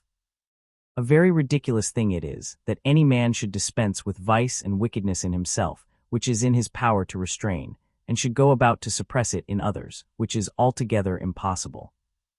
What object soever our reasonable and sociable faculty doth meet with, that affords nothing either for the satisfaction of reason, or for the practice of charity, she worthily doth think unworthy of herself. When thou hast done well, and another is benefited by thy action, must thou like a very fool look for a third thing besides, as that it may appear unto others also that thou hast done well, or that thou mayest in time receive one good turn for another. No man useth to be weary of that which is beneficial unto him, but every action according to nature is beneficial. Be not weary then of doing that which is beneficial unto thee, whilst it is so unto others. The nature of the universe did once certainly before it was created, whatsoever it hath done since, deliberate, and so resolve upon the creation of the world. Now since that time whatsoever it is that is and happens in the world, is either but a consequent of that one and first deliberation, or if so be that this ruling rational part of the world takes any thought and care of things particular, they are surely his reasonable and principal creatures, that are the proper object of his particular care and providence. This often thought upon will much conduce to thy tranquillity. This also, among other things, may serve to keep thee from vainglory, if thou shalt consider that thou art now altogether incapable of the commendation of one, who all his life longing, or from his youth at least, hath lived a philosopher's life. For both unto others, and to thyself especially, it is well known that thou hast done many things contrary to that perfection of life. Thou hast therefore been confounded in thy course, and henceforth it will be hard for thee to recover the title and credit of a philosopher, and to it also is thy calling and profession repugnant. If therefore thou dost truly understand what it is that is of moment indeed, as for thy fame and credit, take no thought or care for that. Let it suffice thee if all the rest of thy life, be it more or less, thou shalt live as thy nature requireth, or according to the true and natural end of thy making. Take pains therefore to know what it is that thy nature requireth, and let nothing else distract thee. Thou hast already had sufficient experience, that of those many things that hitherto thou hast erred and wandered about, thou couldst not find happiness in any of them, not in syllogisms and logical subtleties, not in wealth, not in honor and reputation, not in pleasure, in none of all these. Wherein then is it to be found? In the practice of those things, which the nature of man, as he is a man, doth require. How then shall he do those things, if his dogmata, or moral tenets and opinions, from which all motions and actions do proceed, be right and true? Which be those dogmata, those that concern that which is good or evil, as that there is nothing truly good and beneficial unto man, but that which makes him just, temperate, courageous, liberal, and that there is nothing truly evil and hurtful unto man, but that which causeth the contrary effects. Upon every action that thou art about, put this question to thyself: how will this when it is done agree with me? Shall I have no occasion to repent of it? yet a very little while and I am dead and gone, and all things are at end. What then do I care for more than this, that my present action whatsoever it be, may be the proper action of one that is reasonable, whose end is the common good, who in all things is ruled and governed by the same law of right and reason, by which God himself is. Alexander Callus Pompeius, what are these to Diogenes, Heraclitus, and Socrates? These penetrated into the true nature of things, into all causes and all subjects, and upon these did they exercise their power and authority. But as for those, as the extent of their error was, so far did their slavery extend. What they have done they will still do, although thou shouldst hang thyself. First, let it not trouble thee, for all things both good and evil come to pass according to the nature and general condition of the universe, and within a very little while all things will be at an end, no man will be remembered, as now of Africanus, for example, and Augustus it is already come to pass. Then secondly, fix thy mind upon the thing itself, look into it, and remembering thyself, that thou art bound nevertheless to be a good man, and what it is that thy nature requireth of thee as thou art a man, be not diverted from what thou art about, and speak that which seemeth unto thee most just. Only speak it kindly, modestly, and without hypocrisy. That which the nature of the universe doth busy herself about, is, that which is here, to transfer it thither, to change it, and thence again to take it away, and to carry it to another place, so that thou needest not fear any new thing, for all things are usual and ordinary, and all things are disposed by equality. Every particular nature hath content, when in its own proper course it speeds. A reasonable nature doth then speed, when first in matter of fancies and imaginations, it gives no consent to that which is either false uncertain. Secondly, when in all its motions and resolutions it takes its level at the common good only, and that it desireth nothing, and flieth from nothing, but what is in its own power to compass or avoid. And lastly, when it willingly and gladly embraceth whatsoever is dealt and appointed unto it by the common nature, for it is part of it, even as the nature of any one leaf is part of the common nature of all plants and trees. But that the nature of a leaf is part of a nature both unreasonable and unsensible, and which in its proper end may be hindered, or which is servile and slavish, whereas the nature of man is part of a common nature which cannot be hindered, and which is both reasonable and just. From whence also it is that according to the worth of everything she doth make such equal distribution of all things, as of duration, substance, form, operation, and of events and accidents.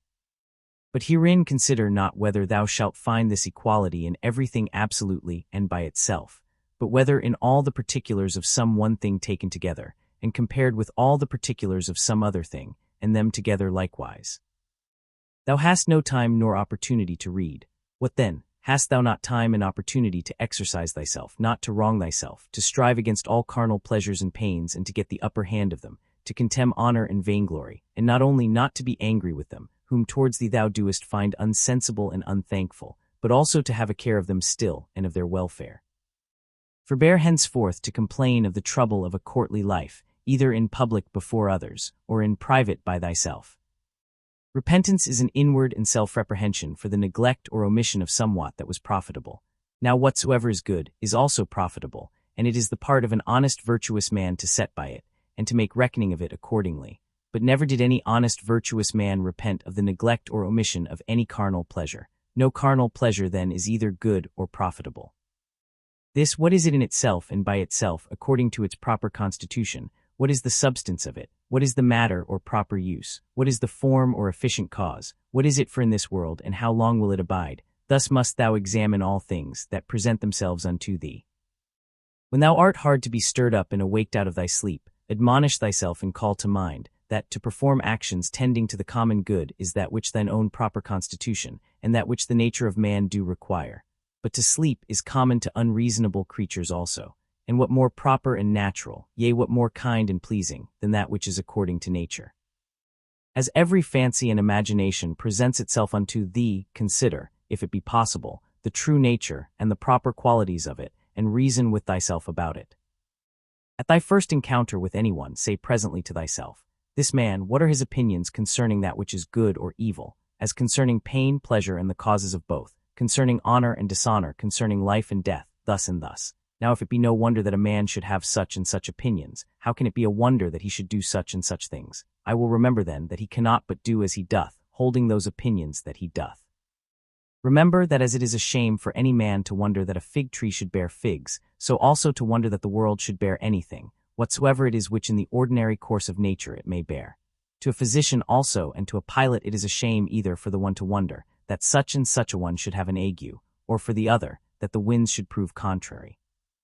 Remember that to change thy mind upon occasion, and to follow him that is able to rectify thee, is equally ingenuous, as to find out at the first what is right and just without help. For of thee nothing is required, is beyond the extent of thine own deliberation and just merit, and of thine own understanding. If it were thine act and in thine own power, wouldest thou do it? If it were not, whom dost tin accuse, the atoms or the gods? For to do either the part of a madman. Thou must therefore blame nobody, but if it be in thy power, redress what is amiss. If it be not, to what end is it to complain? For nothing should be done but to some certain end. Whatsoever dieth and falleth, however and wheresoever it die and fall, it cannot fall out of the world. Here it have its abode and change, here also shall it have its dissolution into its proper elements. The same are the world's elements, and the elements of which thou dost consist, and they when they are changed, they murmur not, why shouldest thou? Whatsoever is was made for something, as a horse, a vine, why wonderest thou? The sun itself will say of itself, I was made for something, and so hath every god its proper function. What then were then made for? To disport and delight thyself. See how even common sense and reason cannot brook it. Nature hath its end as well in the end, and final consummation of anything that is, as in the beginning and continuation of it. As one that tosseth up a ball, and what is a ball the better if the motion of it be upwards, or the worse if it be downwards, or if it chance to fall upon the ground? So for the bubble, if it continue, what it the better, and if it dissolve, what is it the worse, and so is it of a candle too. And so must thou reason with thyself, both in matter of fame and in matter of death. For as for the body itself, the subject of death, wouldest thou know the vileness of it? Turn it about that thou mayest behold it the worst sides upwards as well, as in its more ordinary pleasant shape. How doth it look when it is old and withered, when sick and pained, when in the act of lust and fornication? And as for fame, this life is short. Both he that praiseth, and he that is praised, he that remembers, and he that is remembered will soon be dust and ashes. Besides, it is but in one corner of this part of the world that thou art praised, and yet in this corner thou hast not the joint praises of all men, no nor scarce of any one constantly. And yet the whole earth itself, what is it but as one point in regard of the whole world? That which must be the subject of thy consideration is either the matter itself, or the dogma, or the operation, or the true sense and signification. Most justly have these things happened unto thee. Why dost not thou amend? Oh, but thou hadst rather become good tomorrow than to be so today.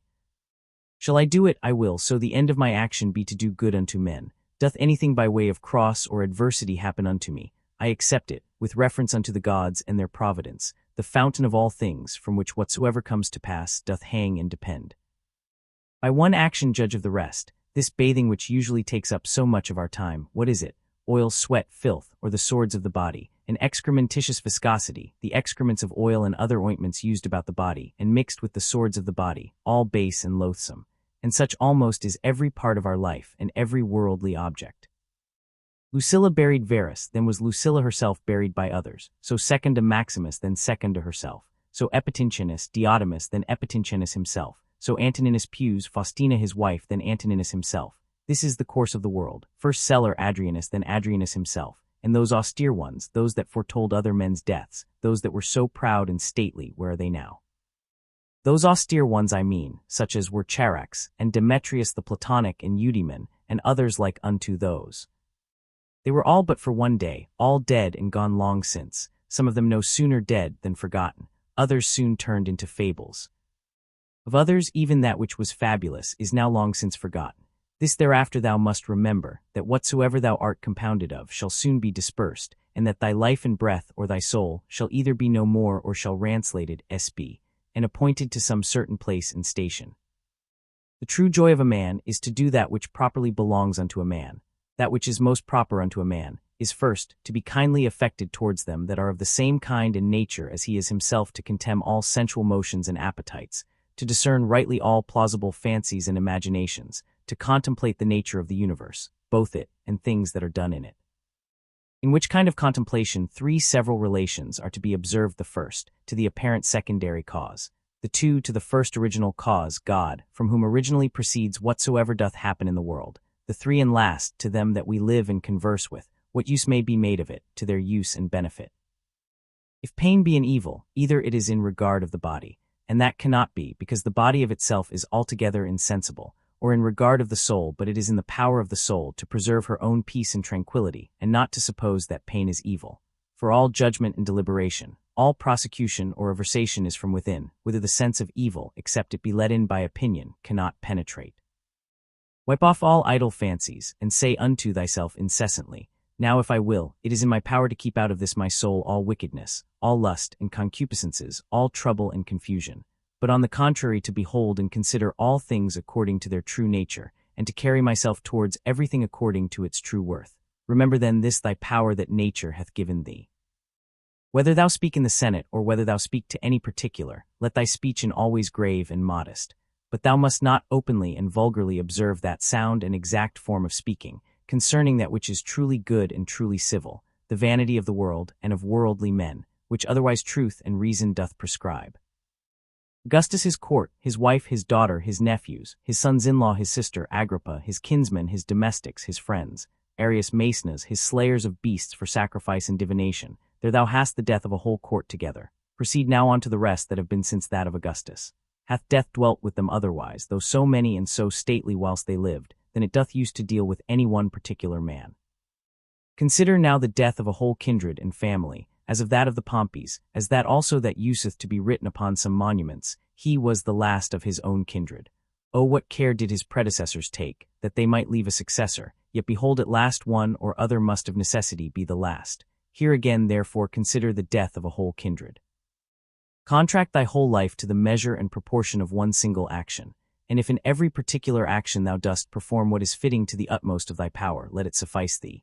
And who can hinder thee but that thou mayest perform what is fitting? But there may be some outward let and impediment, not any that can hinder thee, but that whatsoever thou dost, thou may do it justly, temperately, and with the praise of God. Yea, but there may be somewhat, whereby some operation or other of thine may be hindered. And then, with that very thing that doth hinder, thou mayest be well pleased. And so by this gentle and equanimous conversion of thy mind unto that which may be, instead of that which at first thou didst intend, in the room of that former action there succeedeth another, which agrees as well with this contraction of thy life, that we now speak of. Receive temporal blessings without ostentation, when they are sent, and thou shalt be able to part with them with all readiness and facility when they are taken from thee again. If ever thou sawest either a hand, or a foot, or a head lying by itself, in some place or other as cut off from the rest of the body, such must thou conceive him to make himself, as much as in him lieth, that either is offended with anything that has happened, whatsoever it be, and as it were divides himself from it, or that commits anything against the natural law of mutual correspondence and society among men, or he that commits any act of uncharitableness. Whosoever thou art such, thou art cast forth I know not whither out of the general unity, which is according to nature. Thou went born indeed apart, but now thou hast cut thyself off. However, herein is matter of joy and exultation, that thou mayst be united again. God hath not granted it unto any other part, that once separated and cut off it might be reunited and come together again. But behold, that goodness how great and immense it is, which hath so much esteemed man. As at first he was so made, that he needed not, except he would himself have divided himself from the whole, so once divided and cut off, it hath so provided and ordered it, that if he would himself, he might return and grow together again, and be admitted into its former rank and place of a part, as he was before. As almost all her other faculties and properties the nature of the universe hath imparted unto every reasonable creature, so this in particular we have received from her, that as whatsoever doth oppose itself unto her, and doth withstand her in her purposes and intentions, she doth, though against its will and intention, bring it about to herself, to serve herself of it in the execution of her own destinated ends. And so by this though not intended cooperation of it with herself, makes it part of herself whether it will or no. So may every reasonable creature, what crosses and impediments soever it meets within the course of this mortal life, it may use them as fit and proper objects, to the furtherance of whatsoever it intended and absolutely proposed unto itself, as its natural end and happiness. Let not the general representation unto thyself of the wretchedness of this our mortal life trouble thee. Let not thy mind wander up and down, and heap together in her thoughts the many troubles and grievous calamities which thou art as subject unto as any other.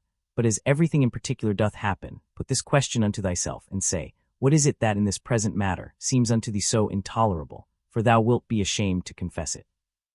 Then upon this presently call to mind, that neither that which is future, nor that which is past can hurt thee, but that only which is present. And that also is much lessened if thou dost lightly circumscribe it, and then check thy mind if for so little a while, a mere instant, it cannot hold out with patience. What are either Panthea or Pergamus abiding to this day by their masters' tombs, or either Chabrias or Diotimus by that of Adrianus? O foolery! For what if they did, would their masters be sensible of it? Or if sensible, would they be glad of it? Or if glad, were these immortal? Was not it appointed unto them also, both men and women, to become old in time and then to die? And these once dead, what would become of these former? And when all is done, what is all this for, but for a mere bag of blood and corruption? If thou beest quick-sighted, be so in matter of judgment, and best discretion, saith he. In the whole constitution of man, I see not any virtue contrary to justice, whereby it may be resisted and opposed, but one whereby pleasure and voluptuousness may be resisted and opposed, I see, continence. If thou canst but withdraw conceit and opinion concerning that which may seem hurtful and offensive, thou thyself art as safe may be, thou thyself, and who is that, thy reason? Yea, but I am not reason. Well, be it so. However, let not thy reason or understanding admit of grief, and if there be anything in thee that is grieved, let that, whatsoever it be, conceive its own grief if it can. That which is a hindrance of the senses is an evil to the sensitive nature. That which is a hindrance of the appetitive and prosecutive faculty is an evil to the sensitive nature. As of the sensitive, so of the vegetative constitution, whatsoever is a hindrance unto it, is also in that respect an evil unto the same. And so likewise, whatsoever is a hindrance unto the mind and understanding, must needs be the proper evil of the reasonable nature. Now apply all those things unto thyself. Do either pain or pleasure seize on thee, let the senses look to that. Hast thou met with some obstacle or other in thy purpose and intention? If thou didst propose without due reservation and exception, now hath thy reasonable part received a blow indeed. But if in general thou didst propose unto thyself whatsoever might be, thou art not thereby either hurt nor properly hindered. For in those things that properly belong unto the mind she cannot be hindered by any man. It is not fire nor iron, nor the power of a tyrant, nor the power of a slandering tongue, nor anything else that can penetrate into her. If once round and solid, there is no fear that ever it will change. Why should I grieve myself, who never did willingly grieve any other? One thing rejoices one and another thing another. As for me, this is my joy, if my understanding be right and sound, as neither averse from any man, nor refusing any of those things which as a man I am subject unto, if I can look upon all things in the world meekly and kindly, accept all things and carry myself towards everything according to true worth of the thing itself. This time that is now present, bestow thou upon thyself. They that rather hunt for fame after death do not consider that those men that shall be hereafter will be even such as these whom now they can so hardly bear with, and besides they also will be mortal men. But to consider the thing in itself, if so many with so many voices shall make such and such a sound, or shall have such and such an opinion concerning thee, what is it to thee? Take me and throw me where thou wilt, I am indifferent, for there also I shall have that spirit which is within me propitious, that is well pleased and fully contented both in that constant disposition, and with those particular actions, which to its own proper constitution are suitable and agreeable. Is this then a thing of that worth, that for it my soul should suffer, and become worse than it was, as either basely dejected, or disordinately affected, or confounded within itself, or terrified? What can there be that thou shouldest so much esteem? Nothing can happen unto thee, which is not incidental unto thee, as thou art a man. As nothing can happen either to an ox, a vine, or to a stone, which is not incidental unto them, unto every one in his own kind. If therefore nothing can happen unto anything which is not both usual and natural, why art thou displeased? Sure the common nature of all would not bring anything upon any that were intolerable. If therefore it be a thing external that causes thy grief, know that it is not that properly that doth cause it, but thine own conceit and opinion concerning the thing, which thou mayest rid thyself of when thou wilt. But if it be somewhat that is amiss in thine own disposition, that doth grieve thee, mayest thou not rectify thy moral tenets and opinions? But if it grieve thee, that thou doest not perform that which seemeth unto thee right and just, why doest not thou choose rather to perform it than to grieve? But somewhat that is stronger than thyself doth hinder thee. Let it not grieve thee then, if it be not thy fault that the thing is not performed. Yea, but it is a thing of that nature, as that thy life is not worth the while, except it may be performed. If it be so, upon condition that thou be kindly and lovingly disposed towards all men, thou mayest be gone. For even then, as much as at any time, art thou in a very good estate of performance, when thou doest die in charity with those that are an obstacle unto thy performance. Remember that thy mind is of that nature as that it becometh altogether unconquerable. When once recollected in herself, she seeks no other content than this, that she cannot be forced. Yea, though it so fall out, that it be even against reason itself, that it cloth bandy. How much less when by the help of reason she is able to judge of things with discretion, and therefore let thy chief fort and place of defense be, a mind free from passions. A stronger place whereunto to make his refuge, and so to become impregnable, and better fortified than this, hath no man. He that seeth not this is unlearned. He that seeth it, and betaketh not himself to this place of refuge, is unhappy. Keep thyself to the first bare and naked apprehensions of things, as they present themselves unto thee, and add not unto them. It is reported unto thee that such a one speaketh ill of thee. Well, that he speaketh ill of thee so much is reported, but that thou art hurt thereby is not reported. That is the addition of opinion which thou must exclude. I see that my child is sick. That he is sick I see, but that he is in danger of his life also, I see it not. Thus thou must use to keep thyself to the first motions and apprehensions of things, as they present themselves outwardly, and add not unto them from within thyself through mere conceit and opinion, or rather add unto them, but as one that understandeth the true nature of all things that happen in the world. Is the cucumber bitter? Set it away. Brambles are in the way, avoid them. Let this suffice. Add not presently speaking unto thyself, what serve these things for in the world? For this one that is acquainted with the mysteries of nature will laugh at thee for it, as a carpenter would or a shoemaker, if meeting in either of their shops with some shavings or small remnants of their work, thou shouldest blame them for it. And yet those men, it is not for want of a place where to throw them that they keep them in their shops for a while, but the nature of the universe hath no such outplace. But herein doth consist the wonder of her art and skill, that she having once circumscribed herself within some certain bounds and limits, whatsoever is within her that seems either corrupted or old or unprofitable, she can change it into herself, and of these very things can make new things. So that she needeth not to seek elsewhere out of herself either for a new supply of matter and substance, or for a place where to throw out whatsoever is irrecoverably putrid and corrupt. Thus she, as for place, so for matter and art, is herself sufficient unto herself. Not to be slack and negligent, or loose and wanton in thy actions, nor contentious and troublesome in thy conversation, nor to rove and wander in thy fancies and imaginations, not basely to contract thy soul, nor boisterously to sally out with it, or furiously to launch out as it were, nor ever to want employment. They kill me, they cut my flesh, they persecute my person with curses. What then? May not thy mind for all this continue pure, prudent, temperate, just, as a fountain of sweet and clear water, though she be cursed by some stander by, yet do her springs nevertheless still run as sweet and clear as before. Yea, though either dirt or dung be thrown in, yet is it no sooner thrown than dispersed, and she cleared. She cannot be dyed or infected by it. What then must I do, that I may have within myself an overflowing fountain, and not a well? Beget thyself by continual pains and endeavors to true liberty with charity, and true simplicity and modesty.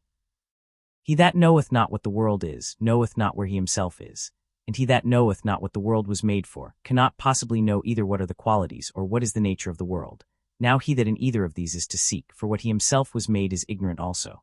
What then dost thou think of that man, who proposeth unto himself, as a matter of great moment, the noise and applause of men, who both where they are and what they are themselves are altogether ignorant? Dost thou desire to be commended of that man, who thrice in 1 hour perchance doth himself curse himself? Dost thou desire to please him, who pleaseth not himself? Or dost thou think that he pleaseth himself, who doth use to repent himself almost of everything that he doth?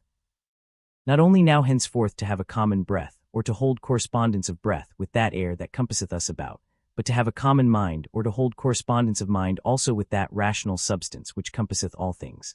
For that also is of itself and of its own nature, if a man can but draw it in as he should, everywhere diffused, and passeth through all things, no less than the air doth, if a man can but suck it in. Wickedness in general doth not hurt the world. Particular wickedness doth not hurt any other. Only unto him it is hurtful, whosoever he be that offends, unto whom in great favor and mercy it is granted, that whensoever he himself shall but first desire it, he may be presently delivered of it. Unto my free will my neighbor's free will, whoever he be, as his life or his foe, is altogether indifferent. For though we are all made one for another, yet have our minds and understandings each of them their own proper and limited jurisdiction. For else another man's wickedness might be my evil which God would not have, that it might not be in another man's power to make me unhappy, which nothing now can do but mine own wickedness. The sun seemeth to be shed abroad, and indeed it is diffused but not effused. For that diffusion of it is a T601C or an extension. For therefore are the beams of it called Acri 1 Vec from the word 6 KT 1V00A to be stretched out and extended. Now what a sunbeam is, thou mayest know if thou observe the light of the sun, when through some narrow hole it pierceth into some room that is dark, for it is always in a direct line.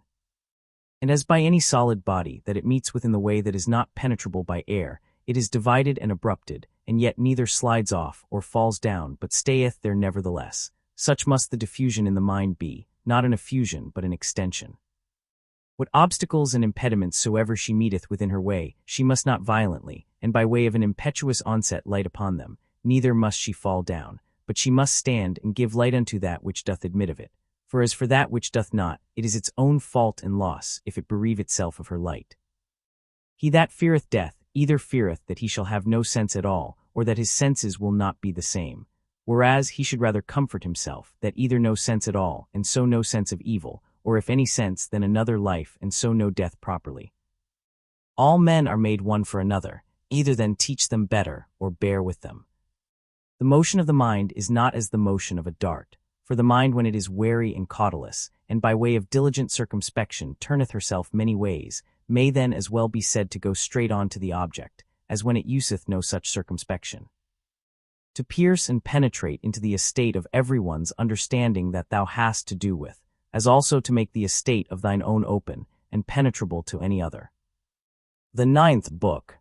He that is unjust is also impious. For the nature of the universe, having made all reasonable creatures one for another, to the end that they should do one another good, more or less according to the several persons and occasions, but in no wise hurt one another, it is manifest that he that doth transgress against this her will is guilty of impiety towards the most ancient and venerable of all the deities. For the nature of the universe is the nature the common parent of all, and therefore piously to be observed of all things that are, and that which now is, to whatsoever first was and gave it its being, hath relation of blood and kindred. She is also called truth, and is the first cause of all truths. He therefore that willingly and wittingly doth lie, is impious in that he doth receive, and so commit injustice. But he that against his will, in that he disagreeth from the nature of the universe, and in that striving with the nature of the world he doth in his particular, violate the general order of the world. For he doth no better than strive and war against it, who contrary to his own nature applieth himself to that which is contrary to truth. For nature had before furnished him with instincts and opportunities sufficient for the attainment of it, which he having hitherto neglected, is not now able to discern that which is false from that which is true. He also that pursues after pleasures, as that which is truly good and flies from pains, as that which is truly evil, is impious. For such a one must of necessity oftentimes accuse that common nature, as distributing many things both unto the evil, and unto the good, not according to the deserts of either, as unto the bad oftentimes pleasures, and the causes of pleasures, so unto the good pains and the occasions of pains. Again, he that feareth pains and crosses in this world, feareth some of those things which some time or other must needs happen in the world. And that we have already showed to be impious. And he that pursueth after pleasures will not spare to compass his desires to do that which is unjust, and that is manifestly impious. Now those things which unto nature are equally indifferent, for she had not created both pain and pleasure, if both had not been unto her equally indifferent, they that will live according to nature, must in those things, as being of the same mind and disposition that she is, be as equally indifferent. Whosoever therefore in either matter of pleasure and pain, death and life, honor and dishonor, which things nature in the administration of the world indifferently doth make use of, is not as indifferent, it is apparent that he is impious. When I say that common nature doth indifferently make use of them, my meaning is, that they happen indifferently in the ordinary course of things, which by a necessary consequence, whether as principal or accessory, come to pass in the world, according to that first and ancient deliberation of Providence, by which she from some certain beginning did resolve upon the creation of such a world, conceiving then in her womb as it were some certain rational generative seeds and faculties of things future. Whether subjects, changes, successions, both such, and just so many. It were indeed more happy and comfortable for a man to depart out of this world, having lived all his life long clear from all falsehood, dissimulation, voluptuousness, and pride. But if this cannot be, yet it is some comfort for a man joyfully to depart as weary and out of love with those, rather than to desire to live, and to continue long in those wicked courses. Hath not yet experience taught thee to fly from the plague? For a far greater plague is the corruption of the mind, than any certain change and distemper of the common air can be. This is a plague of creatures, as they are living creatures, but that of men as they are men or reasonable. Thou must not in matter of death carry thyself scornfully, but as one that is well pleased with it, as being one of those things that nature hath appointed. For what thou dost conceive of these, of a boy to become a young man, to wax old, to grow, to ripen, to get teeth or a beard or gray hairs, to beget, to bear, or to be delivered, or what other actions soever it be, that is natural unto man according to the several seasons of his life, such a thing is it also to be dissolved. It is therefore the part of a wise man, in matter of death, not in any wise to carry himself either violently or proudly but patiently to wait for it, as one of nature's operations, that with the same mind as now thou dost expect when that which yet is but an embryo in thy wife's belly shall come forth, thou mayst expect also when thy soul shall fall off from that outward coat or skin, wherein as a child in the belly it lieth involved and shut up. But thou desirest a more popular, and though not so direct and philosophical, yet a very powerful and penetrative recipe against the fear of death. Nothing can make thee more willing to part with thy life, than if thou shalt consider, both what the subjects themselves are that thou shalt part with, and what manner of disposition thou shalt no more have to do with. True it is that, offended with them thou must not be by no means, but take care of them, and meekly bear with them however. This thou mayst remember, that whensoever it happens that thou depart, it shall not be from men that held the same opinions that thou dost. For that indeed, if it were so, is the only thing that might make thee averse from death, and willing to continue here, if it were thy hap to live with men that had obtained the same belief that thou hast. But now what a toil it is for thee to live with men of different opinions, thou seest, so that thou hast rather occasion to say, Hasten, I thee pray, O death, lest I also in time forget myself. He that sinneth, sinneth unto himself. He that is unjust, hurts himself, in that he makes himself worse than he was before. Not he only that committeth, but he also that omitteth something, is oftentimes unjust. If my present apprehension of the object be right, and my present action charitable, and this, towards whatsoever doth proceed from God, be my present disposition, to be well pleased with it, it sufficeth. To wipe away fancy, to use deliberation, to quench concupiscence, to keep the mind free to herself. Of all unreasonable creatures there is but one unreasonable soul, and of all that are reasonable but one reasonable soul, divided betwixt them all. As of all earthly things there is but one earth, and but one light that we see by, and but one air that we breathe in, as many as either breathe or see. Now whatsoever partakes of some common thing, naturally affects and inclines unto that whereof it is part, being of one kind and nature with it. Whatsoever is earthly, presseth downwards to the common earth, whatsoever is liquid would flow together. And whatsoever is airy would be together likewise, so that without some obstacle and some kind of violence they cannot well be kept asunder. Whatsoever is fiery doth not only by reason of the elementary fire tend upwards, but here also is so ready to join, and to burn together, that whatsoever doth want sufficient moisture to make resistance, is easily set on fire. Whatsoever therefore is partaker of that reasonable common nature, naturally doth as much and more long after his own kind. For by how much in its own nature it excels all other things, by so much more is it desirous to be joined and united unto that, which is of its own nature. As for unreasonable creatures then, they had not long been, but presently begun among them swarms and flocks and broods of young ones, and a kind of mutual love and affection. For though but unreasonable, yet a kind of soul these had, and therefore was that natural desire of union more strong and intense in them, as in creatures of a more excellent nature, than either in plants or stones or trees. But among reasonable creatures begun commonwealths, friendships, families, public meetings, and even in their wars, conventions, and truces. Now among them that were yet of a more excellent nature, as the stars and planets, though by their nature far distant one from another, yet even among them began some mutual correspondency and unity. So proper is it to excellency in a high degree to effect unity, as that even in things so far distant, it could operate unto a mutual sympathy. But now behold what is now come to pass. Those creatures that are reasonable are now the only creatures that have forgotten their natural affection and inclination of one towards another. Among them alone of all other things that are of one kind, there is not to be found a general disposition to flow together. But though they fly from nature, yet are they stopped in their course and apprehended. Do they what they can, nature doth prevail. And so shalt thou confess if thou dost observe it. For sooner mayst thou find a thing earthly, where no earthly thing is, than find a man that naturally can live by himself alone. Man, God, the world, every one in their kind, bear some fruits. All things have their proper time to bear. Though by custom the word itself is in a manner become proper unto the vine, and the like, yet is it so nevertheless, as we have said. As for reason that beareth both common fruit for the use of others, and peculiar which itself doth enjoy. Reason is of a diffusive nature, what itself is in itself, it begets in others, and so doth multiply. Either teach them better if it be in thy power, or if it be not, remember that for this use to bear with them patiently was mildness and goodness granted unto thee.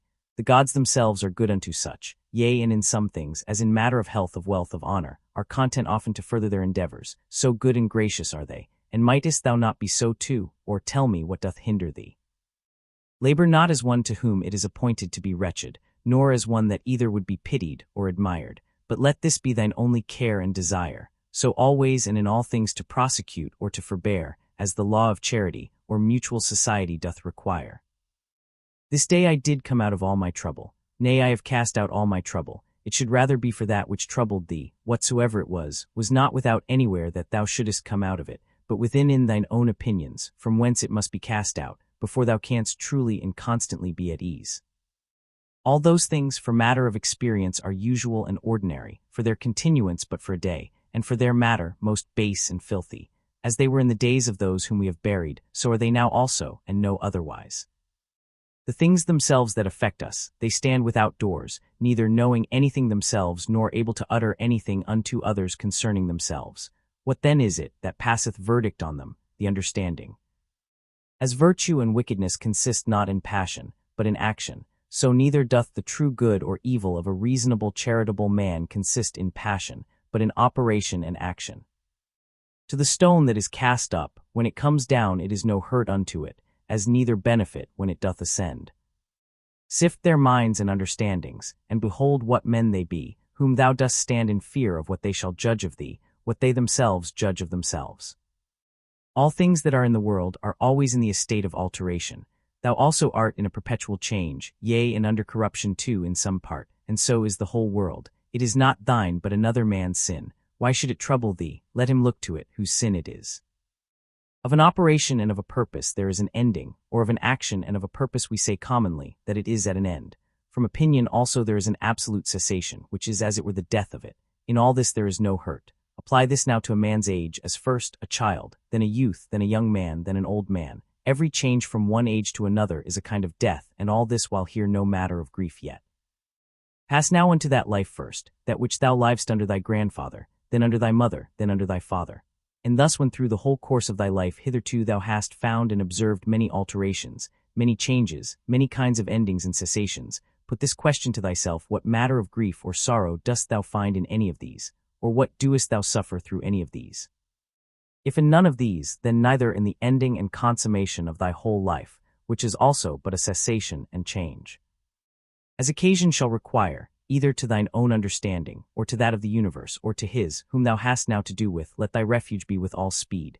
To thine own, that it resolve upon nothing against justice. To that of the universe, that thou mayest remember part of whom thou art. Of his, that thou mayest consider whether in the estate of ignorance or of knowledge. And then also must thou call to mind that he is thy kinsman.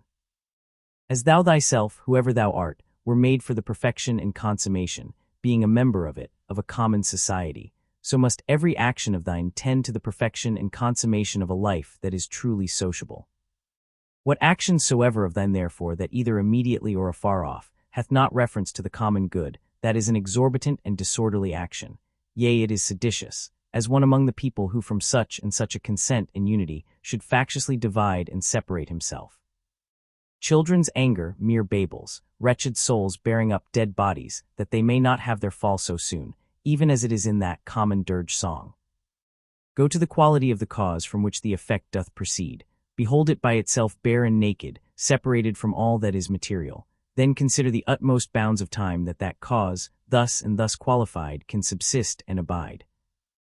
Infinite are the troubles and miseries that thou hast already been put to by reason of this only, because that for all happiness it did not suffice thee, or that thou didst not account it sufficient happiness, that thy understanding did operate according to its natural constitution.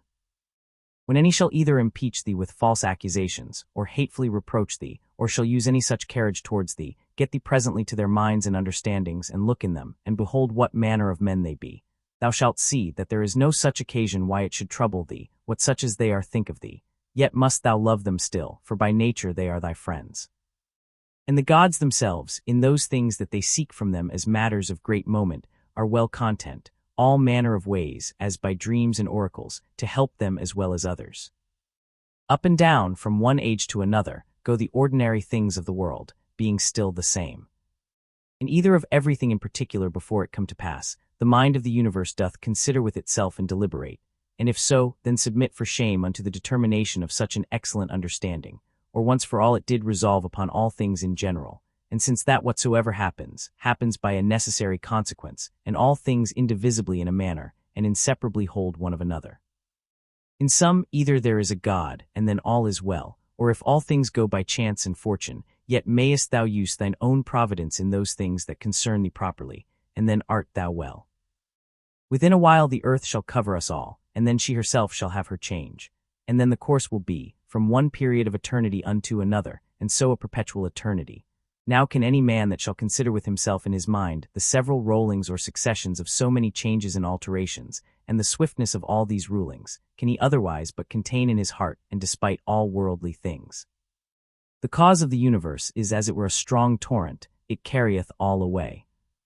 And these your professed politicians, the only true practical philosophers of the world, as they think of themselves, so full of affected gravity, or such professed lovers of virtue and honesty, what wretches be they in very deed, how vile and contemptible in themselves. O man, what ado doest thou keep? Do what thy nature doth now require. Resolve upon it if thou mayest, and take no thought whether anybody shall know it or no. Yea, but sayest thou, I must not expect a Plato's commonwealth.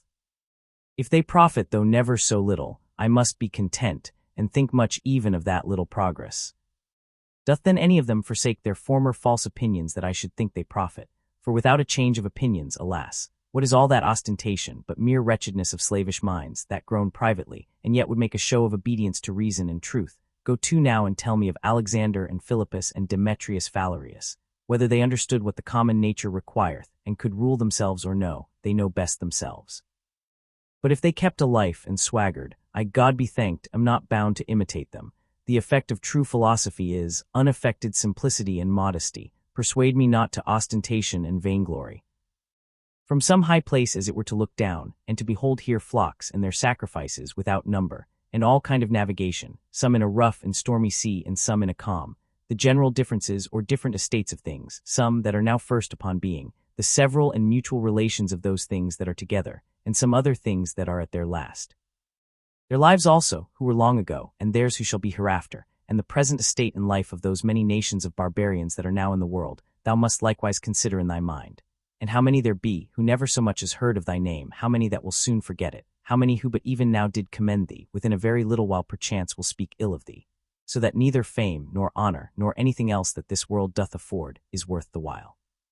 The sum then of all whatsoever doth happen unto thee, whereof God is the cause, to accept it contentedly, whatsoever thou doest, whereof thou thyself art the cause, to do it justly, which will be, if both in thy resolution and in thy action thou have no further end, than to do good unto others, as being that, which by thy natural constitution as a man thou art bound unto. Many of those things that trouble and straiten thee, it is in thy power to cut off, as wholly depending from mere conceit and opinion, and then thou shalt have room enough to comprehend the whole world together in thy mind, and the whole course of this present age to represent it unto thyself, and to fix thy thoughts upon the sudden change of every particular object. How short the time is from the generation of anything, unto the dissolution of the same, but how immense and infinite both that which was before the generation, and that which after the generation of it shall be. All things that thou seest will soon be perished, and they that see their corruptions will soon vanish away themselves. He that dieth 100 years old, and he that dieth young shall come all to one. What are their minds and understandings, and what the things that they apply themselves unto? What do they love, and what do they hate for? Fancy to thyself the estate of their souls openly to be seen, when they think they hurt them shrewdly, whom they speak ill of, and when they think they do them a very good turn, whom they commend and extol. Oh, how full are they then of conceit and opinion! Loss and corruption is in very deed nothing else but change and alteration, and that is it, which the nature of the universe doth most delight in, by which, and according to which, whatsoever is done is well done. For that was the estate of worldly things from the beginning, and so shall it ever be. Or wouldest thou rather say, that all things in the world have gone ill from the beginning for so many ages, and shall ever go ill? And then among so many deities, could no divine power be found all this while, that could rectify the things of the world? Or is the world, to incessant woes and miseries, for ever condemned? How base and purlid every common matter is, water, dust, and from the mixture of these bones, and all that loathsome stuff that our bodies do consist of, so subject to be infected and corrupted. And again those other things that are so much prized and admired, as marble stones, what are they but as it were the kernels of the earth? Gold and silver, what are they but as the more gross feces of the earth? Thy most royal apparel, for matter, it is but as it were the hair of a silly sheep, and for color, the very blood of a shellfish. Of this nature are all other things. Thy life itself is some such thing too, a mere exhalation of blood, and it also apt to be changed into some other common thing. Will this querulousness, this murmuring, this complaining and dissembling never be at an end? What then is it that troubleth thee? Doth any new thing happen unto thee? What doest thou so wonder at? At the cause or the matter? Behold, either by itself is either of that weight and moment indeed, and besides these there is not anything. But thy duty towards the gods also, it is time thou shouldst acquit thyself of it with more goodness and simplicity. It is all one to see these things for 100 of years together, or but for 3 years. If he have sinned, his is the harm, not mine, but perchance he hath not. Either all things by the providence of reason happen unto every particular, as a part of one general body, and then it is against reason that a part should complain of anything that happens for the good of the whole, or if according to Epicurus, atoms be the cause of all things, and that life be nothing else but an accidental confusion of things, and death nothing else, but a mere dispersion and so of all other things, what doest thou trouble thyself for? Sayest thou unto that rational part, thou art dead, corruption hath taken hold on thee, doth it then also void excrements? Doth it like either oxen or sheep graze or feed, that it also should be mortal as well as the body? Either the gods can do nothing for us at all, or they can still and allay all the distractions and distempers of thy mind. If they can do nothing, why doest thou pray? If they can, why wouldst not thou rather pray, that they will grant unto thee, that thou mayst neither fear, nor lust after any of those worldly things which cause these distractions and distempers of it? Why not rather that thou mayst not at either their absence or presence be grieved and discontented, than either that thou mayst obtain them, or that thou mayst avoid them? For certainly it must needs be that if the gods can help us in anything, they may in this kind also. But thou wilt say perchance, in those things the gods have given me my liberty, and it is in mine own power to do what I will. But if thou mayst use this liberty, rather to set thy mind at true liberty, than willfully with baseness and servility of mind to effect those things, which either to compass or to avoid is not in thy power, wert not thou better? And as for the gods who hath told thee, that they may not help us up even in those things that they have put in our own power, whether it be so or no, thou shalt soon perceive, if thou wilt but try thyself and pray. One prayeth that he may compass his desire to lie with such or such a one, pray thou that thou mayst not lust to lie with her. Another how he may be rid of such a one, pray thou that thou mayst so patiently bear with him as that thou have no such need to be rid of him. Another that he may not lose his child, pray thou that thou mayst not fear to lose him. To this end and purpose let all thy prayer be, and see what will be the event. In my sickness, saith Epicurus of himself, my discourses were not concerning the nature of my disease, neither was that, to them that came to visit me, the subject of my talk. But in the consideration and contemplation of that, which was of especial weight and moment, was all my time bestowed and spent, and among others in this very thing, how my mind, by a natural and unavoidable sympathy partaking in some sort with the present indisposition of my body, might nevertheless keep herself free from trouble, and in present possession of her own proper happiness. Neither did I leave the ordering of my body to the physicians altogether to do with me what they would, as though I expected any great matter from them, or as though I thought it a matter of such great consequence, by their means to recover my health. For my present estate, methought, liked me very well, and gave me good content. Whether therefore in sickness, if thou chance to sicken, or in what other kind of extremity soever, endeavor thou also to be in thy mind so affected, as he doth report of himself, not to depart from thy philosophy for anything that can befall thee, nor to give ear to the discourses of silly people and mere naturalists. It is common to all trades and professions to mind and intend that only, which now they are about, and the instrument whereby they work. When at any time thou art offended with anyone's impudency, put presently this question to thyself, what, is it then possible that there should not be any impudent men in the world? Certainly it is not possible. Desire not then that which is impossible. For this one, thou must think whosoever he be, is one of those impudent ones that the world cannot be without. So of the subtle and crafty, so of the perfidious, so of every one that offendeth, must thou ever be ready to reason with thyself. For whilst in general thou dost thus reason with thyself, that the kind of them must needs be in the world, thou wilt be the better able to use meekness towards every particular. This also thou shalt find of very good use, upon every such occasion, presently to consider with thyself, what proper virtue nature hath furnished man with, against such a vice, or to encounter with a disposition vicious in this kind. As for example, against the unthankful it hath given goodness and meekness, as an antidote, and so against another vicious in another kind some other peculiar faculty. And generally is it not in thy power to instruct him better, that is in an error. For whosoever sinneth, doth in that decline from his purposed end, and is certainly deceived, and again, what art thou the worse for his sin? For thou shalt not find that any one of these, against whom thou art incensed, hath in very deed done anything whereby thy mind, the only true subject of thy hurt and evil, can be made worse than it was. And what a matter of either grief or wonder is this, if he that is unlearned do the deeds of one that is unlearned? Should not thou rather blame thyself, who, when upon very good grounds of reason thou mightst have thought it very probable, that such a thing would by such a one be committed, didst not only not foresee it, but moreover dost wonder at it, that such a thing should be? But then especially, when thou dost find fault with either an unthankful or a false man, must thou reflect upon thyself. For without all question thou thyself art much in fault, if either of one that were of such a disposition, thou didst expect that he should be true unto thee, or when unto any thou didst a good turn, thou didst not there bound thy thoughts, as one that had obtained his end, nor didst not think that from the action itself thou hadst received a full reward of the good that thou hadst done, for what wouldst thou have more? Unto him that is a man, thou hast done a good turn, doth not that suffice thee? What thy nature required, that hast thou done, must thou be rewarded for it, as if either the eye for that it seeth, or the feet that they go, should require satisfaction. For as these being by nature appointed for such an use, can challenge no more, than that they may work according to their natural constitution, so man being born to do good unto others whensoever he doth a real good unto any by helping them out of error, or though but in middle things, as in matter of wealth, life, preferment, and the like, doth help to further their desires, he doth that for which he was made, and therefore can require no more. The 10th Book. O my soul, the time I trust will be, when thou shalt be good, simple, single, more open and visible, than that body by which it is enclosed. Thou wilt one day be sensible of their happiness, whose end is love, and their affections dead to all worldly things. Thou shalt one day be full, and in want of no external thing, not seeking pleasure from anything, either living or insensible, that this world can afford, neither wanting time for the continuation of thy pleasure, nor place and opportunity, nor the favor either of the weather or of men.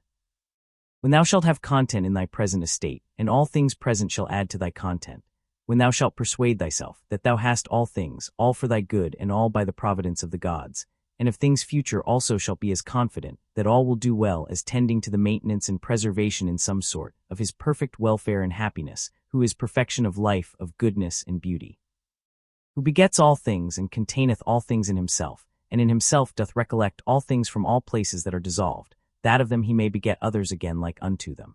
Such one day shall be thy disposition, that thou shalt be able, both in regard of the gods and in regard of men, so to fit and order thy conversation, as neither to complain of them at any time for anything that they do, nor to do anything thyself for which thou mayest justly be condemned. As one who is altogether governed by nature, let it be thy care to observe what it is that thy nature in general doth require.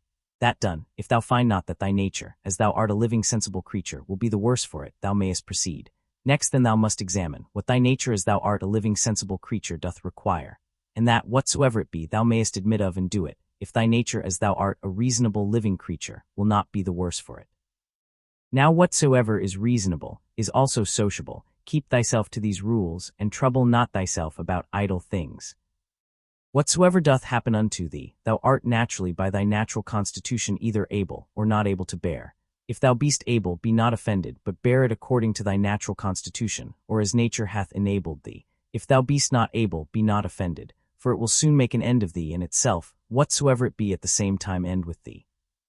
But remember that whatsoever by the strength of opinion, grounded upon a certain apprehension of both true profit and duty, thou canst conceive tolerable, that thou art able to bear that by thy natural constitution. Him that offends to teach with love and meekness, and to show him his error. But if thou canst not, then to blame thyself, or rather not thyself neither, if thy will and endeavors have not been wanting. Whatsoever it be that happens unto thee, it is that which from all time was appointed unto thee. For by the same coherence of causes, by which thy substance from all eternity was appointed to be, was also whatsoever should happen unto it, designated and appointed. Either with Epicurus we must fondly imagine the atoms to be the cause of all things, or we must needs grant a nature. Let this then be thy first ground, that thou art part of that universe which is governed by nature. Then secondly, that to those parts that are of the same kind and nature as thou art, thou hast relation of kindred. For of these, if I shall always be mindful, first as I am a part, I shall never be displeased with anything, that falls to my particular share of the common chances of the world. For nothing that is behoveful unto the whole can be truly hurtful to that which is part of it. For this being the common privilege of all natures, that they contain nothing in themselves that is hurtful unto them, It cannot be that the nature of the universe, whose privilege beyond other particular natures is that she cannot against her will by any higher external cause be constrained, should beget anything and cherish it in her bosom that should tend to her own hurt and prejudice. As then I bear in mind that I am a part of such an universe, I shall not be displeased with anything that happens. And as I have relation of kindred to those parts that are of the same kind and nature that I am, so I shall be careful to do nothing that is prejudicial to the community, but in all my deliberations shall they that are of my kind ever be, and the common good that, which all my intentions and resolutions shall drive unto, as that which is contrary unto it, I shall by all means endeavor to prevent and avoid. These things once so fixed and concluded, as thou wouldst think him a happy citizen, whose constant study and practice were for the good and benefit of his fellow citizens, and the carriage of the city such towards him, that he were well pleased with it, so must it needs be with thee, that thou shalt live a happy life. All parts of the world, all things I mean that are contained within the whole world, must of necessity at some time or other come to corruption. Alteration I should say, to speak truly and properly, but that I may be the better understood, I am content at this time to use that more common word. Now say I, if so be that this be both hurtful unto them, and yet unavoidable, would not, thinkest thou, the whole itself be in a sweet case, all the parts of it being subject to alteration, yea, and by their making itself fitted for corruption, as consisting of things different and contrary. And did nature then either of herself thus project and purpose the affliction and misery of her parts, and therefore of purpose so made them, not only that haply they might, but of necessity that they should fall into evil, or did not she know what she did when she made them? For either of these two to say is equally absurd, but to let pass nature in general, and to reason of things particular according to their own particular natures, how absurd and ridiculous is it, first to say that all parts of the whole are, by their proper natural constitution, subject to alteration, and then when any such thing doth happen, as when one doth fall sick and dieth, to take on and wonder as though some strange thing had happened. Though this besides might move not so grievously to take on when any such thing doth happen, that whatsoever is dissolved, it is dissolved into those things, whereof it was compounded. For every dissolution is either a mere dispersion of the elements into those elements again whereof everything did consist, or a change of that which is more solid into earth, and of that which is pure and subtle or spiritual into air, so that by this means nothing is lost, but all resumed again into those rational generative seeds of the universe, and this universe, either after a certain period of time to lie consumed by fire, or by continual changes to be renewed, and so for ever to endure. Now that solid and spiritual that we speak of, thou must not conceive it to be that very same which at first was when thou wert born. For alas, all this that now thou art in either kind, either for matter of substance or of life, hath but 2 or 3 days ago partly from meats eaten, and partly from air breathed in received all its influx, being the same then in no other respect than a running river, maintained by the perpetual influx and new supply of waters, is the same. That therefore which thou hast since received, not that which came from thy mother, is that which comes to change and corruption. But suppose that for the general substance and more solid part of it should still cleave unto thee never so close, yet what is that to the proper qualities and affections of it, by which persons are distinguished, which certainly are quite different? Now that thou hast taken these names upon thee of good, modest, true, of xi mu phi omega nu, sigma union mu phi omega nu, union pi epsilon rho phi omega nu, take heed lest at any times by doing anything that is contrary, thou be but improperly so called, and lose thy right to these appellations. Or if thou do, return unto them again with all possible speed. And remember that the word xi mu phi omega nu notes unto thee an intent, an intelligent consideration of every object that presents itself unto thee, without distraction. And the word sigma union mu rho omega nu, a ready and contented acceptation of whatever by the appointment of the common nature, happens unto thee. And the word union pi epsilon rho phi omega nu, a superextension or a transcendent and outreaching disposition of thy mind, whereby it passeth by all bodily pains and pleasures, honor and credit, death and whatsoever is of the same nature, as matters of absolute indifference, and in no wise to be stood upon by a wise man. These then if inviolably thou shalt observe, and shalt not be ambitious to be so called by others, both thou thyself shalt become a new man, and thou shalt begin a new life. For to continue such as hitherto thou hast been, to undergo those distractions and distempers, as thou must needs for such a life as hitherto thou hast lived, is the part of one that is very foolish, and is overfond of his life, whom a man might compare to one of those half-eaten wretches, matched in the amphitheatre with wild beasts, who as full as they are all the body over with wounds and blood, desire for a great favor, that they may be reserved till the next day, then also, and in the same estate to be exposed to the same nails and teeth as before. Away therefore ship thyself, and from the troubles and distractions of thy former life convey thyself as it were unto these few names. And if thou canst abide in them, or be constant in the practice and possession of them, continue there as glad and joyful as one that were translated unto some such place of bliss and happiness, as that which by Hesiod and Plato is called the Islands of the Blessed, by others called the Elysian Fields. And whensoever thou findest thyself, that thou art in danger of a relapse, and that thou art not able to master and overcome those difficulties and temptations that present themselves in thy present station, get thee into any private corner, where thou mayst be better able, or if that will not serve, forsake even thy life rather. But so that it be not in passion, but in a plain, voluntary, modest way, this being the only commendable action of thy whole life, that thus thou art departed, or this having been the main work and business of thy whole life, that thou mightest thus depart.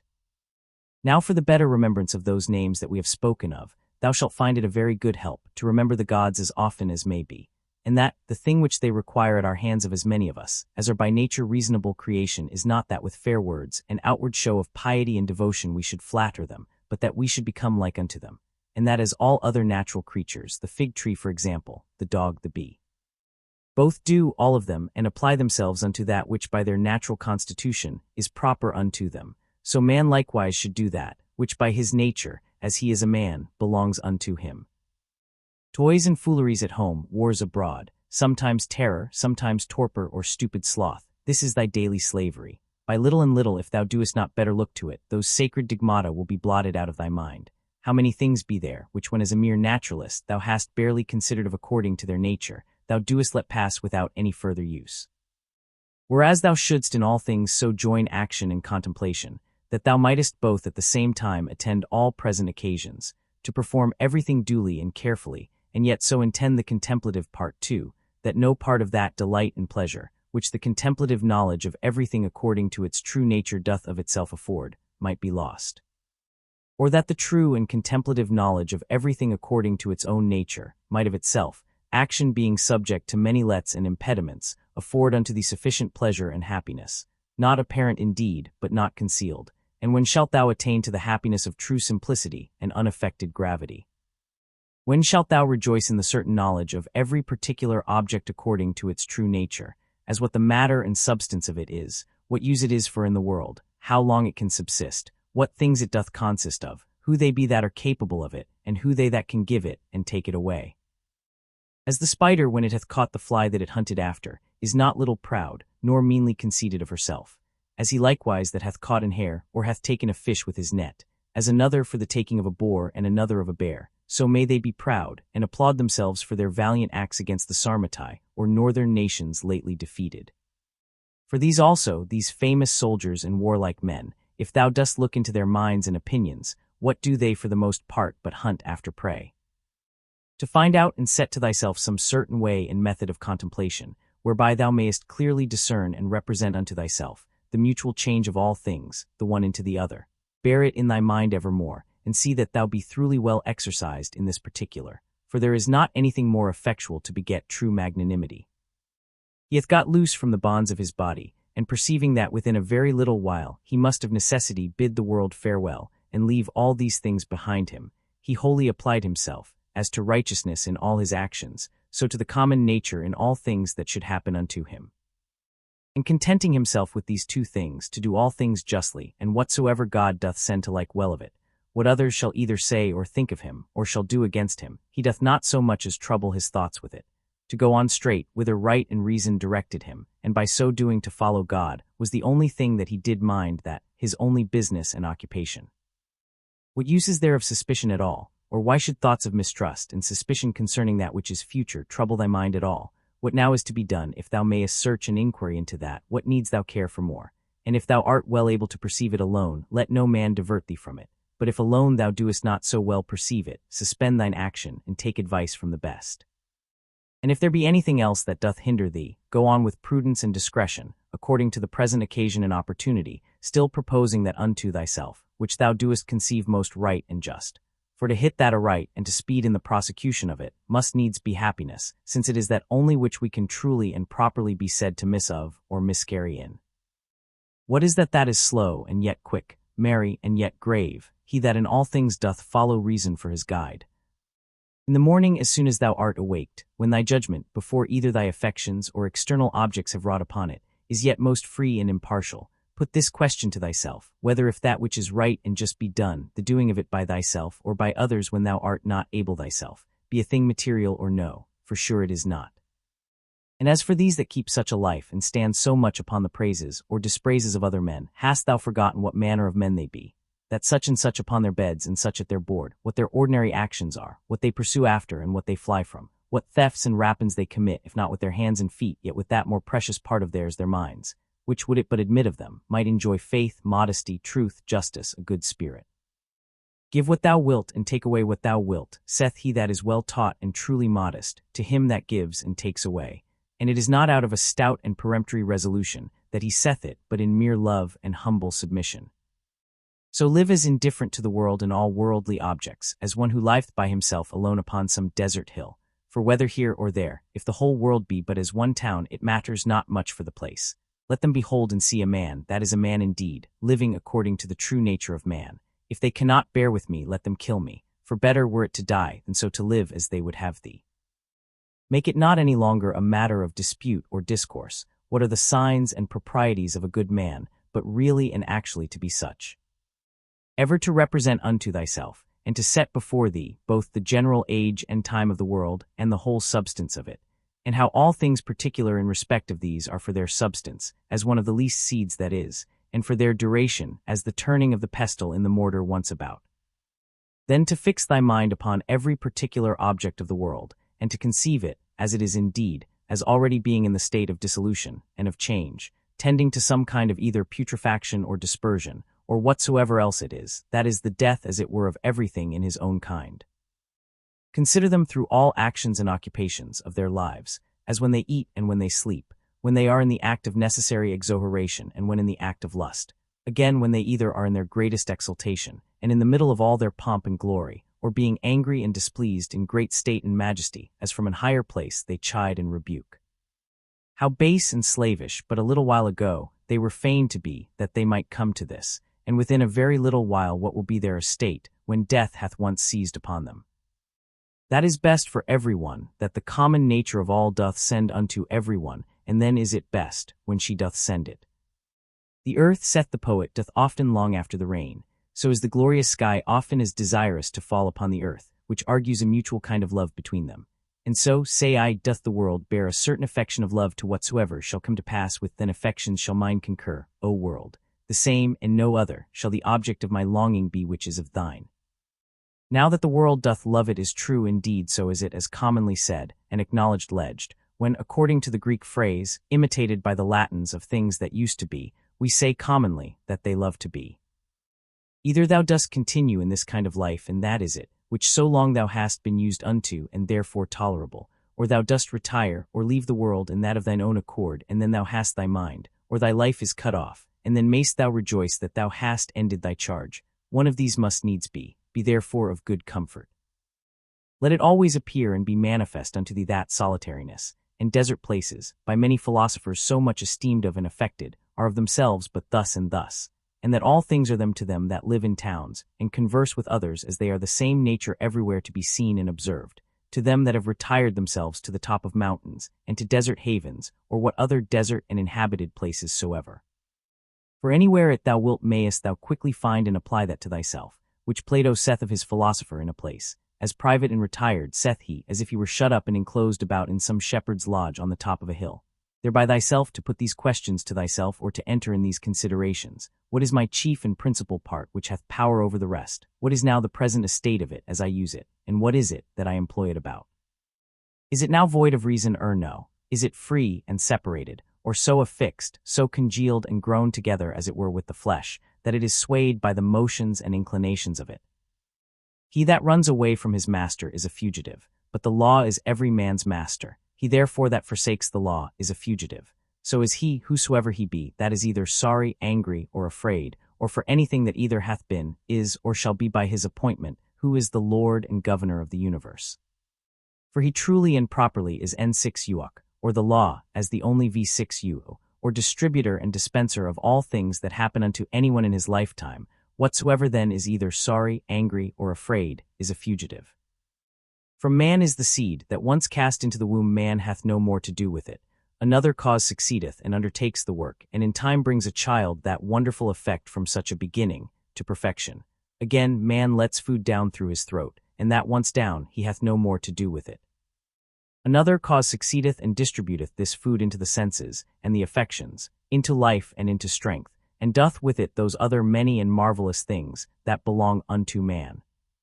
These things therefore that are so secretly and invisibly wrought and brought to pass, thou must use to behold and contemplate, and not the things themselves only, but the power also by which they are effected, that thou mayst behold it, though not with the eyes of the body, yet as plainly and visibly as thou canst see and discern the outward efficient cause of the depression and elevation of anything. Ever to mind and consider with thyself, how all things that now are, have been heretofore much after the same sort, and after the same fashion that now they are, and so to think of those things which shall be hereafter also. Moreover, whole dramata and uniform scenes, or scenes that comprehend the lives and actions of men of one calling and profession, as many as either in thine own experience thou hast known, or by reading of ancient histories, as the whole court of Adrianus, the whole court of Antoninus Pius, the whole court of Philippus, that of Alexander, that of Cressus, to set them all before thine eyes. For thou shalt find that they are all but after one sort and fashion, only that the actors were others. As a pig that cries and flings when his throat is cut, fancy to thyself everyone to be, that grieves for any worldly thing and takes on. Such a one is he also, who upon his bed alone doth bewail the miseries of this our mortal life. And remember this, that unto reasonable creatures only it is granted that they may willingly and freely submit unto providence, but absolutely to submit is a necessity imposed upon all creatures equally. Whatsoever it is that thou goest about, consider of it by thyself, and ask thyself, what, because I shall do this no more when I am dead, should therefore death seem grievous unto me? When thou art offended with any man's transgression, presently reflect upon thyself, and consider what thou thyself art guilty of in the same kind, as that thou also perchance dost think it a happiness either to be rich, or to live in pleasure, or to be praised and commended, and so of the rest in particular.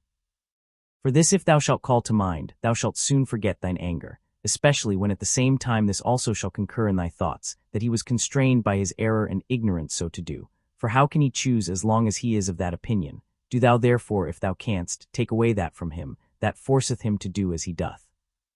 When thou seest Satiro, think of Socraticus and Eutyches or Hymen, and when Euphrates, think of Eutychio and Sylvanus, when Alciphron of Tropiophorus, when Xenophon of Crito or Severus. And when thou doest look upon thyself, fancy unto thyself some one or other of the Cassars, and so for every one some one or other that hath been for estate and profession answerable unto him. Then let this come to thy mind at the same time, and where now are they all, nowhere or anywhere. For so shalt thou at all time be able to perceive how all worldly things are but as the smoke, that vanisheth away, or, indeed, mere nothing. Especially when thou shalt call to mind this also, that whatsoever is once changed shall never be again as long as the world endureth. And thou then, how long shalt thou endure? And why doth it not suffice thee, if virtuously, and as becometh thee, thou mayest pass that portion of time, how little soever it be, that is allotted unto thee? What a subject and what a course of life is it, that thou doest so much desire to be rid of? For all these things, what are they but fit objects for an understanding, that beholdeth everything according to its true nature, to exercise itself upon? Be patient therefore until that, as a strong stomach that turns all things into his own nature, and as a great fire that turneth in flame and light, whatsoever thou doest cast into it, thou have made these things also familiar, and as it were natural unto thee.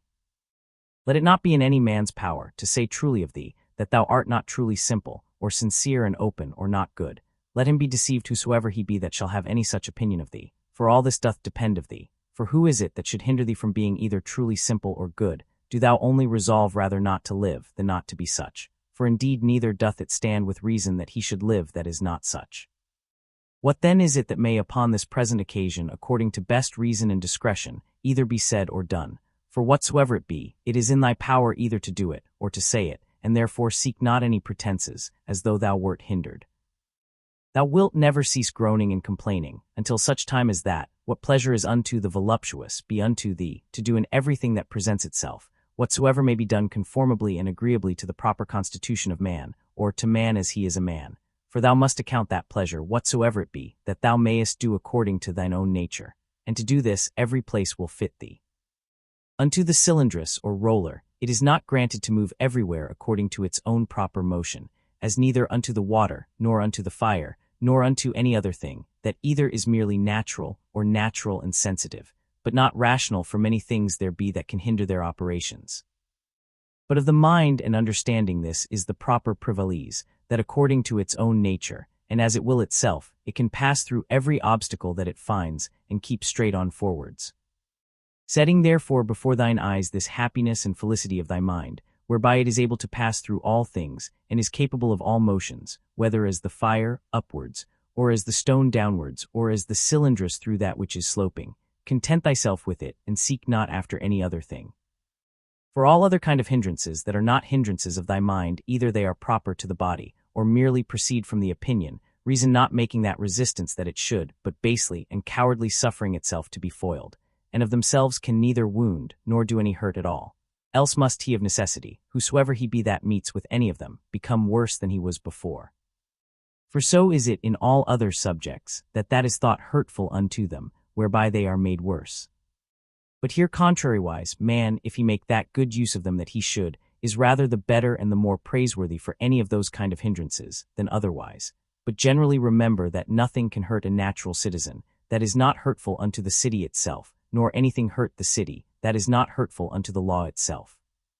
But none of these casualties, or external hindrances, do hurt the law itself, or are contrary to that course of justice and equity, by which public societies are maintained, neither therefore do they hurt either city or citizen. As he that is bitten by a mad dog is afraid of everything almost that he seeth, so unto him, whom the dogmata have once bitten, or in whom true knowledge hath made an impression, everything almost that he sees or reads, be it never so short or ordinary, doth afford a good memento, to put him out of all grief and fear, as that of the poet. The winds blow upon the trees, and their leaves fall upon the ground. Then do the trees begin to bud again, and by the springtime they put forth new branches. So is the generation of men, some come into the world, and others go out of it. Of these leaves then thy children are. And they also that applaud thee so gravely, or that applaud thy speeches, with that their usual acclamation, and Ioniac, O wisely spoken I, and speak well of thee, as on the other side they that stick not to curse thee, they that privately and secretly dispraise and deride thee, they also are but leaves. And they also that shall follow, in whose memories the names of men famous after death is preserved, they are but leaves neither. For even so is it of all these worldly things. Their spring comes, and they are put forth, then blows the wind, and they go down, and then in lieu of them grow others out of the wood or common matter of all things like unto them, but to endure but for a while is common unto all. Why then shouldest thou so earnestly either seek after these things, or fly from them, as though they should endure forever? Yet a little while, and thine eyes will be closed up, and for him that carries thee to thy grave shall another mourn within a while after. A good eye must be good to see whatsoever is to be seen, and not green things only, for that is proper to sore eyes. So must a good ear and a good smell be ready for whatsoever is either to be heard or smelt, and a good stomach as indifferent to all kinds of food as a millstone is to whatsoever she was made for to grind. As ready therefore must a sound understanding be for whatsoever shall happen. But he that saith, O that my children might live, and O that all men might commend me for whatsoever I do, is an eye that seeks after green things, or as teeth, after that which is tender. There is not any man that is so happy in his death, but that some of those that are by him when he dies will be ready to rejoice at his supposed calamity. Is it one that was virtuous and wise indeed? Will there not some one or other be found who thus will say to himself, Well, now at last shall I be at rest from this pedagogue. He did not indeed otherwise trouble us much, but I know well enough that in his heart he did much condemn us. Thus will they speak of the virtuous. But as for us, alas, how many things be there, for which there be many that glad would be to be rid of us. This therefore if thou shalt think of whensoever thou deest, thou shalt die the more willingly, when thou shalt think with thyself, I am now to depart from that world, wherein those that have been my nearest friends and acquaintances, they whom I have so much suffered for, so often prayed for, and for whom I have taken such care, even they would have me die, hoping that after my death they shall live happier than they did before. What then should any man desire to continue here any longer? Nevertheless, whensoever thou deest, thou must not be less kind and loving unto them for it, but as before see them, continue to be their friend, to wish them well and meekly, and gently to carry thyself towards them, but yet so that on the other side make thee not the more unwilling to die. But as it fareth with them that die an easy quick death, whose soul is soon separated from their bodies, so must thy separation from them be. To these had nature joined and annexed me, now she parts us. I am ready to depart, as from friends and kinsmen, but yet without either reluctancy or compulsion, for this also is according to nature. Use thyself as often as thou seest any man do anything, presently, if it be possible, to say unto thyself, what is this man's end in this his action? But begin this course with thyself first of all, and diligently examine thyself concerning whatsoever thou doest. Remember that that which sets a man at work, and hath power over the affections to draw them either one way or the other way, is not any external thing properly, but that which is hidden within every man's stigmata and opinions, that is rhetoric, that is life, that to speak true is man himself. As for thy body, which as a vessel or a case compasseth thee about, and the many and curious instruments that it hath annexed unto it, let them not trouble thy thoughts. For of themselves they are but as a carpenter's axe, but that they are born with us and naturally sticking unto us.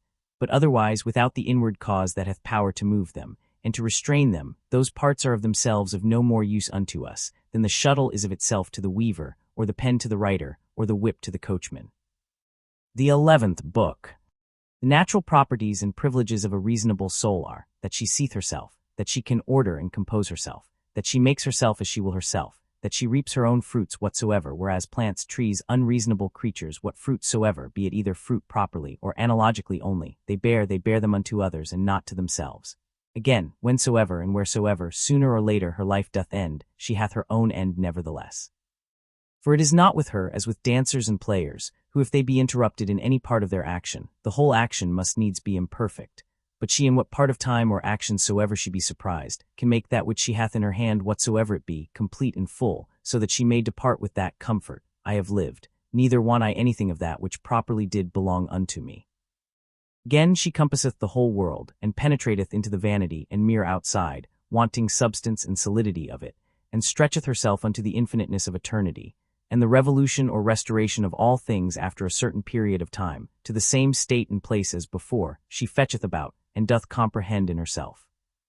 And considers withal and sees clearly this, that neither they that shall follow us shall see any new thing that we have not seen, nor they that went before anything more than we, but that he that is once come to 40, if he have any wit at all, can in a manner, for that they are all of one kind, see all things, both past and future. As proper is it and natural to the soul of man to love her neighbor, to be true and modest, and to regard nothing so much as herself, which is also the property of the law, whereby by the way it appears, that sound reason and justice comes all to one, and therefore that justice is the chief thing, that reasonable creatures ought to propose unto themselves as their end. A pleasant song or dance, the pancretist's exercise, sports that thou art wont to be much taken with, thou shalt easily contemn, if the harmonious voice thou shalt divide into so many particular sounds whereof it doth consist, and of every one in particular shall ask thyself, whether this or that sound is it that doth so conquer thee, for thou wilt be ashamed of it. And so for shame, if accordingly thou shalt consider it, every particular motion and posture by itself, and so for the wrestler's exercise too. Generally then, whatsoever it be besides virtue, and those things that proceed from virtue that thou art subject to be much affected with, remember presently thus to divide it, and by this kind of division, in each particular to attain unto the contempt of the whole. This thou must transfer and apply to thy whole life also. That soul which is ever ready, even now presently, if need be from the body, whether by way of extinction or dispersion or continuation in another place and a state to be separated, how blessed and happy is it. But this readiness of it must proceed, not from an obstinate and peremptory resolution of the mind, violently and passionately set upon opposition, as Christians are wont, but from a peculiar judgment, with discretion and gravity, so that others may be persuaded also and drawn to the like example, but without any noise and passionate exclamations.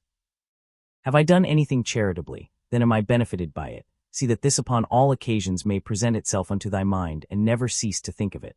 What is thy profession? To be good. And how should this be well brought to pass, but by certain theorems and doctrines, some concerning the nature of the universe, and some concerning the proper and particular constitution of man?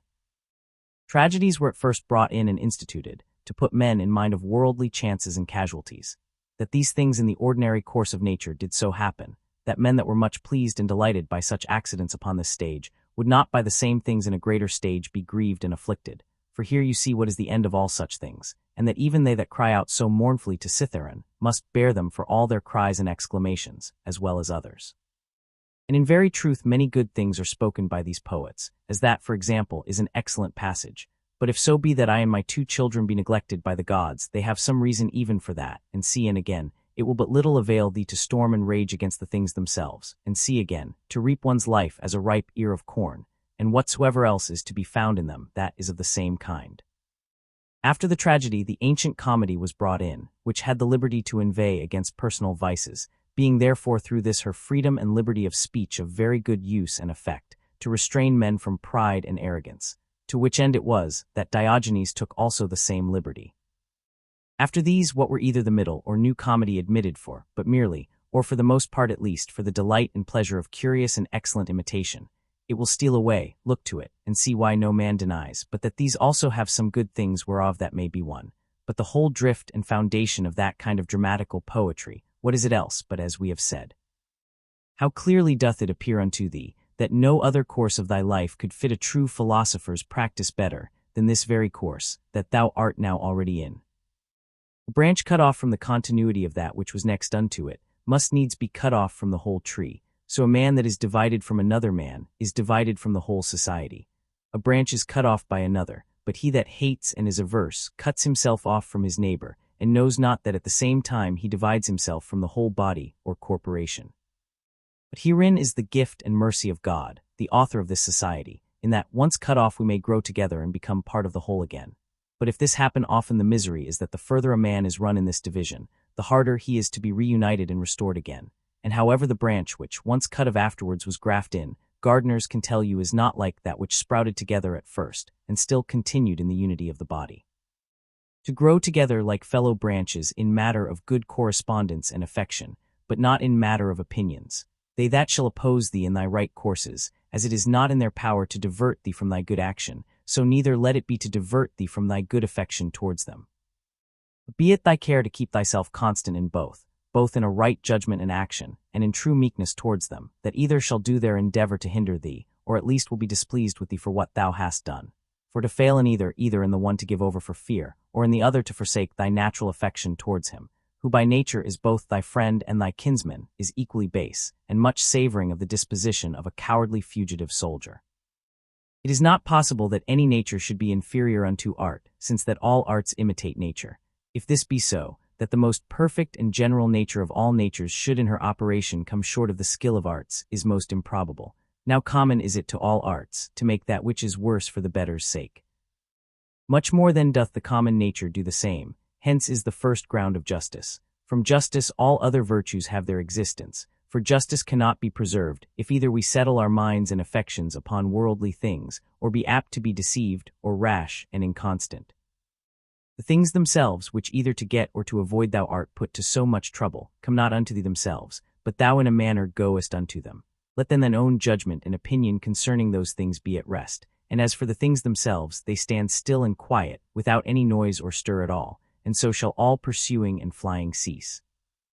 Then is the soul as Empedocles doth liken it, like unto a sphere or globe, when she is all of one form and figure, when she neither greedily stretcheth out herself unto anything, nor basely contracts herself, or lies flat and dejected, but shineth all with light, whereby she does see and behold the true nature, both that of the universe and her own in particular.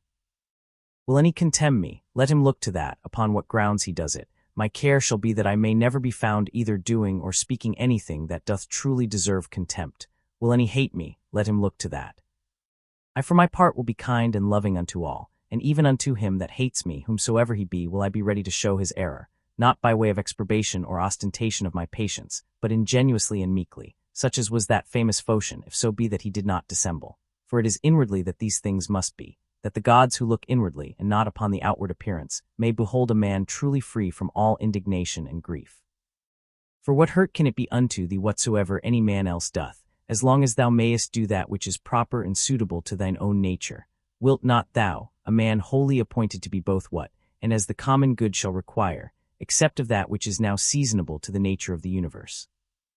They contemn one another, and yet they seek to please one another, and whilst they seek to surpass one another in worldly pomp and greatness, they most debase and prostitute themselves in their better part one to another. How rotten and insincere is he, that saith, I am resolved to carry myself hereafter towards you with all ingenuity and simplicity. O man, what doest thou mean? What needs this profession of thine? The thing itself will show it. It ought to be written upon thy forehead. No sooner thy voice is heard, than thy countenance must be able to show what is in thy mind, even as he that is loved knows presently by the looks of his sweetheart what is in her mind. Such must he be for all the world, that is truly simple and good, as he whose armholes are offensive, that whosoever stands by, as soon as ever he comes near him, may as it were smell him whether he will or no. But the affectation of simplicity is nowise laudable. There is nothing more shameful than perfidious friendship. Above all things that must be avoided. However, true goodness, simplicity, and kindness cannot so be hidden, but that, as we have already said, in the very eyes and countenance they will show themselves. To live happily is an inward power of the soul, when she is affected with indifference towards those things that are by their nature indifferent.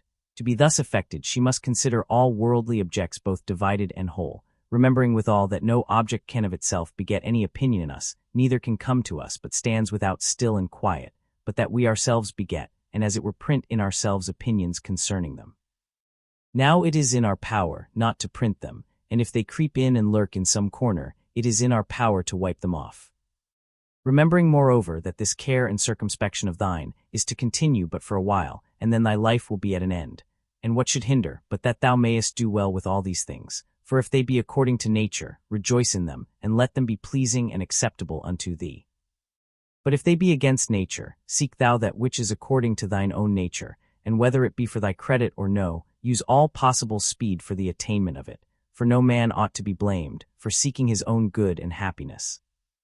Of everything thou must consider from whence it came, of what things it doth consist, and into what it will be changed, what will be the nature of it, or what it will be like unto when it is changed, and that it can suffer no hurt by this change. And as for other men's either foolishness or wickedness, that it may not trouble and grieve there, first generally thus, what reference have I unto these? And that we are all born for one another's good, then more particularly after another consideration, as a ram is first in a flock of sheep, and a bull in a herd of cattle, so am I born to rule over them. Begin yet higher, even from this. If atoms be not the beginning of all things, than which to believe nothing can be more absurd, then must we needs grant that there is a nature that doth govern the universe. If such a nature, then are all worse things made for the better's sake, and all better for one another's sake. Secondly, what manner of men they be at board and upon their beds and so forth. But above all things, how they are forced by their opinions that they hold to do what they do, and even those things that they do, with what pride and self-conceit they do them. Thirdly, that if they do these things rightly, thou hast no reason to be grieved. But if not rightly, it must needs be that they do them against their wills, and through mere ignorance. For as, according to Plato's opinion, no soul doth willingly err, so by consequent neither doth it anything otherwise than it ought, but against her will. Therefore are they grieved, whensoever they hear themselves charged, either of injustice, or unconscionableness, or covetousness, or in general, of any injurious kind of dealing towards their neighbors. Fourthly, that thou thyself doest transgress in many things, and art even such another as they are. And though perchance thou doest forbear the very act of some sins, yet hast thou in thyself an habitual disposition to them, but that either through fear, or vainglory, or some such other ambitious foolish respect, thou art restrained. Fifthly, that whether they have sinned or no, thou doest not understand perfectly. For many things are done by way of discreet policy, and generally a man must know many things first, before he be able truly and judiciously to judge of another man's action. Sixthly, that whensoever thou doest take on grievously, or makest great woe, little doest thou remember then that a man's life is but for a moment of time, and that within a while we shall all be in our graves. Seventhly, that it is not the sins and transgressions themselves that trouble us properly, for they have their existence in their minds and understandings only that commit them, but our own opinions concerning those sins. Remove then and be content to part with that conceit of thine, that it is a grievous thing, and thou hast removed thine anger. But how should I remove it? How? Reasoning with thyself that it is not shameful. For if that which is shameful be not the only true evil that is, thou also wilt be driven whilst thou doest follow the common instinct of nature, to avoid that which is evil, to commit many unjust things, and to become a thief in anything that will make to the attainment of thy intended worldly ends. Eighthly, how many things may and do oftentimes follow upon such fits of anger and grief, far more grievous in themselves than those very things which we are so grieved or angry for. Ninthly, that meekness is a thing unconquerable, if it be true and natural, and not affected or hypocritical. For how shall even the most fierce and malicious that thou shalt conceive be able to hold on against thee, if thou shalt still continue meek and loving unto him, and that even at that time when he is about to do thee wrong, thou shalt be well disposed and in good temper with all meekness to teach him, and to instruct him better. As for example, my son, we were not born for this, to hurt and annoy one another. It will be thy hurt, not mine, my son, and so to show him forcibly and fully that it is so in very deed, and that neither bees do it one to another, nor any other creatures that are naturally sociable. But this thou must do, not scoffingly, not by way of exprobation, but tenderly without any harshness of words. Neither must thou do it by way of exercise, or ostentation, that they that are by and hear thee may admire thee, but so always that nobody be privy to it but himself alone, yea, though there be more present at the same time. These 9 particular heads, as so many gifts from the Muses, see that thou remember well, and begin one day, whilst thou art yet alive, to be a man indeed. But on the other side thou must take heed, as much to flatter them as to be angry with them, for both are equally uncharitable and equally hurtful. And in thy passions take it presently to thy consideration, that to be angry is not the part of a man, but that to be meek and gentle, as it savors of more humanity, so of more manhood, that in this there is strength and nerves, or vigor and fortitude, whereof anger and indignation is altogether void. For the nearer everything is unto unpassionateness, the nearer it is unto power. And as grief doth proceed from weakness, so doth anger. For both he that is angry and that grieveth have received a wound, and cowardly have as it were yielded themselves unto their affections. If thou wilt have a 10th also, receive this 10th gift from Hercules, the guide and leader of the Muses. That is a man's part, to look that there should be no wicked men in the world, because it is impossible. Now for a man to brook well enough, that there should be wicked men in the world, but not to endure that any should transgress against himself, is against all equity, and indeed tyrannical. For several dispositions or inclinations there be of the mind and understanding, which to be aware of thou must carefully observe, and whensoever thou doest discover them, thou must rectify them, saying to thyself concerning every one of them, this imagination is not necessary, this is uncharitable, this thou shalt speak as another man's slave or instrument, than which nothing can be more senseless and absurd. For the 4th thou shalt sharply check and upbraid thyself. For that thou doest suffer that more divine part in thee, to become subject and obnoxious to that more ignoble part of thy body, and the gross lusts and concupiscences thereof. What portion soever, either of air or fire there be in thee, although by nature it tend upwards, submitting nevertheless to the ordinance of the universe, it abides here below in this mixed body. So whatsoever is in thee either earthy or humid, although by nature it tend downwards, yet is it against its nature both raised upwards, and standing or consistent. So obedient are even the elements themselves to the universe, abiding patiently wheresoever, though against their nature, they are placed until the sound as it were of their retreat and separation. Is it not a grievous thing then, that thy reasonable part only should be disobedient, and should not endure to keep its place, yea, though it be nothing enjoined that is contrary unto it, but that only which is according to its nature? For we cannot say of it when it is disobedient, as we say of the fire, or air, that it tends upwards towards its proper element, for then goes it the quite contrary way. For the motion of the mind to any injustice or incontinency, or to sorrow or to fear, is nothing else but a separation from nature. Also when the mind is grieved for anything that has happened by the divine providence, then doth it likewise forsake its own place. For it was ordained unto holiness and godliness, which specially consist in an humble submission to God and his providence in all things, as well as unto justice, these also being part of those duties, which as naturally sociable, we are bound unto, and without which we cannot happily converse one with another, yea, in the very ground and fountain indeed of all just actions. He that hath not one and the selfsame general end always as long as he liveth, cannot possibly be one and the selfsame man always. But this will not suffice, except thou add also what ought to be this general end. For as the general conceit and apprehension of all those things which upon no certain ground are by the greater part of men deemed good, cannot be uniform and agreeable, but that only which is limited and restrained by some certain proprieties and conditions, as of community, that nothing be conceived good, which is not commonly and publicly good. So must the end also that we propose unto ourselves be common and sociable. For he that doth direct all his own private motions and purposes to that end, all his actions will be agreeable and uniform, and by that means will be still the same man. Remember the fable of the country mouse and the city mouse, and the great fright and terror that this was put into. Socrates was wont to call the common conceits and opinions of men, the common bugbears of the world, the proper terror of silly children. The Lacedaemonians at their public spectacles were wont to appoint seats and forms for their strangers in the shadow.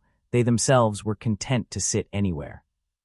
What Socrates answered unto Perdiccas, why he did not come unto him, lest of all deaths I should die the worst kind of death, said he, that is, not able to requite the good that hath been done unto me. In the ancient mystical letters of the Ephesians, there was an item, that a man should always have in his mind some one or other of the ancient worthies. The Pythagoreans were wont betimes in the morning, the first thing they did, to look up unto the heavens, to put themselves in mind of them who constantly and invariably did perform their task, as also to put themselves in mind of orderliness, or good order, and of purity, and of naked simplicity, for no star or planet hath any cover before it. How Socrates looked, when he was fain to gird himself with a skin, Xanthippe his wife having taken away his clothes, and carried them abroad with her, and what he said to his fellows and friends, who were ashamed, and out of respect to him, did retire themselves when they saw him thus decked.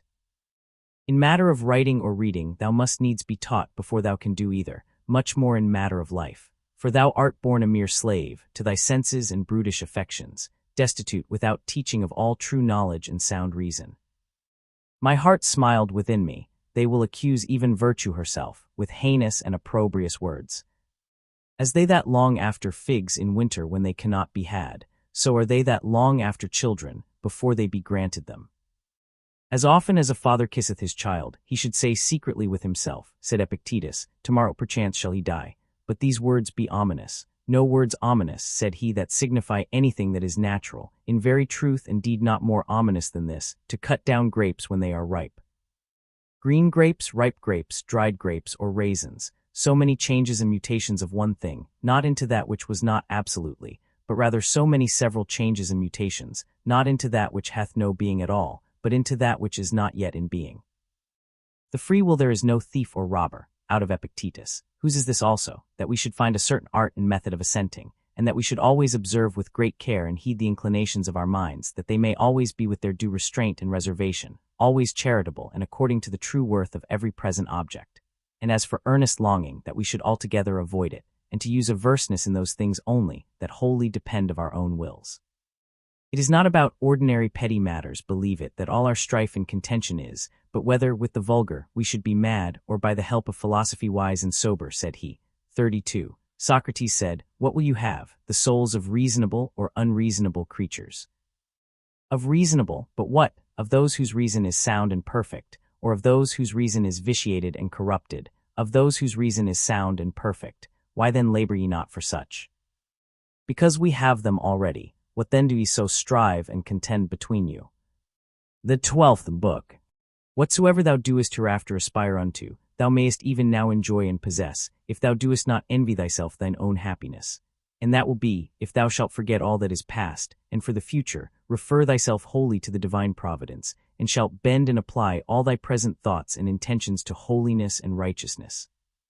To holiness in accepting willingly whatsoever is sent by the divine providence, as being that which the nature of the universe hath appointed unto thee, which also hath appointed thee for that, whatsoever it be. To righteousness, in speaking the truth freely and without ambiguity, and in doing all things justly and discreetly. Now in this good course let not other men's either wickedness, or opinion, or voice hinder thee, no, nor the sense of this thy pampered mass of flesh, for let that which suffers look to itself.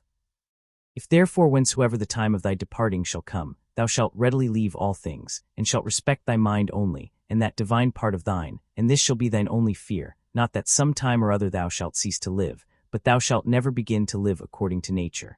Then shalt thou be a man indeed, worthy of that world from which thou hadst thy beginning. Then shalt thou cease to be a stranger in thy country, and to wonder at those things that happen daily, as things strange and unexpected, and anxiously to depend of divers things that are not in thy power. God beholds our minds and understandings, bare and naked from these material vessels, and outsides and all earthly dross. For with his simple and pure understanding he peeredeth into our inmost and purest parts, which from his, as it were by a water pipe and channel, first flowed and issued. This if thou also shalt use to do, thou shalt rid thyself of that manifold luggage, wherewith thou art round about encumbered. For he that does regard neither his body, nor his clothing, nor his dwelling, nor any such external furniture, must needs gain unto himself great rest and ease. 3 things there be in all which thou doest consist of, thy body, thy life, and thy mind. Of these the 2 former are so far forth thine, as that thou art bound to take care for them. But the 3rd alone is that which is properly thine. If then thou shalt separate from thyself, that is from thy mind, whatsoever other men either do or say, or whatsoever thou thyself hast heretofore either done or said, and all troublesome thoughts concerning the future, and whatsoever, as either belonging to thy body or life, is without the jurisdiction of thine own will, and whatsoever in the ordinary course of human chances and accidents doth happen unto thee. So that thy mind, keeping herself loose and free from all outward coincidental entanglements, always in a readiness to depart, shall live by herself, and to herself, doing that which is just, accepting whatsoever doth happen, and speaking the truth always. If I say thou shalt separate from thy mind, whatsoever by sympathy might adhere unto it, in all time both past and future, and shalt make thyself in all points and respects, like unto Empedocles his allegorical sphere, all round and circular, and see, and shalt think of no longer life than that which is now present, then shalt thou be truly able to pass the remainder of thy days without troubles and distractions. Nobly and generously disposed, and in good favor and correspondency with that spirit which is within thee. I have often wondered how it should come to pass that every man loving himself best should more regard other men's opinions concerning himself than his own. For if any god or grave master standing by should command any of us to think nothing by himself but what he should presently speak out, no man were able to endure it, though but for one day. Thus do we fear more what our neighbors will think of us than what we ourselves.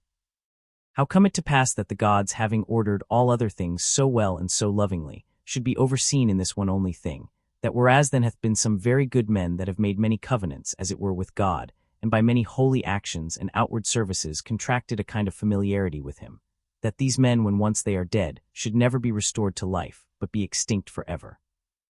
But this thou mayest be sure of, that this, if it be so indeed, would never have been so ordered by the gods had it been fit otherwise. For certainly it was possible, had it been more just so, and had it been according to nature, the nature of the universe would easily have borne it. But now because it is not so, if so be that it be not so indeed, be therefore confident that it was not fit it should be so, for thou seest thyself, that now seeking after this matter, how freely thou doest argue and contest with God. But were not the gods both just and good in the highest degree, thou durst not thus reason with them. Now if just and good, it could not be that in the creation of the world they should either unjustly or unreasonably oversee anything. Use thyself even unto those things that thou doest at first despair of. For the left hand we see, which for the most part lieth idle because not used, yet doth it hold the bridle with more strength than the sight, because it hath been used unto it. Let these be the objects of thy ordinary meditation, to consider what manner of men both for soul and body we ought to be, whenever death shall surprise us, the shortness of this our mortal life, the immense vastness of the time that hath been before and will he after us, the frailty of every worldly maternal object, all these things to consider, and behold clearly in themselves, all disquisition of external outside being removed and taken away.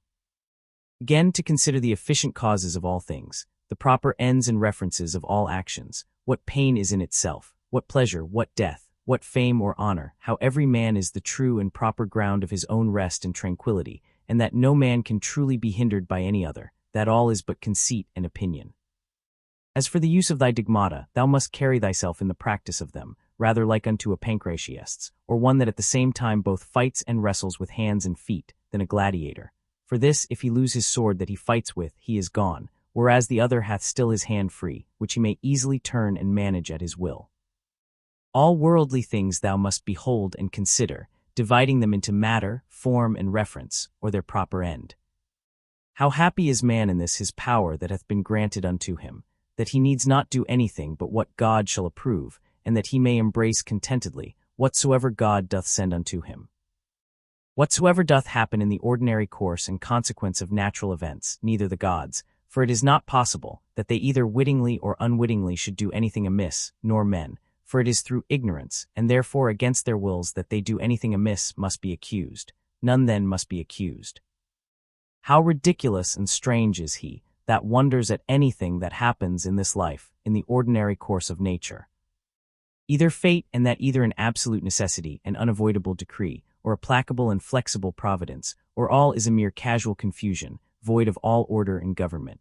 If an absolute and unavoidable necessity, why doest thou resist? If a placable and exorable providence, make thyself worthy of the divine help and assistance. If all be a mere confusion without any moderator or governor, then hast thou reason to congratulate thyself, that in such a general flood of confusion thou thyself hast obtained a reasonable faculty, whereby thou mayest govern thine own life and actions. But if thou beest carried away with the flood, it must be thy body perchance, or thy life, or some other thing that belongs unto them that is carried away, thy mind and understanding cannot. Or should it be so, that the light of a candle indeed is still bright and lightsome until it be put out, and should truth, and righteousness, and temperance cease to shine in thee whilst thou thyself hast any being? At the conceit and apprehension that such and such a one hath sinned, thus reason with thyself, what do I know whether this be a sin indeed, as it seems to be? But if it be, what do I know but that he himself hath already condemned himself for it? And that is all one as if a man should scratch and tear his own face, an object of compassion rather than of anger. Again, that he that would not have a vicious man to sin, is like unto him that would not have moisture in the fig, nor children to wipe, nor a horse to neigh, nor anything else that in the course of nature is necessary. For what shall he do that hath such an habit? If thou therefore beest powerful and eloquent, remedy it if thou canst. If it be not fitting, do it not. If it be not true, speak it not. Ever maintain thine own purpose and resolution free from all compulsion and necessity. Of everything that presents itself unto thee, to consider what the true nature of it is, and to unfold it, as it were, by dividing it into that which is formal, that which is material, the true use or end of it, and the just time that it is appointed to last. It is high time for thee to understand that there is somewhat in thee, better and more divine than either thy passions, or thy sensual appetites and affections.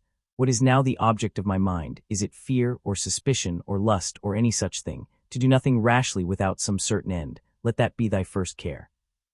The next, to have no other end than the common good. For alas, yet a little while and thou art no more will any, either of those things that now thou seest, or of those men that now are living, be any more. For all things are by nature appointed soon to be changed, turned, and corrupted, that other things might succeed in their room. Remember that all is but opinion, and all opinion depends of the mind. Take thine opinion away, and then as a ship that hath stricken in within the arms and mouth of the harbor, a present calm, all things safe and steady, a bay not capable of any storms and tempests, as the poet hath it. No operation whatsoever it he, ceasing for a while, can be truly said to suffer any evil, because it is at an end. Neither can he that is the author of that operation, for this very respect, because his operation is at an end, be said to suffer any evil. Likewise then, neither can the whole body of all our actions, which is our life, if in time it cease, be said to suffer any evil for this very reason, because it is at an end, nor he truly be said to have been ill affected, that did put a period to this series of actions.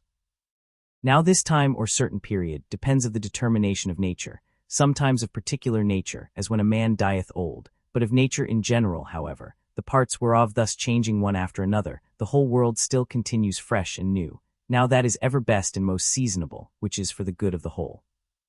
Thus it appears that death of itself can neither be hurtful to any in particular, because it is not a shameful thing, for neither is it a thing that depends of our own will, nor of itself contrary to the common good, and generally, as it is both expedient and seasonable to the whole, that in that respect it must needs be good.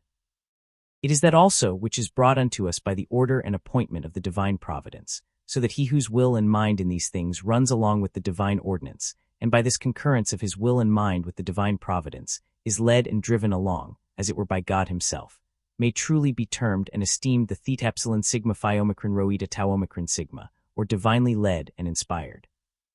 These three things thou must have always in a readiness, first concerning thine own actions, whether thou doest nothing either idly or otherwise than justice and equity do require, and concerning those things that happen unto thee externally, that either they happen unto thee by chance or by providence, of which two to accuse either is equally against reason. Secondly, what like unto our bodies are whilst yet rude and imperfect, until they be animated, and from their animation until their expiration, of what things they are compounded, and into what things they shall be dissolved. Thirdly, how vain all things will appear unto thee when, from on high as it were, looking down thou shalt contemplate all things upon earth, and the wonderful mutability that they are subject unto, considering withal the infinite both greatness and variety of things aerial and things celestial that are round about it, and that as often as thou shalt behold them, thou shalt still see the same, as the same things, so the same shortness of continuance of all those things. And behold, these be the things that we are so proud and puffed up for. Cast away from the opinion, and thou art safe. And what is it that hinders thee from casting of it away? When thou art grieved at anything, hast thou forgotten that all things happen according to the nature of the universe, and that him only it concerns who is in fault, and moreover that what is now done is that which from ever hath been done in the world and will ever be done, and is now done everywhere, how nearly all men are allied one to another by a kindred not of blood, nor of seed, but of the same mind. Thou hast also forgotten that every man's mind partakes of the deity, and issueth from thence, and that no man can properly call anything his own, no not his son, nor his body, nor his life, for that they all proceed from that one who is the giver of all things, that all things are but opinion, that no man lives properly but that very instant of time which is now present, and therefore that no man whensoever he dieth can properly be said to lose any more than an instant of time. Let thy thoughts ever run upon them, who once for some one thing or other were moved with extraordinary indignation, who were once in the highest pitch of either honor or calamity, or mutual hatred and enmity, or of any other fortune or condition whatsoever. Then consider what's now become of all those things. All is turned to smoke, all to ashes and a mere fable, and perchance not so much as a fable.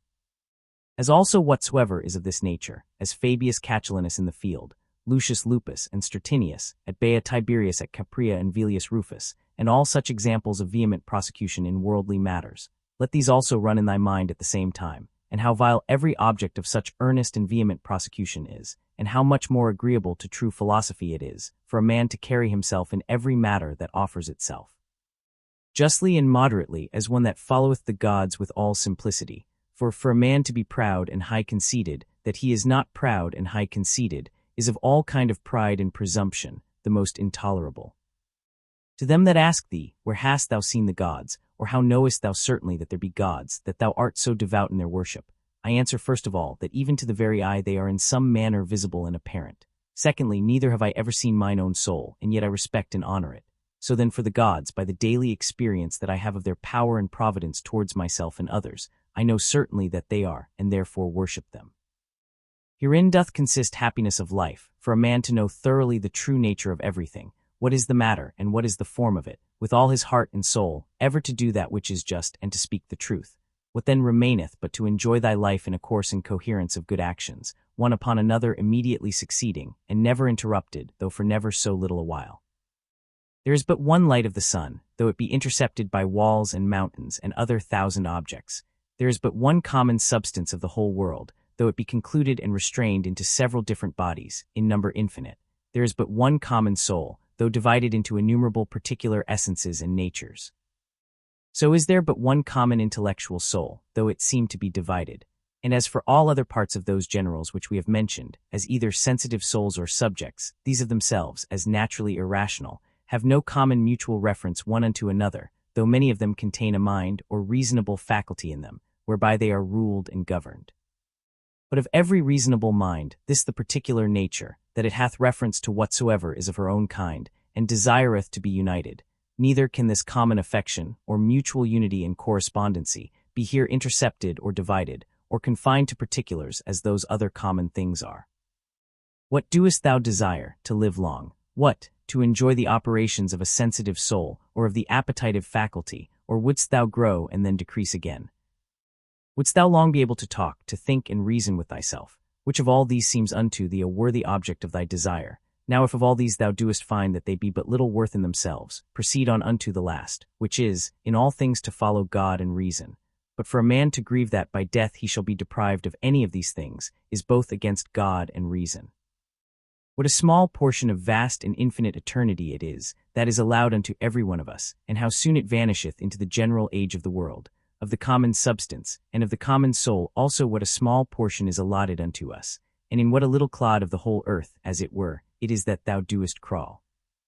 After thou shalt rightly have considered these things with thyself, fancy not anything else in the world any more to be of any weight and moment but this, to do that only which thine own nature doth require, and to conform thyself to that which the common nature doth afford.